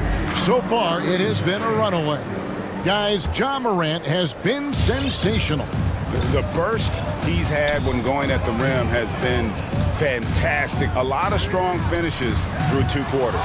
This is why the best athletes in the world play this game. If he finds a hole, he rips through and throws it down. So with Paul on the bench, here's the group that Monty Williams has on the floor. Johnson is out there with JaVale McGee. Then there's Landry Shamet. Then it's Torrey Craig. And it's Holiday in at the 1. Straight rim rocker. It looked like Greg for a second, like he might rip the cylinder loose. And so Holiday will bring it up for the Phoenix Suns. It's an 18-point game over Jones. The kick out to Holiday. It's stolen by Jones. Nobody near Williams. And the 3 off target. Well, Phoenix shooting for the game at 42%. Holiday with it. Now defended by Adams. To the paint. The shot's good from McGee. It's a great move, and he catches the defense completely off guard. Well, just ripping through right there as he finds the open spot and gets right through there. High basketball IQ play. It's good. They're finding lanes to the hoop now with consistency. 5 buckets in a row from the paint. Outside Holiday. And the rebound goes to the Grizzlies. Williams dishes to Adams. He can't get it to go. The Suns go the other way with it. Here's Craig. And it's out of bounds. They say last touch by Adams. Suns ball. Substitution for your Suns. And we're about a minute and a half here into the second half. Paul finds Crowder. From outside the arc, pocket 6. Kicks it out to Paul. The 3. And Bain pulls it down. And the Grizzlies leading by 18. And with Chris Paul, he makes this team work. Gets the most out of his teammates and has done that wherever he's played. Here's Bain. Back to Williams. Bridges with the steal. Paul against Jones. Bridges right side. And here's Booker from the arc. Offensive rebound. Ayton kicks to Booker. Williams with the ball. Now guarded by Ayton. He gets a chance now to catch up with the 4th member of our crew, Hall of Famer David Aldridge. Kevin, the number of female officials in the NBA has grown in recent years. Commissioner Adam Silver said we've expanded our pipeline to greatly increase the pool of potential hires. And we've seen encouraging results. There's no reason why we shouldn't have more women as officials, coaches, and basketball executives in our league. Kevin? Thank you, D.A. As you said, Paul's teams often overachieve in the standings. People still underestimate his impact. Sets up and improves his guys as well as anyone. 2 minutes remaining. He's the engine to this whole operation. Here is Williams. Following the basket by Chris Paul. And it looks like, yep, it's a coach's challenge on the personal foul. Triggers a replay review by the officials. And I think when it comes to some of the more difficult calls to make, personal fouls can be tough. The action is so fast. The previous play is under everything in real time. The wonders of technology, Greg. We've seen replay reviews so effectively, and involving the coaches by being able now to challenge like this is something a lot of people have been hoping for. After the review, the ruling on the floor is overturned. And the announcement on the review is that the foul was called in error. So they have determined, Greg, to overrule the original call. And guys, this is what it's all about, getting the call right. And I think in this case, the video review showed that while it was a tough call to make on the floor, they got it right with the review. Now here's Paul. He has 6, and he drops in the layup off the glass. Paul's got 4 points now in the quarter. Chris Paul not afraid to go inside, play amongst the trees, and still find a way to score. Jones with it. Now guarded by Crowder. Crowder with the steal. And here's Booker from the arc. Good, and Paul gets the assist. Paul's got 3 assists in the game. Many times you don't like that shot selection, but sometimes when you're just feeling it in transition, when no one's on you, great shot there. So Memphis ends up going with the new group. Here's Morant. And again, unable to change momentum here. Stolen by Anderson. Morant finds Brooks. And again, Memphis no good. All the time in the world to get that one off. Here's Paul. Tipped away. And contact on the shot. So, and now, yep, this will be a coach's challenge. We thought that might happen, triggering a review of the personal foul. And this is the time now where the previous play is under what constituted the original personal foul. Getting a different angle can sometimes make it a lot easier to determine. Greg, indeed, and the one thing with replay review is that when you see the slow motion replays, After the review, the ruling on the floor is overturned. and how fast the action really is, and how hard it can be sometimes, you know, Greg, to make the right call. And the announcement on the review is that the foul was called in error. So they have determined, Greg, to overrule the original call. And guys, this is what it's all about, getting the call right. And I think in this case, the video review showed that while it was a tough call to make on the floor, they got it right with the review. This has not been a good quarter right here. Shot has been off the mark, and now it looks, Kevin, like he's pressing a bit. Quick off the floor and powerful. Clark loves to attack that rim. Suns trail by 13. Near the three-point line, it's Booker. Ayton a screen on Morant. For three, Booker rebounded by Jackson. Jackson's got his sixth rebound on the night. Time for some consideration in the passing category, maybe, Kevin. The shot is just not on. Get somebody else going. And there's a whistle. That goes on Dylan Brooks. That is his first foul of the game. 3-second difference between shot clock and game clock. Here's Paul. Deflected by Clark. Well, this is where measurements don't tell the whole story. Clark is a tremendous shot blocker despite having an average wingspan. And it's Morant missing. That's the only kind of defense that's going to cut the mustard here tonight. You got to stay on top of a guy like that who can play at such a high level offensively. And as we end the third quarter, a double-digit. Ladies and gentlemen, your Suns dancer. And now we have a moment to reveal our State Farm assist of the game. And I'm glad this was the pick because I love this pass. Such a great dish. That's what I call court vision. Well, a great job with the eyes. And what separates great playmakers, as we know, is peripheral vision. And with the fourth quarter upon us, time is running out for this game to become competitive. So the Grizzlies 5 right now. Jaron Jackson is out there with Brandon Clark. Then there's Dylan Brooks. Then there's Kyle Anderson. And it's Morant in at the 5. And finished off by Morant. A solid distributor. I think Jackson is gifted at reading defenses and then being able to spot the open teammate. Pass to Booker. And a great assist by Paul as that one goes in. Paul's got his fourth assist in this one. Here's Morant. And then Morant slams it in. Man, I'm amazed at Morant's ability to take contact and still stay in full control. There's the 3. Ayton, the pass to Booker. Shoots the 3. And the rebound goes to the Grizzlies. Morant with it. Bridges covering. And finished off by Morant. Anderson has great vision as a point forward. Exceptional court awareness. Got a hand on it. Booker against Morant. Now here's Brooks. Tight defense on him. And it's Clark in the corner. Second chance shot. Up and in on the layup. And look at how the hustle game has been going for Memphis. Their defense has been outstanding, closing out on shots and blocking a few as well. It's okay to be a kleptomaniac during a basketball game. Look at those steals totals. A lot of effort on D from them tonight. Here's Booker.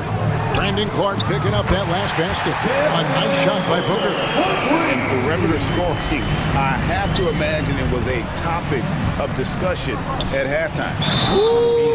Okay. DeAndre Ayton. Just superior focus from Morant. His determination is what allows him to convert through contact.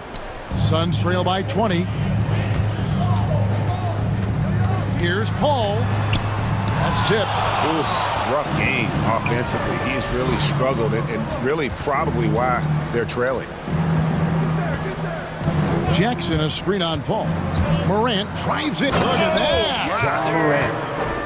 Fantastic instincts there by Morant. Sizing up the D and then just taking what he sees. Paul passes to Booker. And the dunk by Booker. Well, he's been carrying them all night on offense, but at some point, he's going to need some help. He takes it in and finished off by Morant. How about the authority from Morant? The way he was running, you knew he was aiming to shatter the rim. Paul with the three. Booker looking around. 2 minutes remaining in the game. 2 minutes. It's up a three. Rebounded by Jackson. Jackson's got double-digit rebounds now in the game. Out to Morant. Good on the three-point shot. Morant's got 39. And that's just a great job of staying ready by Morant. He didn't need to dominate the ball to score there. And we're about 3.5 minutes into the fourth quarter. Just not sure if he ran out of energy at halftime or what, but so far just not himself in the second half. Here's Clark, and the layup's good off the glass. Clark's got 4 points in the quarter. Yes, and with this one winding down, it's obvious to everyone who watched it. Just a total mismatch and a true show of strength for the Grizzlies. And this was one that never really was in doubt, I thought, an all-around dominant performance. And you kind of thought that maybe even going into the game. Yeah, there was a sense of that, and man, they just pretty much blew them right out of the water. A clinic was put on display here today.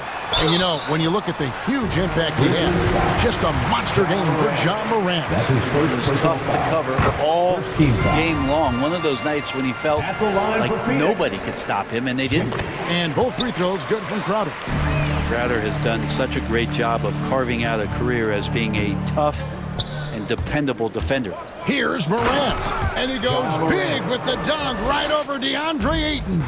Oh, let's go home. That was just ridiculous. I do not remember the last time I saw a dunk like that in a game. And it's going to be out of bounds. The Grizzlies will take it.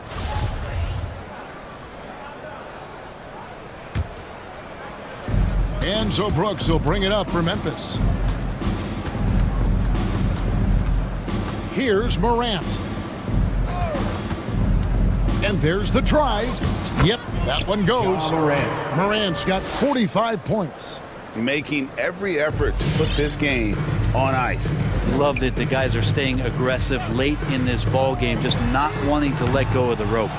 And there hasn't been anything easy for him in this period. No, I haven't seen him in comfortable spots, or at least spots we've seen in this offensive set that are allowing him to settle in. But the truth is they've had control of this game. It looks like a veteran team tonight, getting out on the road, playing with assertiveness, confidence, fully in control for this win. Anderson against Bridges. Anderson outside. To the inside. Just 5 to shoot. The three from Morant. Doesn't get it to drop for him. So no problem for Memphis as they get the win. This crowd was stunned by the manner in which their team was dismantled. You know what? Shocking. I don't care what the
Norris, a great collection of guard talent on the floor here. Both these teams driven by their backcourt play. Boy, BA, a lot of pace, a lot of skill out there in the respective backcourts. This game probably will be won or lost based on the perimeter play. And let's take a look at Boston's starting lineup. Marcus Smart out there with Jaylen Brown. Then there's Al Horford. Then there's Jason Tatum. And it's Williams in at the power forward position. Now here's Edwards. Into the lane. The offensive rebound. Towns passes to Beverly. 6 on the shot clock. The Timberwolves need to get off a shot here. Towns for 3. The shot won't fall. And Boston going the other way now. Brown passes to Horford. Back to Brown. Horford outside. Pass to Smart. Tatum, a screen on Russell. Smart passes to Tatum. And the shot clock expires. 24-second violation.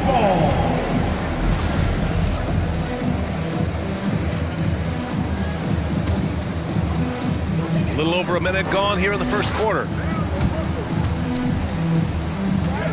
Here's Russell, puts the move on, and the layup is up and in.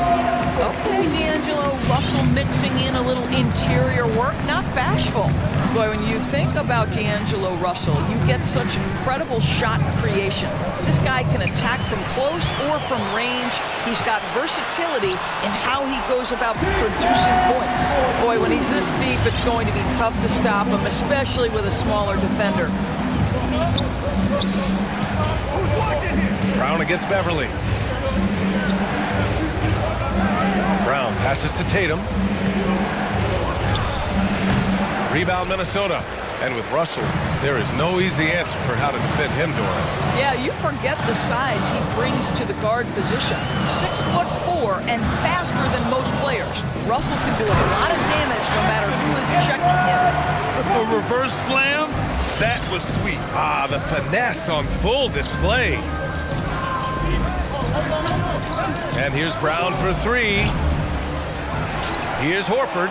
Second shot opportunity. Nice move. And he sinks the layup. Well, that basket to me is all about energy. Al Horford bringing it every night. Edwards against Tatum. Edwards, a pass to Russell. And there's the foul. It's on D'Angelo Russell. That's his first foul. A great job to establish position and square up. Just over 2.5 minutes played here in the first. Brown passes to Tatum. Good. And Brown gets the assist. I think Brown demonstrating he's got a great understanding of the game. He keeps his head moving, his eyes open so he can spot the open man. Now here's Edwards.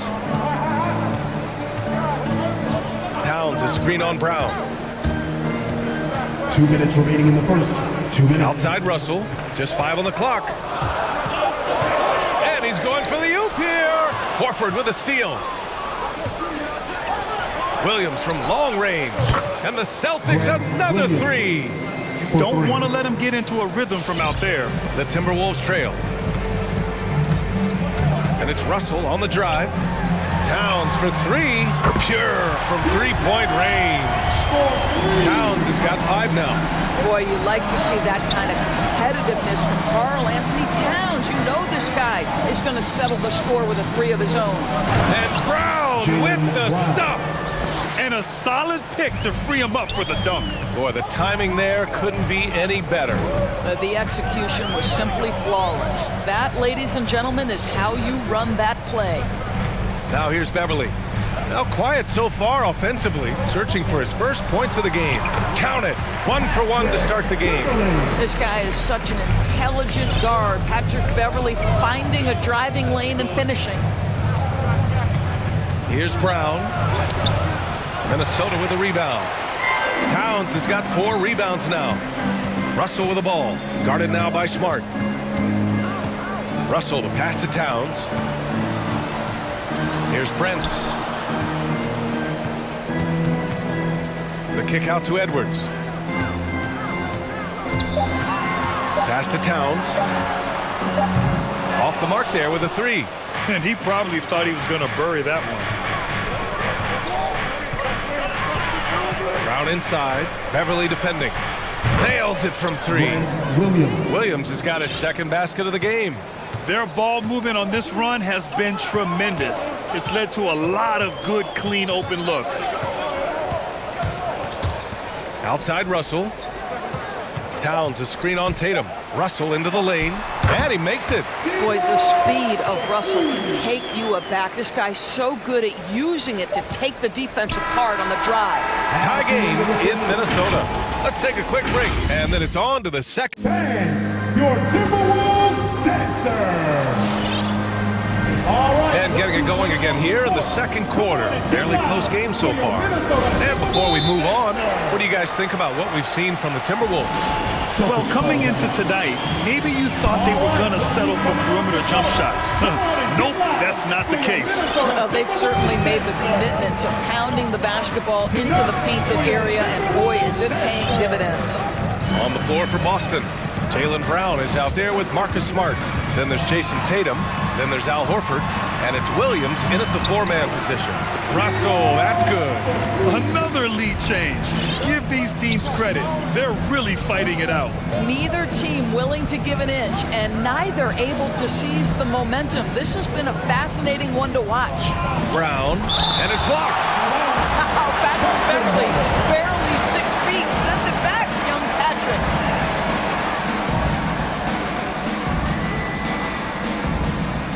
Williams with the screen. Here's Tatum. And yep, it's good. Tatum's got 5. Well, defensively, to me, you've got to do a better job communicating once the screen comes. Boy, we have seen Jason Tatum improve each and every year. Not just his productivity, guys. He's so skilled. But it's the leadership. It's the maturity for his age. That's really striking. Clock at 6. Edwards finds Russell. There's the drive. Misses that one. 3 for 4 from the floor. Boston has gone 3 of 4 from distance in this game. Edwards against Brown. And now we have an intentional foul. I'm not sure why. Yeah, bizarre play, BA. Not sure what got into him. I mean, I'm just not sure what he was thinking right there. I mean, he needs to get his head in the game. Smart outside. Tatum with a screen. On the drive, Smart. Towns with a rebound. And Doris, Tatum's acumen as a playmaker now is leadership by example. Well, championships are won with unselfish play. His teammates have developed their games as well. This guy now trusts them and wants to make sure everybody's involved. Brown passes to Tatum. To the paint. Oh, deflected. Beverly with a steal. And now the T-Wolves on the break. Towns against Brown. Pass to Russell.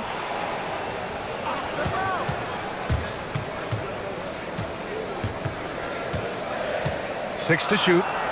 Knocks it loose. Fast break. Here we go. Outside Tatum. Now here's Brown. 5 on the clock. Horford passes to Brown. Oh, good D by Edwards. Boy, that's one he wishes he could have back, especially against soft defense. And it's Towns penetrating. And he knocks it down. He's 3 of 5 now from the floor. Well, we know how capable and consistent Karl Anthony Towns can be when he gets this kind of inside position.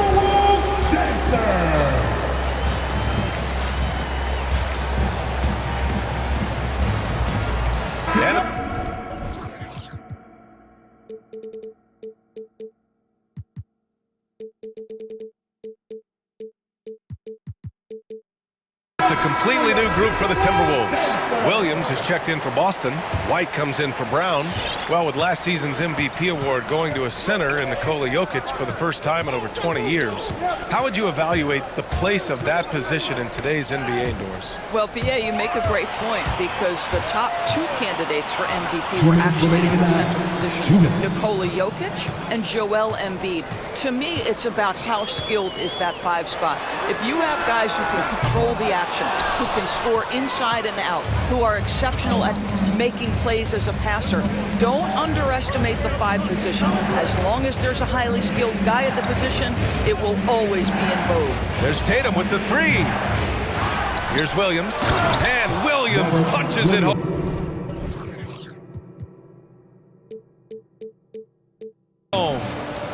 And when the game is this close, you have to go all out. He certainly understands his role, huh? When the shot goes up, just crashes the offensive glass. And that's so demoralizing to your opponent. To play great defense and have the possession end that way, that's tough to take. Fast break, Minnesota. The pull-up. And that one's good. Beasley's got his first basket of the night. All right, guys, what's your take on the hustle stats for the Timberwolves? Their frenetic defense has been impressive, putting ball handlers on the defensive and turning them over as well. There's something else they've done right from the get-go tonight is run. So much of their offense coming on the fast break.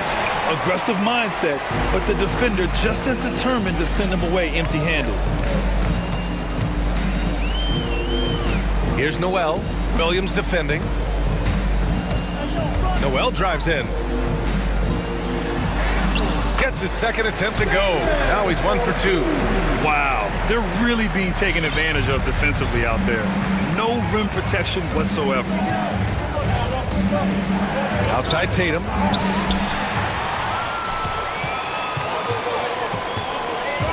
Inside. Here's Reed. And the layup falls. And now it's an 8-point Minnesota lead. Credit their discipline. They've been working for high percentage shots. Minnesota foul. Josh Okogie. That's his first personal foul. Second team foul. And the Celtics in possession here. White, the pass to Smart. Back to White. It could go. Oh, and the release was before the buzzer, but it's off target. And so it's Minnesota. Thanks very much, Allie. And Celtics, 17.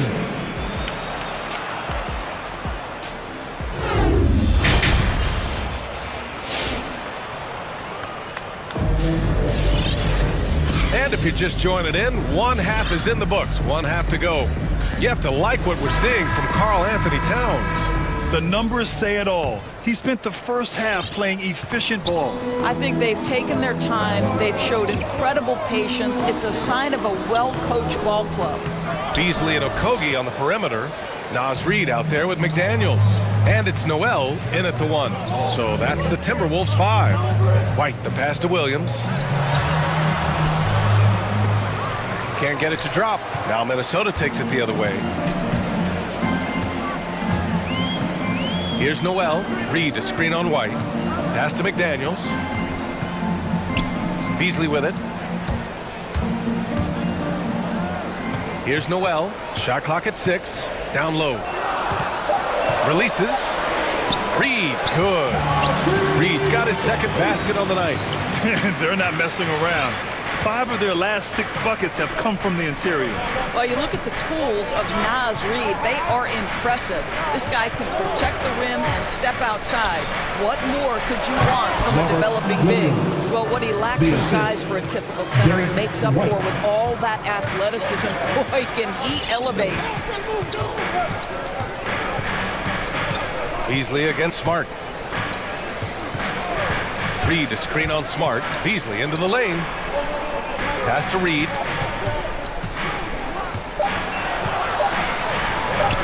Oh, it's blocked by Williams. Smart for 3. hits a three-pointer. Smart has gotten himself going with a triple, his first basket of the game. And with Naz Reid, as you said, he can check all the boxes. Right, still working to figure out where exactly he fits, but you have to be excited about the potential for game development. Still young, still growing. Here's Noel. Rebound Boston. Williams has got his 5th rebound in this one. Beasley against Tatum. Tipped! Boy, the raw athleticism and then the instincts of Josh Okogie to get up and send that shot back. That's tipped. And here's White. Well, no scoring yet from him, but that's likely to change. Reed brings the double. Tatum against Beasley. Tatum passes to Williams. And Williams punches it home. Well, this is the aspect of Tatum's game that is most improving, the ability to manipulate defenses and find an open teammate. Pass to McDaniels. On the wing, Noel. He's guarded by White. Now Reed. Here's Noel.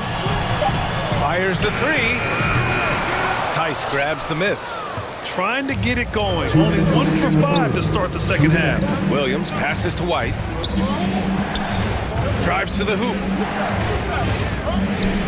Over Reed. Oh, rejected by McDaniels. Here's Noel. A minute 39 left in the 3rd quarter. Tice against Beasley. Oh, they need this! Connects from downtown. Beasley's got 5 now. Slow reaction from the D, and it cost him 3. White finds Williams. Back to White. Inside. And Williams gets the bucket on the assist by White. White's got 3 assists tonight. Minnesota's gone 1 for 2 from outside the arc in this 3rd quarter. Here's Noel. An easy 2 on the layup. And the Timberwolves lead by 6. Woo, just selling the defense on the pump fake. Bang! Your Timberwolves dancers!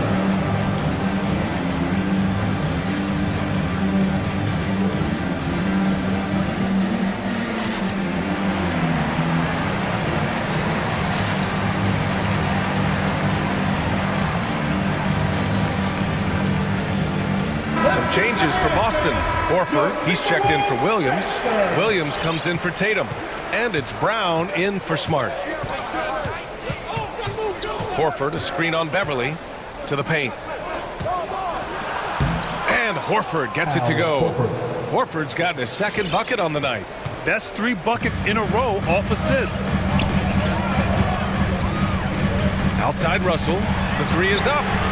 And another 3 for Minnesota. In catch-and-shoot situations, you've got to be balanced and in control. Mr. Russell, well done. Up top, Horford. Outside, Brown. Oh, and a dunk by Brown! We've got to get this guy in the dunk contest. Jaylen Brown taking flight with that insane athleticism. Russell hits the layup after the sweet pump fake to freeze the D. 11 points in the game. Very consistent tonight at the offensive end. Right there, he helps fuel the fire. Russell with the rebound. If you try something like that, you better be sure to complete it. Here's Edwards. Oh my, what a slam right at the buzzer. And they got the last word in this quarter. And so it... Bang! Your Timberwolves dancers! And while we have a chance, let's go to our State Farm assist of the game. And from the 2-guard spot, an unselfish play like this sets a fantastic tone. Well, having multiple playmakers on the floor makes you a much tougher team to defend. 4th quarter action is upon us. Thanks as always for joining us. On the court right now for the Celtics, they've got Jaylen Brown. Also, Marcus Smart out there. Al Horford out there with Jason Tatum. And it's Williams in at the 4 spot. It's Edwards with a drive, and they recover it. It's Edwards on the wing. Three-pointer, and another three from Minnesota. Well, the work that Anthony Edwards is putting in as a shooter is there. That range shot so important. Nice three-point look right there. B.A., forget about attempting the long-range three to cut into that lead. Just attack the rim, my man. Man, that was sweet. And Marcus Smart picks up the foul. That's his first foul. First team foul.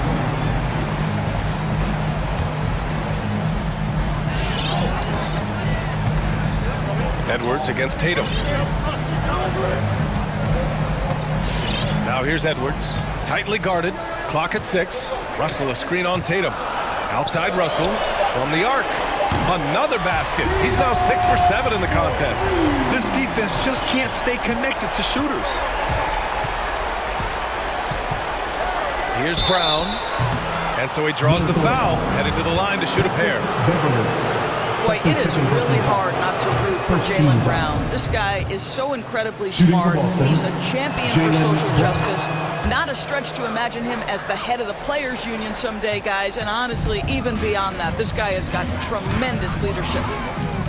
Pass to Towns. Fires the three. And the Timberwolves hit again from deep. My goodness, we've seen stretch fives in this league, but for Karl Anthony Towns to make that long a shot, look out. Steps back. Beverly against Brown. Here's Tatum. Out to Horford. The three. Gets the three to fall. And of course, Brown has talked about his love for the strategy in chess. That's what negotiating a CBA is like. That's right. Takes a cool head, takes some patience. Every move has to be completely thought through, and you do not want to make a mistake because it can unravel your position. Oh, give me a little sauce, Anthony Edwards. Rise high and finish over the defender. Brown against Beverly. Screen by Horford. And it's Tatum missing. This guy just can't find his rhythm, and you look up at the scoreboard, they absolutely need his productivity. Brown against Beverly. Drive by Brown. Good, and it's Horford who picks up the assist. Brown's got 6 here in the quarter. How confident is Jaylen Brown in his handle? The dribble drive through traffic, really nice. Pass to Tatum. Brown against Beverly. And there's the drive. Brown passes to Williams. And with that one, the deficit trimmed to single digits. Well, Jaylen Brown has a ton of upside, and he shows it with his passing ability there. Tatum against Edwards. Here's Prince. The three is up. Smart grabs the miss. Horford left side. Smart outside. Pass to Tatum. Yep, that one goes. Jason Tatum committed to adding strength and adding weight, and now the ability to finish through contact so evident. Tatum brings a double team. Russell against Brown. Oh, what a play by D'Angelo Russell. And trying to put the game away, he's been nails all evening. And he hasn't forced much tonight. I love the efficiency he's giving to them. There's Tatum with the three. Buries it from 3. This has been fun to watch. I mean, they've managed to go on a run just when it looked like this might be over. And it's powered home by Towns. Just putting the ball on the deck. Towns so aggressive in everything he does. And here's Brown for 3. They get it back. Horford, left side Williams. Pass to Horford. Right side Tatum. Second chance effort. Again Boston. One area Jason Tatum has worked to minimize the use of is the mid-range. But sometimes, like right there, you've got to go to it. Here's Russell. Score that basket. His 8th out of 9 shots here today. You can see why they go to this guy so often. More often than not, he's going to be very efficient like he is right here. Pass to Tatum. To the middle. Horford finds Tatum. Brown with it.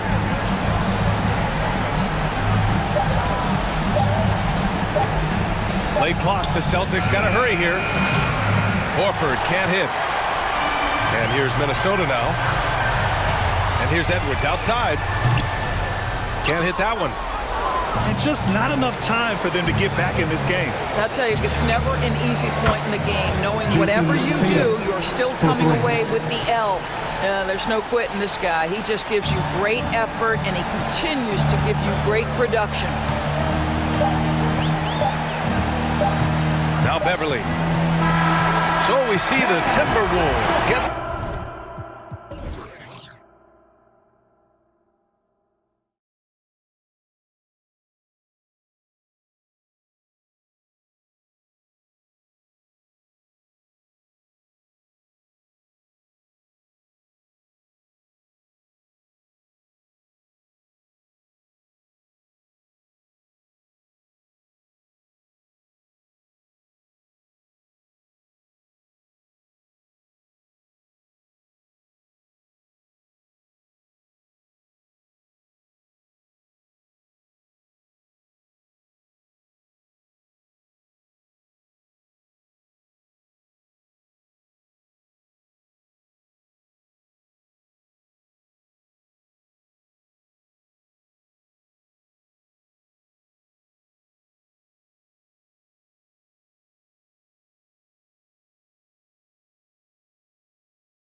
The Jazz. For the Suns, here we go. They know each game presents a test of physical endurance, of mental focus, and their ability to match up against any style of play. And that challenge is right ahead. Jazz, Suns, the NBA on 2K Sports. So the opening lineup for the Suns. Ayton is the pivot, and Crowder slides in at the 4. The star backcourt of Paul and Booker are out there. And it's Bridges in at the small forward. And slam dunk by Gobert. And when Gobert cuts like that, it's over for the defense. For a big man, his mobility is unreal. Passes to Booker. It's stolen by Gobert. There's O'Neal with the 3. Second shot opportunity. And there's the nice layup by Gay. Great anticipation by Rudy Gay. That's a veteran move by a guy who knows how to create scoring opportunities. Paul kicks it out to Booker. And the officials call him for a 3-second violation. 3 seconds. Utah ball. Jazz have gone 2 of 3 here to start out the game. Gone are the days of high usage, but Gay is still a valuable role player. He's a natural athlete, G.A. who still has some burst left. Rudy Gay picks his spots a little more now, but remains a tough cover when he's on the attack. The shot by Paul, no good. Out of character for him to miss that shot. Maybe just a little too casual there. Gobert with a screen on Bridges. Mitchell passes to Gobert. And he uses the glass on the lane. Gobert's got his second basket of the game. And it just seems that every pass they make is leading to a score. Just great ball movement. And here's Utah. 9 points in a row. Good run for him right now. The drive by Mitchell. What you love about Donovan Mitchell, not only does he explode into his moves, he finishes with authority. Booker with the screen for Paul. And the whistle blows. It's going to be on Michael Conley. That's his first. That is his first foul of the game. First team foul. The first quarter of action, 2 minutes in. Ayton a screen on Conley. That's a 2 from Paul. And it's off the back rim. No good. For Utah, they've gone 5 of 6 so far from the field to start out the game. Mitchell dishes to Gay, and there's the foul on Jay Crowder. That is his first foul of the game. Personal foul. First team foul.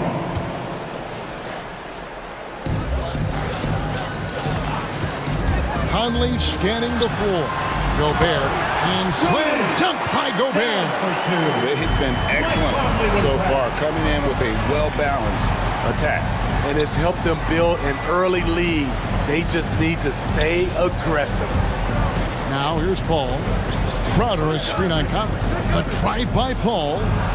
Banked in off the glass. And that's an important basket there. The game was in danger of getting away from him here early if they let that run go on much longer. Outside Conley.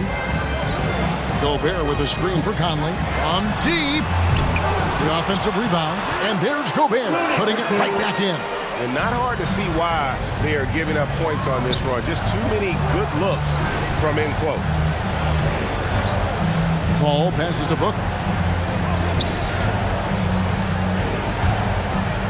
A minute 42 left here in the first quarter. Shot by Crowder, no good. Just a little off to start this game. 1 for 5, looking to find some kind of rhythm. The drive by Mitchell. And then Mitchell at the dunk. And they have owned the paint so far, and the score reflects it. I'll tell you, this was their strategy coming in. They obviously identified a weakness there inside. Now, here's Mitchell, following the shot by Chris Paul. Gobert with a screen on Bridges. Here's Mitchell. That's in, and he's now 3 for 3 and looking sharp. And defensively, guys, they've been unable to shut down the middle. The drive by Paul on the wing. Bridges cans the shot from the wing. And this is CP3's game. He's all about trying to get his teammates involved.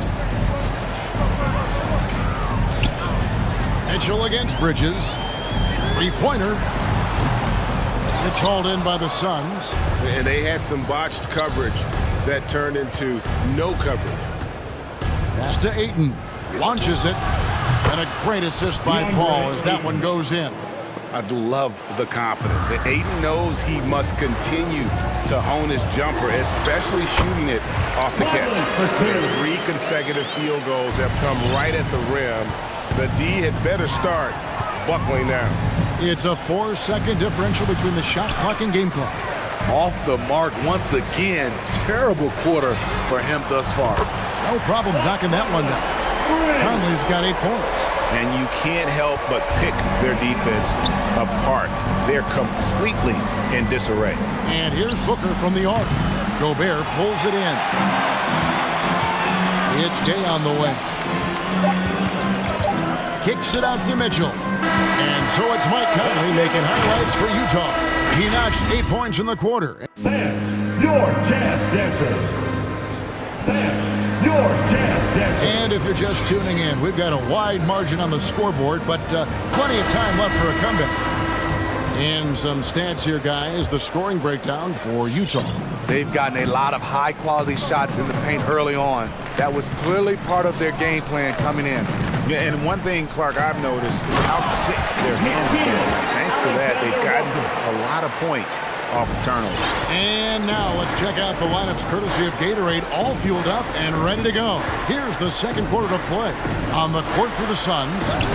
Up it forward, they'll have Bridges and Crowder.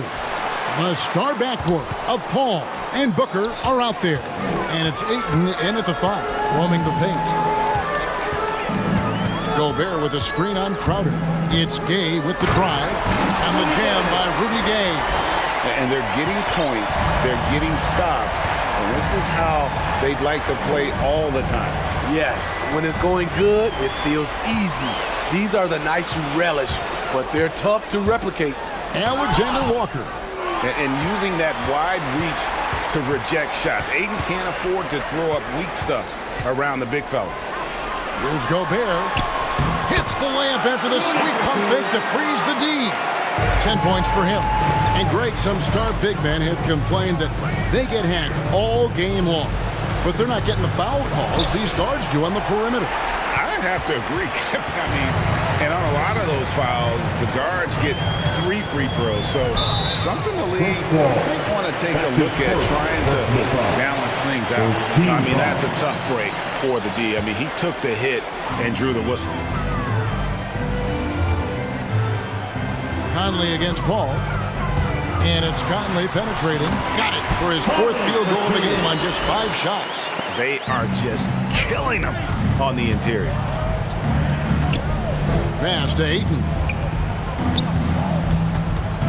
In the corner, Crowder with it. Stolen by Gay. To the left wing. O'Neal from long range. Another shot. And goaltending is going to be the call. So they get the basket there anyway. That's a very close call. I'm sure he thinks it's a clean block, but looks like it was on the way down. How about that mobile 1 block we just saw? Amazing defensive work. And big defensive plays like that will help them stay in control of this one. And so it looks like the Suns will retain possession here.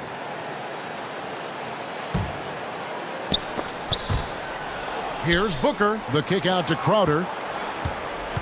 Will it go? Over Gay. And foul on the shot, so he'll get a chance at the line. That's his first. A well-rounded player on both ends. You can count on Jay Crowder night in and night out, and you see the value he provides for this team. Now here's Conley. He's got 10. Gay, a screen on Paul. Gay outside. And that one falls, coming off Conley's feet. Gay's got 5 points now in the quarter. This is the confidence Rudy has in himself, looking to score as soon as he gets the rock. And the Suns miss again. You know, he was looking for revenge, trying to match shots from distance. Gobert with a screen on Crowder. Conley the pass to Gobert. And slam dunk by Gobert. He's so good in pick and roll. When the defense plays up on him, he burns them with the pass. Paul's shot is off. He's kind of lost his way this period, having a hard time getting anything to go down. 2 minutes. And you look at Mike Conley's game, just a steady floor general and deadly accurate as a shooter. And Greg, I'm not sure he gets enough credit for how he competes on the defensive side. At 6'1", he's given up size on a nightly basis, but he won't let you pick on him.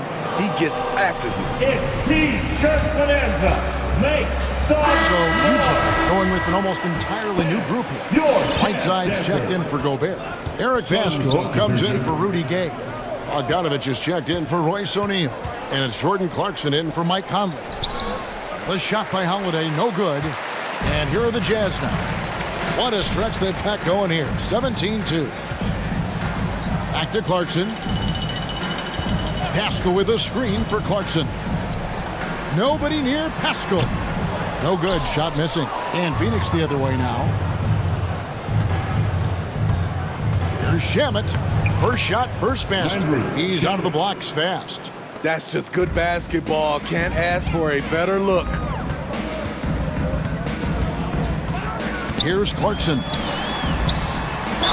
And the bucket is good. Three-point play. And here we go. Coach's challenge happening right now. This one in regards to the personal foul. Seeing if that was the right call. And this is the time now where the officials can review in closer detail. The previous play is The original personal foul. Getting a different angle can sometimes make it a lot easier to determine. Greg, indeed, and the one thing with replay review is that when you see the slow motion, After the review, the ruling on the floor is overturned. players are moving at, and how fast the action really is, and how hard it can be sometimes, you know, Greg, to make the right call. And the announcement on the review is that the foul was called in error. So they have determined, Greg, to overrule the original call. And guys, this is what it's all about, getting the call right. And I think in this case, the video review showed that while it was a tough call to make on the floor, they got it right with the review.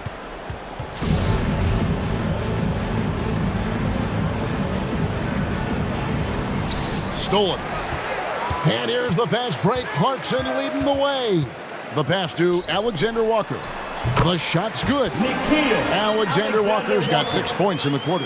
The assist totals, Kevin, just continue to grow. They're way ahead in that category. Ball movement has been flawless. Now, here's Shamet. This one for three. And that one is off. Yeah, and they've shown effort and aggression in the paint, really right from the tip. Their rebounding edge right now, massive. And there's the foul. It's on Cameron Johnson. That is his first foul of the game. Second team foul. Here's Bogdanovich.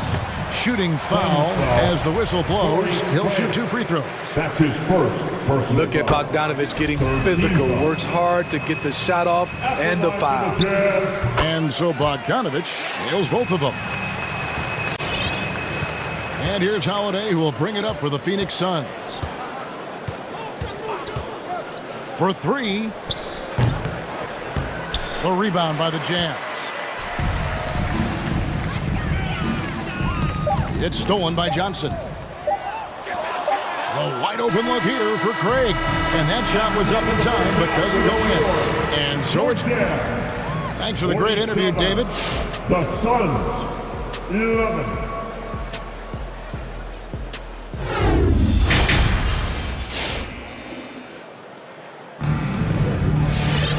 There wasn't too much drama in the first half, but maybe things will tighten up here in the second. Rudy Gobert has been sensational. Well, he left his mark on that first half with his quick hands. Great sense of timing to pile up the steals. Well, if you want to get into your offense quickly before the defense can set up, creating turnovers is a great way to do it. The wing pair for them, Clarkson and Bogdanovich. Eric Pascal out there with Whiteside, and it's Alexander Walker in at the point. That's the group right now for Utah. Now here's Paul, 6 to shoot. Ayton attacking, and Ayton throws it down. And this is what you love about Ayton. Highly skilled, he can face you up, then take you off the bounce. Here's Clarkson, kicks it out to Bogdanovich, and stolen by Booker. Bridges against Bogdanovich. Ayton wide open. The three-pointer no good. Oh, man, you know he'd love to have that one over. And, you know, Booker might have been a volume shooter, at least early in his career, but now he's a legit #1 option for an offense. Now, here's Whiteside. And the rejection by Ayton. And it's Paul penetrating, and he comes up with the deuce. Paul's got his second bucket of the night. So clever on his takes inside. Chris Paul is adept at carving his way through the D. And Greg, the efficiency for Booker has grown over the years. And no longer forcing shots. Takes what's available to him, and I believe he could be the leading scorer on a championship caliber team. Count it. When he gets the ball in that close with Whiteside's length, I don't know how you stop him. And it's Paul penetrating. Booker with no one around. Good, and Paul gets the assist. Paul's got his 4th assist in this one. And that pick takes the D totally out of the equation. Hey, if you're not going to fight over, you're essentially giving the shooter the look he wants. Here's Alexander Walker. 6 points for him. Whiteside, good. Whiteside's got 4 points this quarter. And when the score is as lopsided as it is, and you can see they smell blood in the water, that man is going for the jugular. Now here's Booker. Crowder is screen on Clarkson. And Booker kicks to Ayton. 5 to shoot. He takes it in. Played in with a nice touch off the glass. Ayton's got his 3rd basket of the night right there. Just crushing it here. 80% to start the half. Bogdanovich inside. He's against Bridges. Back to Bogdanovich. Jazz passing it around. Here's Whiteside. Uses the glass to finish the layup. Whiteside's got 6. They're doing work here in the second half. 3 or 4 to start. Paul kicks to Ayton. For 3, Booker, and Ayton throws it down. And dunking the ball is just second nature to Ayton. With the right positioning, he's a threat to throw it down. Now, here's Clarkson.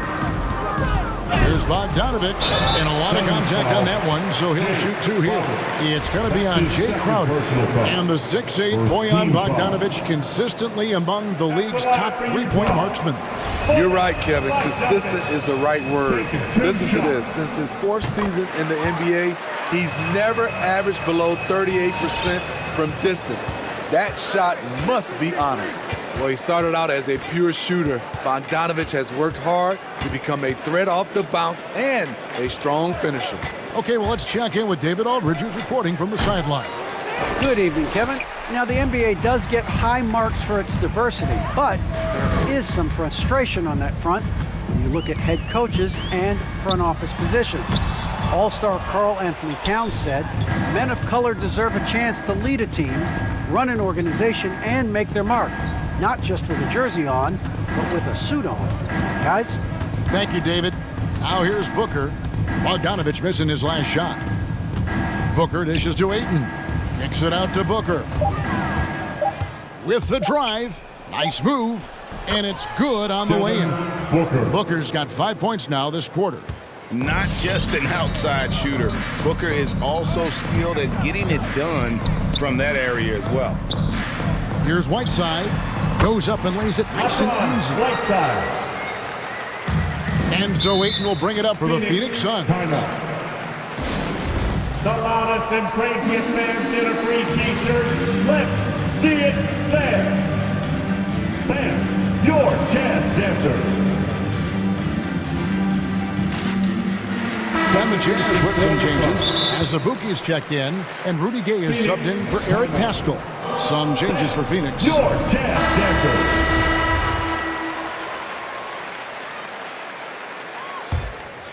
3-second difference between shot clock and game clock. Holiday goes in, feeds it to McGee. The kick out to Holiday and stolen by Bogdanovich.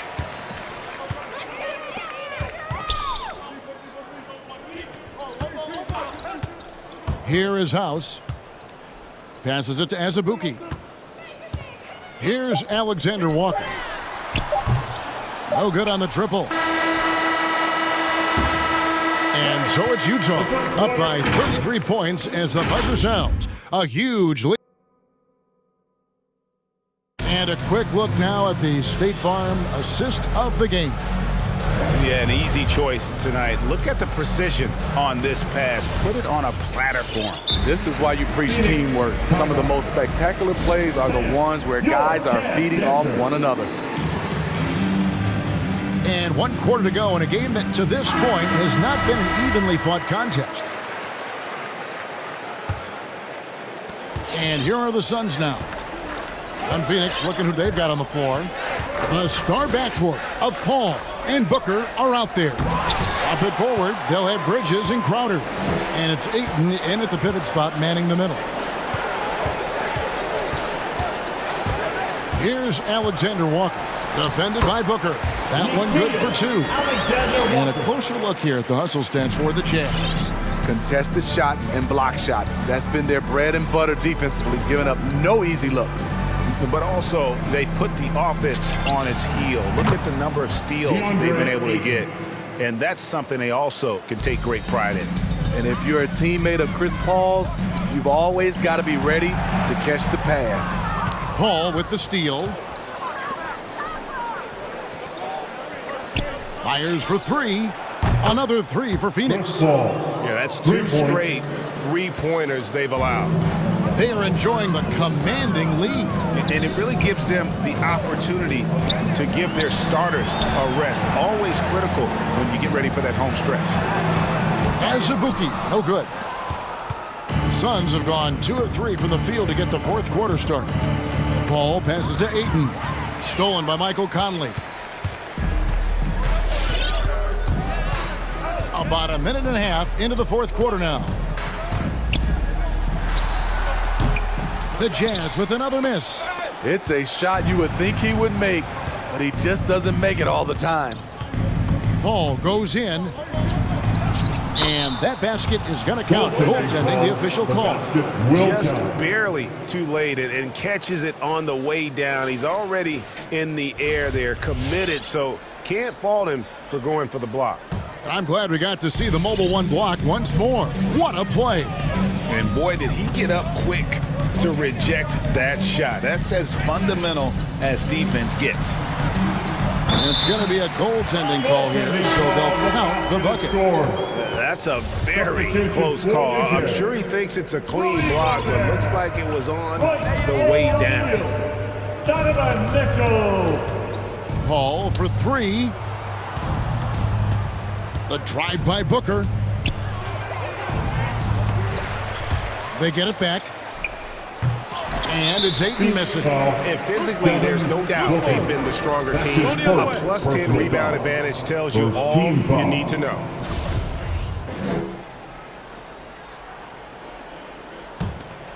Utah shooting 71% all in all in this one. They've been brilliant offensively.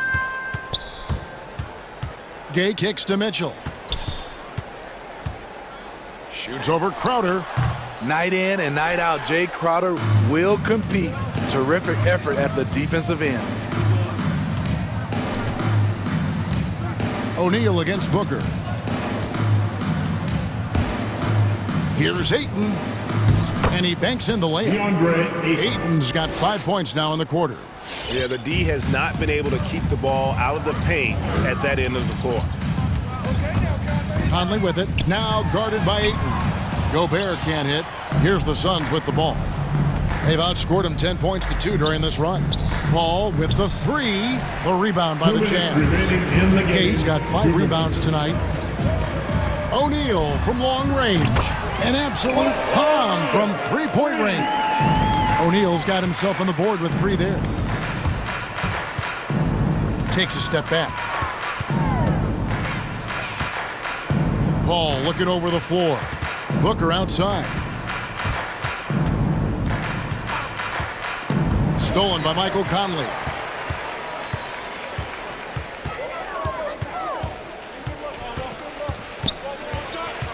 Over 3.5 minutes through the final quarter now.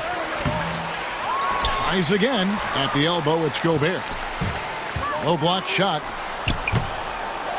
Goes up again. Count the bucket. And he's got a free throw coming up as well.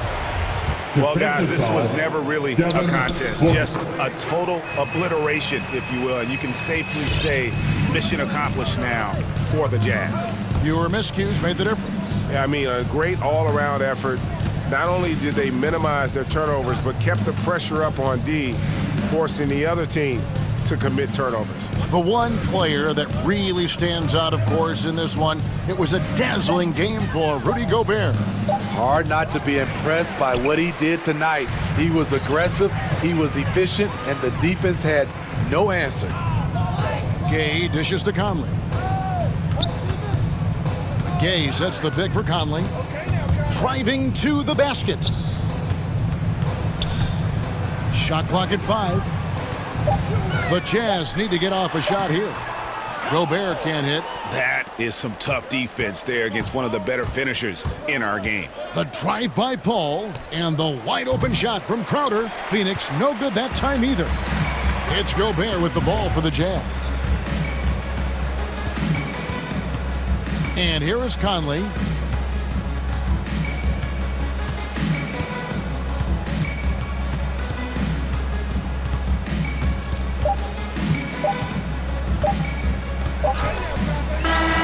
And so it's Utah easily grabbing the win. This game may not have been the most exciting we've ever seen, but you have to appreciate it.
Futures in front of him, it would seem. I think most teams in the league would love to have the kind of young talent that we've got on display here tonight, B.A. This game is a chance to see really some of the bright stars of tomorrow. So the opening lineup for the Timberwolves. The backcourt is Russell and Edwards. Torian Prince is out there with Patrick Beverly. And it's Towns in at the center position, locking down the middle. Now here's Morant. And then Morant with the dunk! The quick feed of Morant. He's so dangerous when he's cutting to the rim. And it's Russell on the drive. No luck on that one. Oh, and Jackson with the defensive effort. Morant with it, now guarded by Beverly. He was all alone on that one. Hey, good to get him going right away. I mean, those are the shots that really boost confidence. Perhaps he's set for a big night. I mean, he can be a difference maker for him when he's on his game. That's how you up the ante. Come right back at him. A little back and forth from long range. I love it. That's a terrific answer there. Russell from outside. He can't hit that time.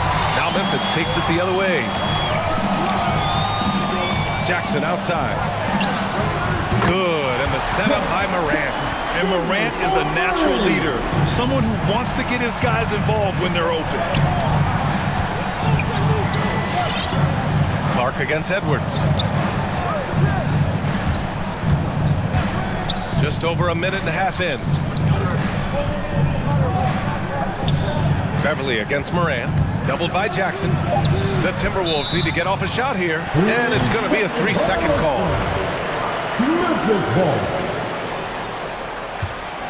Memphis has gone 2 for 2 from deep to start this one. Morant, the pass to Jackson. Beverly against Morant. Driving inside. Oh, there's Morant with the slam. Attacking the rim with power. Tremendous finish. Really piling on the lead with a dunk like that. Now here's Russell.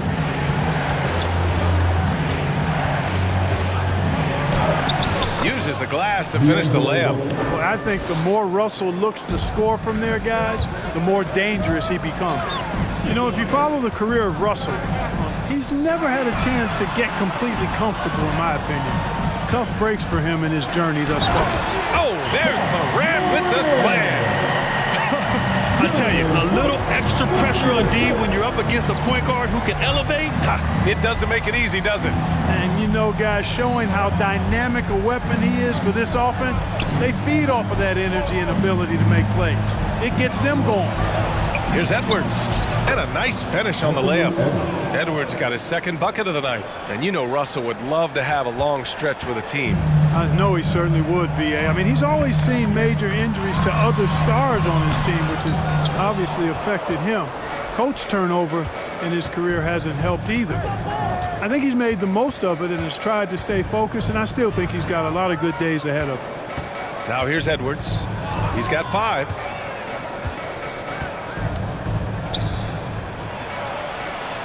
Hangs in the air, and the layup is good.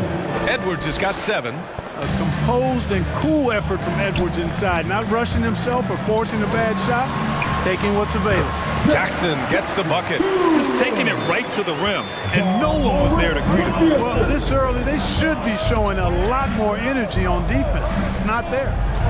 Now here's Edwards. He's got 7, picked by Prince. It's Edwards with a drive and a missed layup. The Grizzlies have got 6 of 8 shots to go.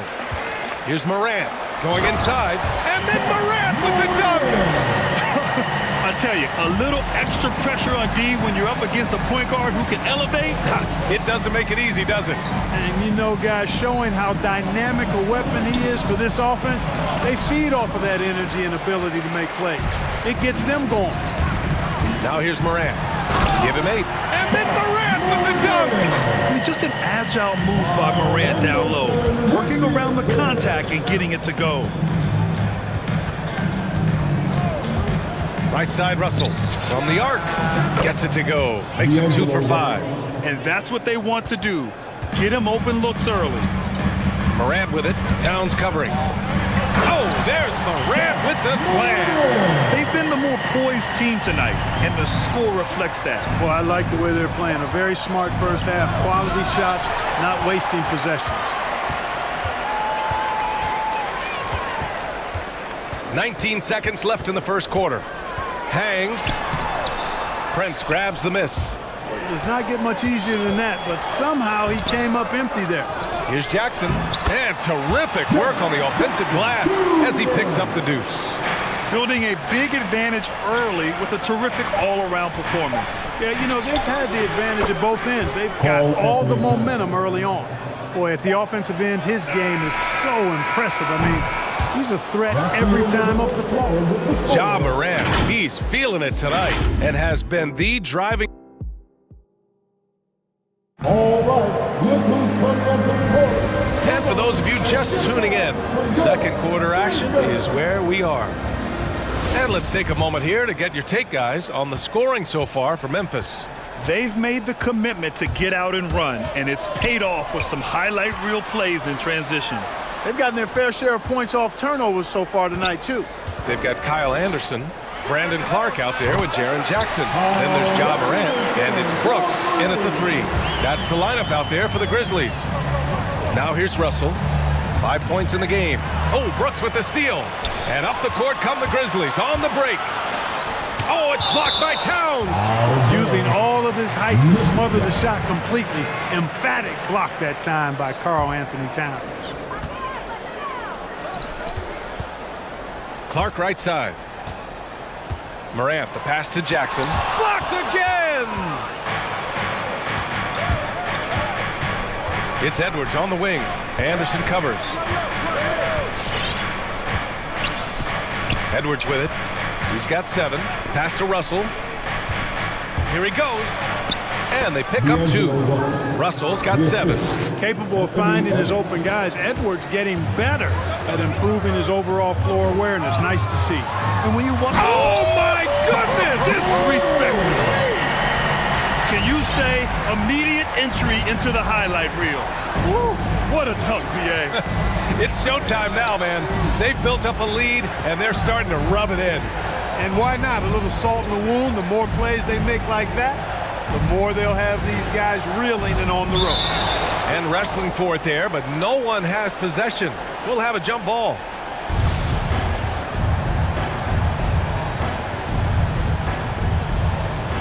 Oh, Brooks with the steal. Here's Anderson. Not going to go that time. So Minnesota will take it the other way.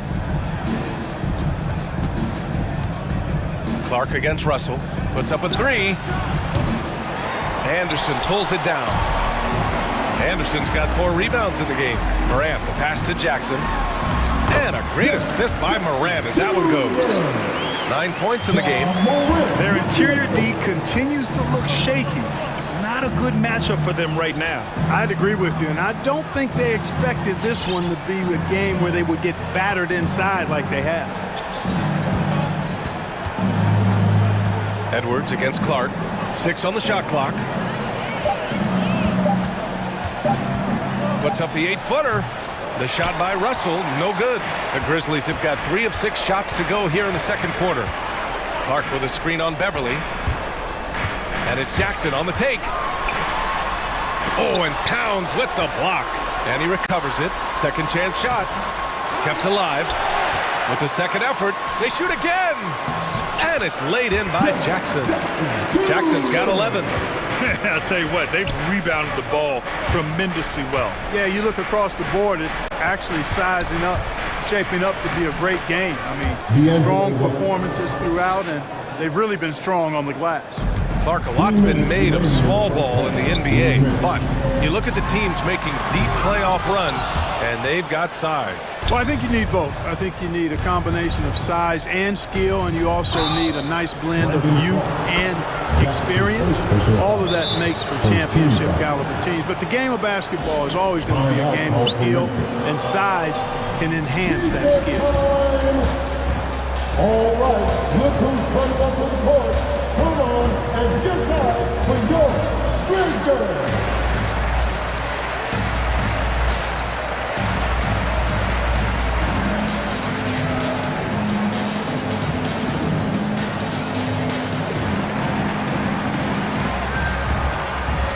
Memphis.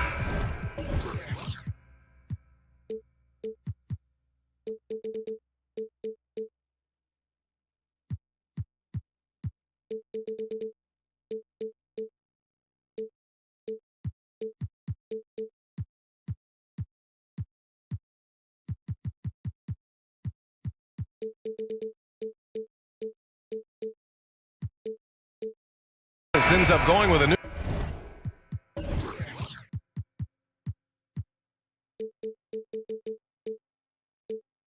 group.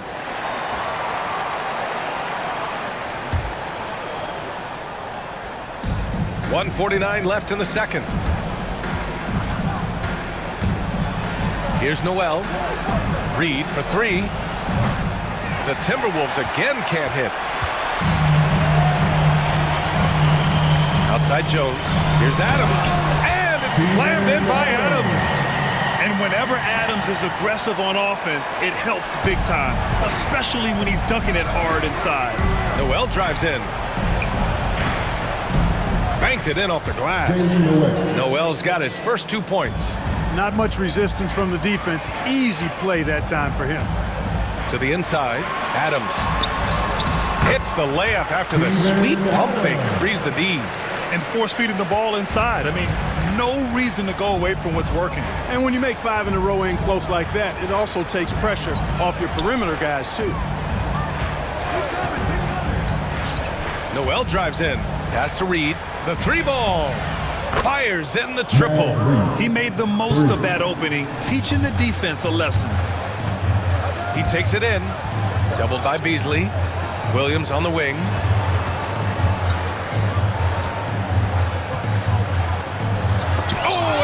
With a block. They get it back. Adams, shot's good. And really a reflection of their superior effort level to this point. It seems to me they've gone after this win a little bit more. Beasley, right side. And stolen by Williams. Adams inside. Reed defending.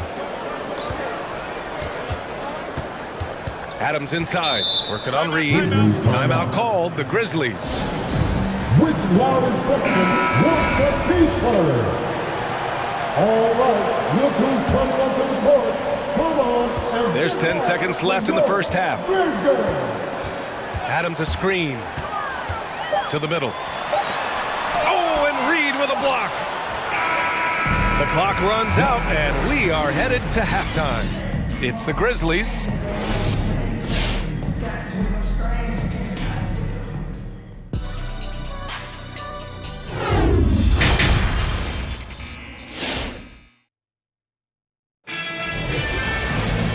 There wasn't too much drama in the first half, but maybe things will tighten up here in the second. Oh, a fantastic game from Ja Morant in this one. Slicing up the defense, living in the lane. Terrific first half for him. Well, you know what, guys? My question is this. Who's he going to posterize in this half? You know, we've already got a number of filthy dunks out of it. On the court for Minnesota. Beasley and Okogie on the perimeter. Naz Reid out there with Jared Vanderbilt. And it's Noel in at the point guard position. Reed passes to Beasley.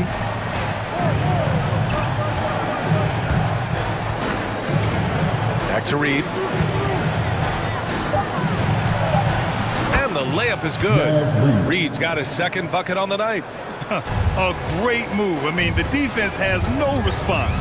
Yeah, if that's a harbinger of things to come, he's looking at having a very big second half. And the whistle blows as the basket counts. Chance at a three-point opportunity here. One free throw coming up. Will grant the best way to steady a team. Have an anchor like Tyus Jones as the backup point. I mean, just an outstanding decision maker. His steady play complements their athletes with that second unit. From deep, sends it home from three-point land. Noel's got 5. Gotta fight harder to get over those screens. Well, I'm going to credit the screen. I mean, that's a good, strong pick he lays there. I don't mind that. I mean, they met him at the rim and temporarily prevented the points. Old school D right there, just telling them no easy layups. It's as simple as that. And that's what you expect from them. It's both from the stripe. And here in the second half of play, we're just over a minute in. Here's Noel. Misses the three. Memphis has gone 3 of 3 from outside here in this one. Outside Jones. Melton on the wing. Here's Noel. 5 points in the game. Pass to Okogie.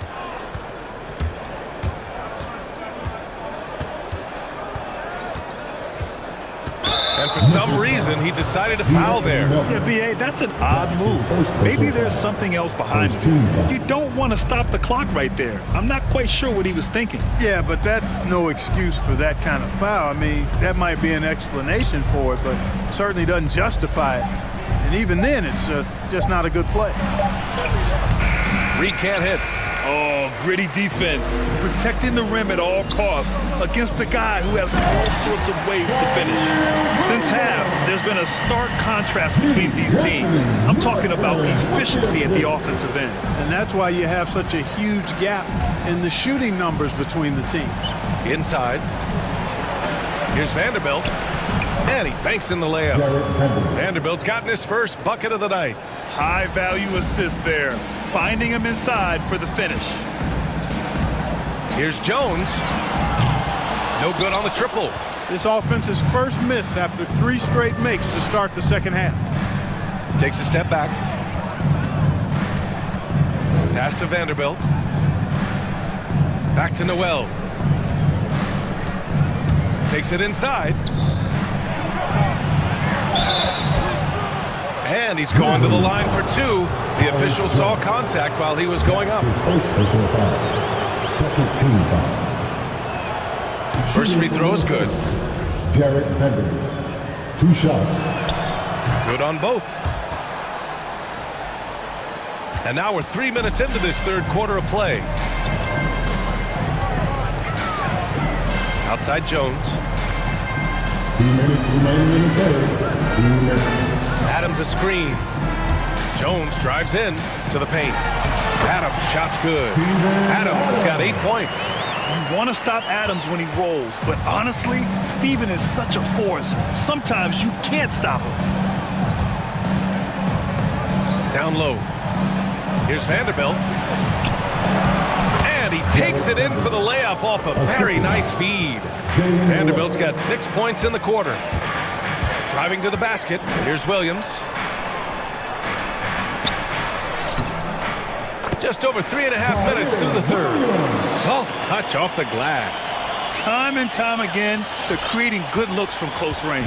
And even under pressure in close, I think they've still done a good job maintaining concentration and converting the opportunities. Beasley finds Reed. And it's blocked right out of the air and controls it.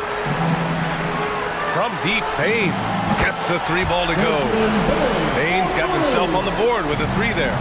That was some by-the-book basketball. Blocks the shot, gets out in transition, and finishes strong. Here's Okogie, looking for his first basket, still in this one. Just 5 to shoot.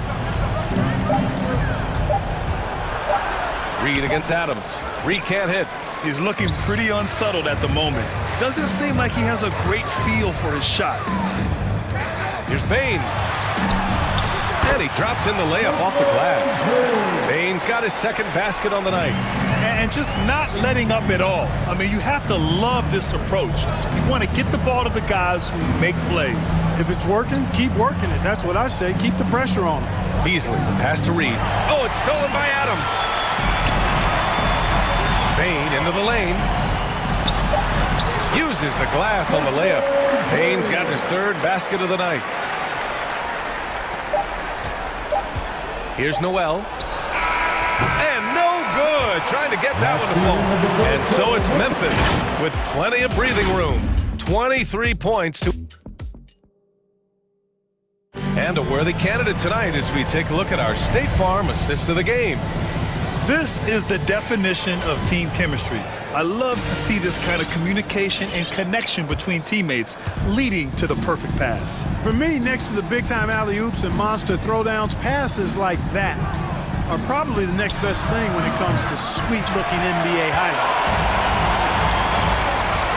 And with the fourth quarter upon us, time is running out for this game to become competitive. We've got Steven Adams, DeAnthony Melton out there with Tyus Jones. Then it's Desmond Bain, and it's Williams in at the power forward. That's the lineup out there for the Grizzlies. Steps back. Beasley outside. Into the lane. Drops in the layup for two. Beasley just outworked the defense there. I mean, was able to get into his shot and get it done inside. Jones drives in. Oh, and makes it with the kiss. We've seen that more than once today. An effortless basket inside. Well, listless and lifeless at the defensive end. I mean, especially inside. They've really got to pick up that interior defense. Pass to Reed. There's the three. Adams grabs the miss.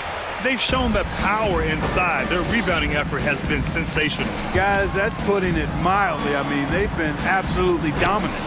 Williams misses. Minnesota's gone 0 for 2 from outside here in the fourth quarter. Here's Okogie. Final quarter here, and we're just over a minute and a half through it. Boy, watch how Okogie powers his way to the finish. Rushes off the contact like it's not there and gets it to go down. Jones with the ball, picked up by Reed. Oh, sweet move. Adams, three-pointer. Jones misses. For Minnesota, they've gotten half of their attempts to fall in the fourth. 2 for 4 now. Pass to Vanderbilt. Here's Okogie.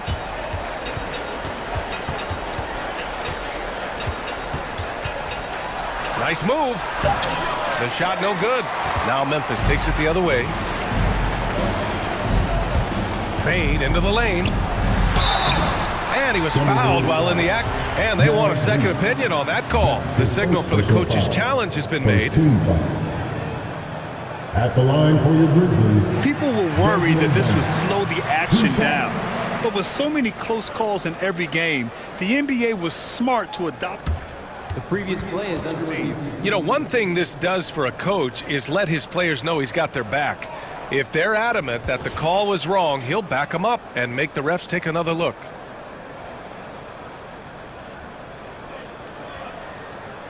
After the review, the ruling on the floor is overturned. So they see clear evidence of a bad call, and they're going to overturn it. Probably the right decision. And give credit to the officials for recognizing the mistake and correcting it. Nobody likes to say they got it wrong, but they fixed it in a hurry. We're in the fourth quarter here, just under 2.5 minutes gone by. They get it back. Here's Okogie. Tries again. Jones grabs the board. Memphis has gone 4 of 6 from three-point range thus far. And here we go. And it's flushed down. A nice jam. It's like he's doing pull-ups on the rim. Looked like a schoolyard playground right there. He's lucky to get away with that, though, guys. I mean, it could have earned him a technical for hanging on too long. Snatched up. Here's Vanderbilt. Pass to Reed.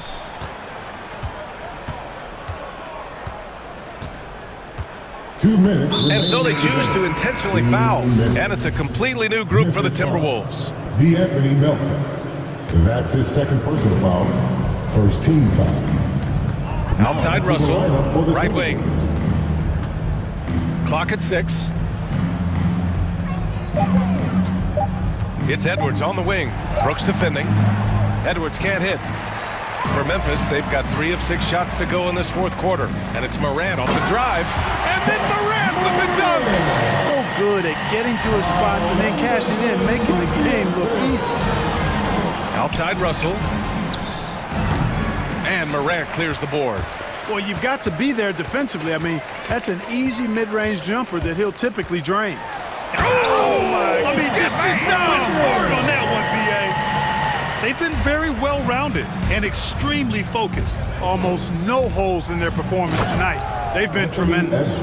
Highlight reel dribble move, and then the athleticism takes over. Woo! Yep, he wasn't going to be denied there, showing all the skill. Well, I tell you what, he deserves to do some collar popping after that sequence. In the paint, Morant stays nimble, and that allows him to make any needed adjustment to his shot. It's Edwards with a drive. Pass to Beverly. Oh, Brooks with the steal. Morant against Beverly. Drives. Oh, what you say? This is what winning is all about. Playing your best when it matters most. Yeah, you know, once they got victory in their view, a huge injection of energy and a great run to finish it off. When you use it right, the pump fake's as effective a move as there is. Beverly against Morant. To the inside. Here's Jackson. Back to Morant. Clark with a screen on Beverly. Morant, no good. And Minnesota has possession. 3-second difference between the shot clock and the game clock. Well, I tell you what, once Edwards accelerates, I mean, he looks like he's playing at a different speed than those around him. 20 seconds left in the final quarter. Got a piece of it. Beverly with a steal. Pass to Russell. Towns on a screen. And Russell with the three. You know, Russell is so smooth. He's got deceptive length, which allows him to get those shots off behind the arc. And so it's the Grizzlies taking care of business in this one. We saw two different teams tonight.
What an incredible guard matchup we have here in this one.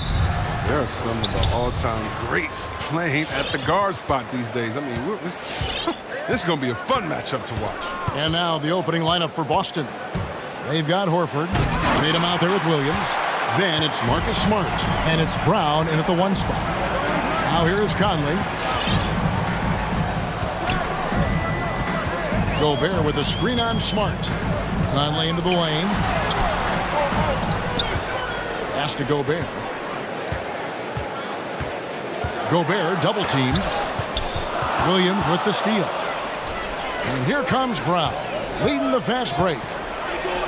The shot's good on the assist by Horford. Brown's got the first points on the scoreboard for the Celtics. It's stolen by Brown. Outside Tatum. The kick out to Brown. Williams, a screen on Mitchell. Mitchell against Brown. The 3 from Tatum. And it's Gay with the rebound. Definitely a situation you want to make sure you don't give him too good of a look. Here's Williams. The kick out to Brown. A second chance effort. Nice move. Williams' shot is off. Man, you don't see this fella blow many layups. Not against D like that, anyway. Gay sets the pick for Conley. Driving the lane. Now in the scoring column with that bucket. 1 for 2 this game. Putting his athleticism to perfect use. Conley is an absolute animal when he's on the drive. Outside Tatum. On the wing, Williams. Here's Horford. And there's the whistle. 3-second violation. 3-second violation. Dance ball.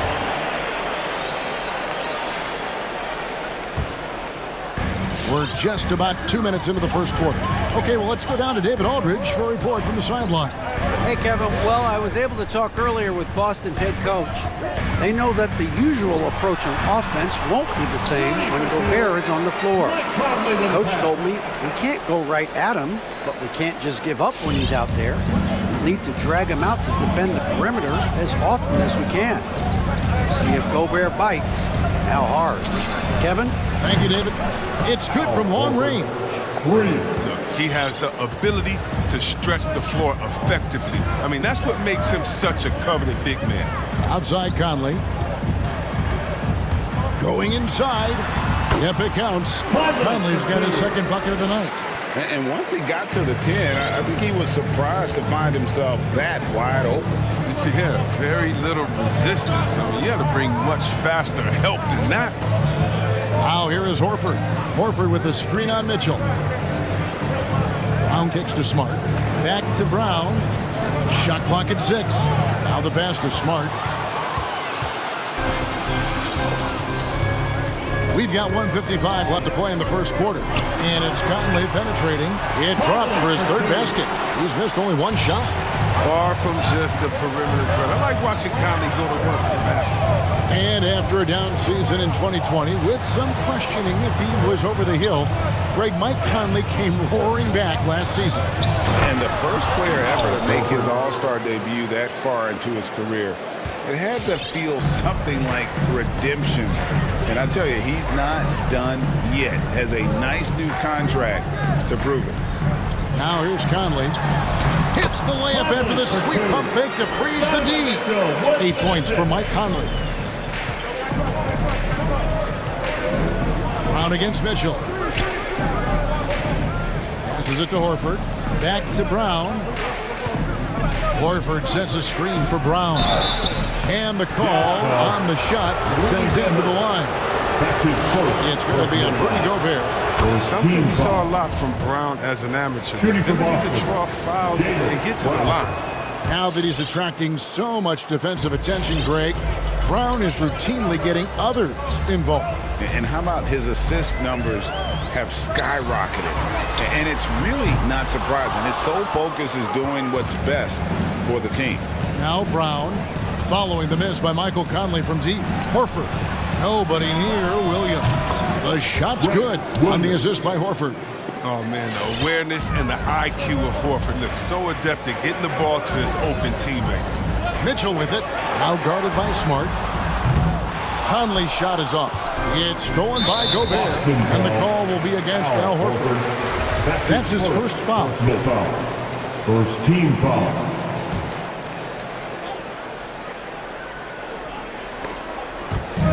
.27 seconds left here in the opening quarter. And contact on the shot, so he'll be shooting free throws here. And that's part of what Mitchell brings to the table. The willingness to operate on the perimeter or get in there and mix it up on the interior. Not many players with a more steady hand at the free throw line than this fella. Brown feeling it out a bit. Tatum a screen. Brown kicks to Tatum. A three ball. Down to 5 on the shot clock. Horford with the screen on O'Neal. The three from Tatum. And so it's Mike Conley making highlights for Utah. He notched 8 points in the quarter. Fans, your chance dancer. All right. Some good action already in this one, but a fairly even matchup after the first quarter of play. And the guys, what's your take on Utah so far? Impressive start. They came in with a well-conceived game plan and have executed. Well, yeah, this is their preferred pace, and it's gotten them out to an early lead. In a moment now to reset the lineups, courtesy of Gatorade, all fueled up for the second quarter of basketball. On the court right now for the Celtics. Smart is out there with Brown. Then it's Williams. Then it's Tatum, and it's Horford in at the center, filling out the middle. Now, here's Mitchell. Following the miss by Michael Conley. Mitchell nails the 16-footer. And we've seen several lead changes tonight. Neither team giving an inch. It's a seesaw battle. Both teams are pretty evenly matched, and the score reflects that. And then Brown with the dunk. You gotta love how Brown finishes strong, driving fast and hard to the cup for the rim-rocking Shazam. And now we'll get a perspective here on the hustle game. How it's been going for the Celtics. They're setting the tone early with their defense, keeping the pressure on and taking chances. And they've got a bunch of steals to show for it. And also defensively, they've been able to cause some turnovers tonight, and that also builds confidence and gives you momentum. Now here's Tatum. Nothing yet on the scoreboard for him. Brown with it. He picks him up defensively. Williams passes to Brown. And he hits it just before the shot clock expires. Brown's got the lead up to 4 now for the Celtics. Smart against Conley. O'Neal passes to Conley. Lays it up off the glass. And that's now 10 points for Mike Conley. Yeah, and there it is again. On a lot of their possessions this first half, they've established great inside position. And slam dunk by Tatum. This is how aggressive Tatum is. Excellent job right there. Getting close to the rim and hammering it home. Conley with the screen on Brown. Mitchell kicks to Conley. And you look at the 2021 draft class, just some unbelievable talent at the top. I mean, Cade Cunningham, for me, probably is the consensus best player, but man, you got guys like Suggs and Green and Kuminga with that rare athleticism. And how about Mobley? He really defines what a modern-day big is supposed to be. I mean, what more could you want? Here is Conley. Marcus Smart picking up that last basket. And it's good for 2. Conley's got 4 points in the quarter. Okay, listen, you got to body him up when he's in the paint. If you play off of him, then that's just 2 easy points. Tatum with the screen on Mitchell. Here's Brown. Oh, and he plucks it off the glass. Wow. That one's in there. The Boston lead is cut down to just 2 points with the bucket from Mitchell. And there's an edge to Mitchell's game. He wants to be the guy in charge, and if that means he's got to get physical, he'll do it. It's Brown with the drive. Gobert with the block. And that's out of bounds. Boston will retain possession. Some changes for Boston. Robert Williams, he's checked in for Horford. And Derek White subbed in for Jaylen Brown. Outside Williams.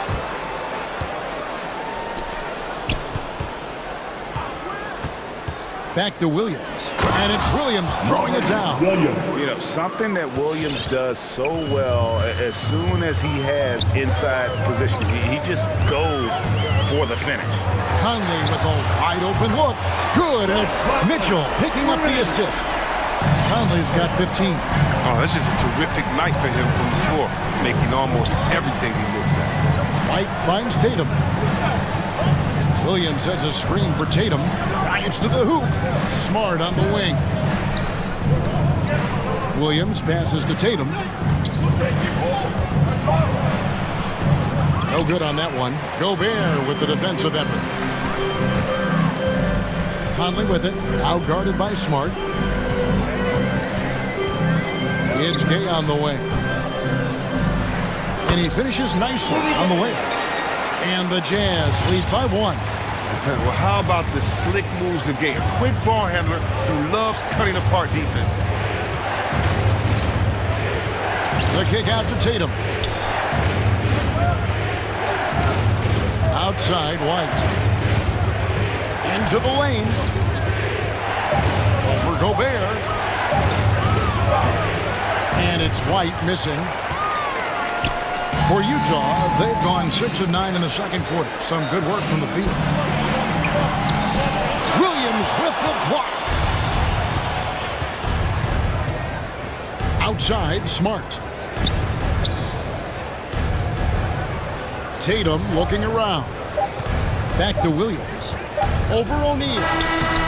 So that'll be it for the first half. Fairly even battle underway in this one. Thanks so much, Dave, for the great... The Celtics, 24.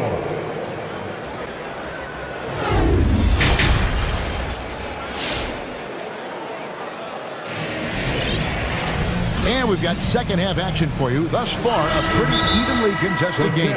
We're seeing a tremendous game from Mike Conley. You just love the patience in that first half. Waited until he got the look he wanted. Yeah, working the ball, getting clean, quality looks. I mean, just efficient basketball through and through. Utah leading.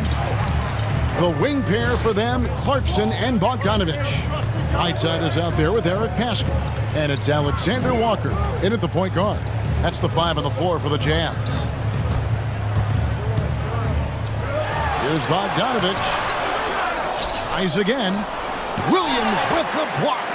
The amazing thing about Williams, yeah, he can block shots inside, but he can also block shots out on the perimeter. His ability to play in space means he's more than just a rim protector. Doesn't care where you're shooting from.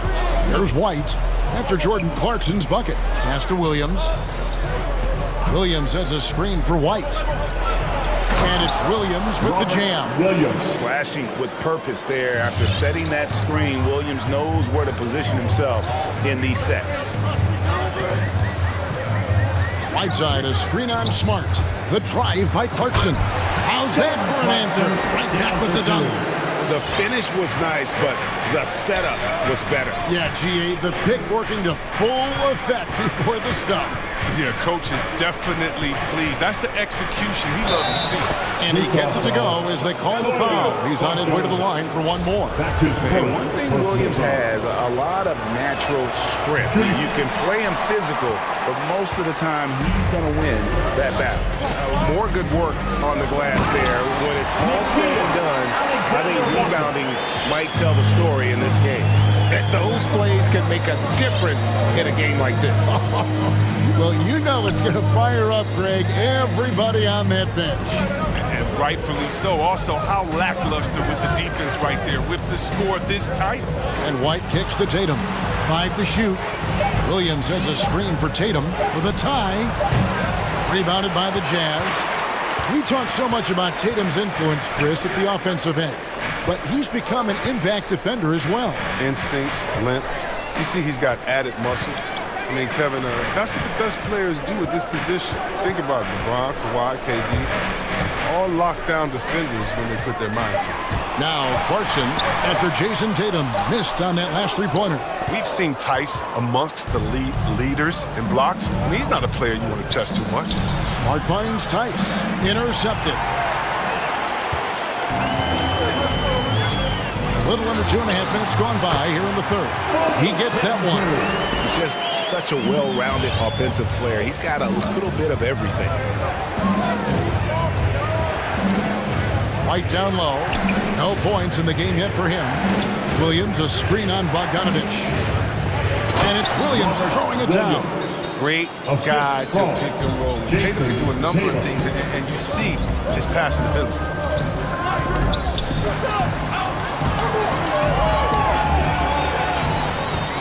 Over to the wing. Here's Pascal. It's tipped. Pascal with the steal.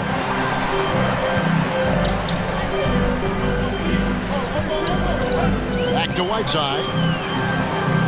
That ball. Nice feed that time from Bogdanovich. Whiteside's got the lead up to 5 now for the Jazz. And stolen by Bogdanovich. Here's Clarkson.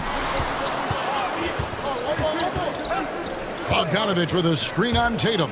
Here's Pascal. And slam dunk by Pascal. Well, if you don't take care of the ball, fellas, that's what can happen. Absolutely, Greg. That makes the turnover even more painful. You're going defense to offense in an instant. Every team now calibrated to do that. Here's White, following the bucket by the Jazz. He kicks it to Tatum. Just 5 on the clock. Doesn't go for it. Good D by Bogdanovich. He has shot them in the foot with his inability to make shots tonight. Alexander Walker passes to Clarkson. Taken away by Williams. Smart, wide open, he fires. Again, the miss by the Celtics. Pass to Pascal. Back to Clarkson. Pascal with a screen for Clarkson.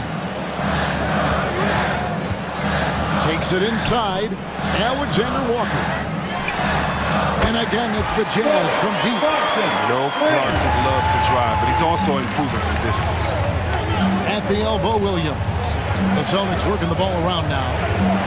Tice with a screen on Clarkson. Smart finds Tice. And Tice throws it down. Such incredible house for a center. Look, it allows him to hold his own against any other 5 in the league. Your Jazz Dancer.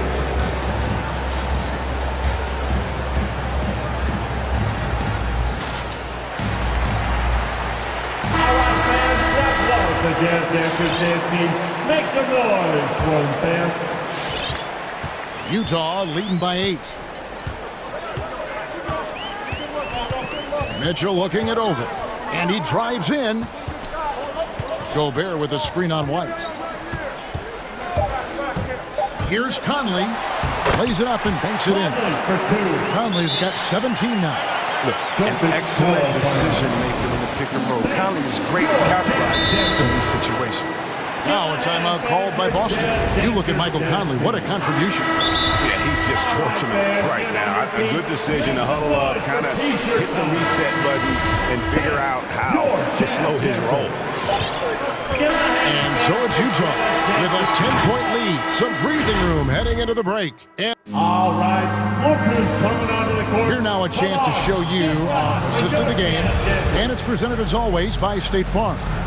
And I'm glad this was the pick because I love this pass. Such a great dish. That's what I call court vision. Well, it's also called making a good read, understanding where everyone is, taking full advantage. Fantastic. And with 3 quarters behind us, let's see what this 4th period holds in store for us. On the court right now for the Celtics, we've got White. Horford is out there with Daniel. A dynamic leaper with an impressive wingspan. Mitchell usually has some flashy dunks up his sleeve. Brown the pass to Tice. Outside, Horford. Here's Brown. And throw down the reverse jam. And it's Mitchell with the ball for Utah. The 12-point lead, their biggest of the game. Conley's shot is off. Well, when D forgets about him on the perimeter, they're playing with fire. Lucky they don't get burned here. Here's Brown, and finished off by Brown. Oh, and check out the handles of Brown, just destroying anyone in his path. And it's out of bounds. They say it was last touch by Brown. Gets a finger on it, but just can't quite come up with the steal. Appreciate the effort, though, making his presence felt defensively. Here's what Boston's going with right now. Jason Tatum comes in for Daniel Tice, and Smart subbed in for White. Gobert with a screen for Conley. He dishes it to Mitchell. 4 on the shot clock. Here he goes. Poked away. You almost have to assume he's going to knock those down when he is that open. The 3 from Tatum. A rebound by the Jazz. Gobert's got his 5th rebound in this one. Inside. And the jam by Rudy Gay.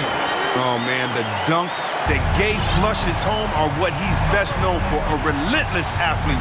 He just flat out gets it done. The pass to Tatum. He's looking for Horford and finds him. And the dunk by Horford. Strong move to the 10, trying to get his guys going. Hard not to get motivated, GA, right when your teammate makes that kind of play. They needed that, and I love that he just didn't settle for the game.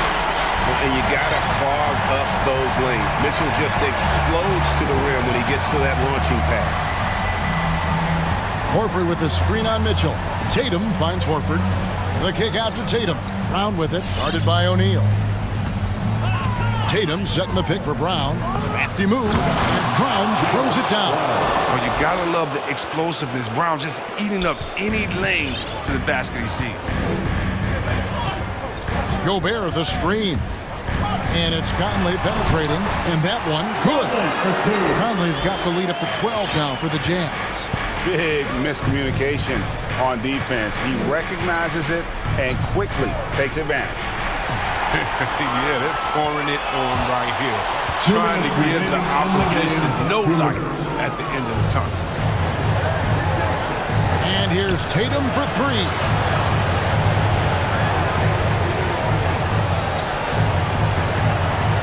Back to Horford from deep. Rudy Gobert with the rebound. Gobert's got 6 rebounds here tonight. Mitchell against Williams. Down low and stolen by Tatum. Driving inside. Wow, hammering it in. That's amazing, the creativity. And you see how fluid an athlete Tatum is. Outside Conley. Passes it to Gobert. Mitchell against Brown. Gobert with a screen on Brown. And slam dunk by Gobert. No question as to which team gave the better effort tonight. A dominant performance and an outstanding win for the Jazz.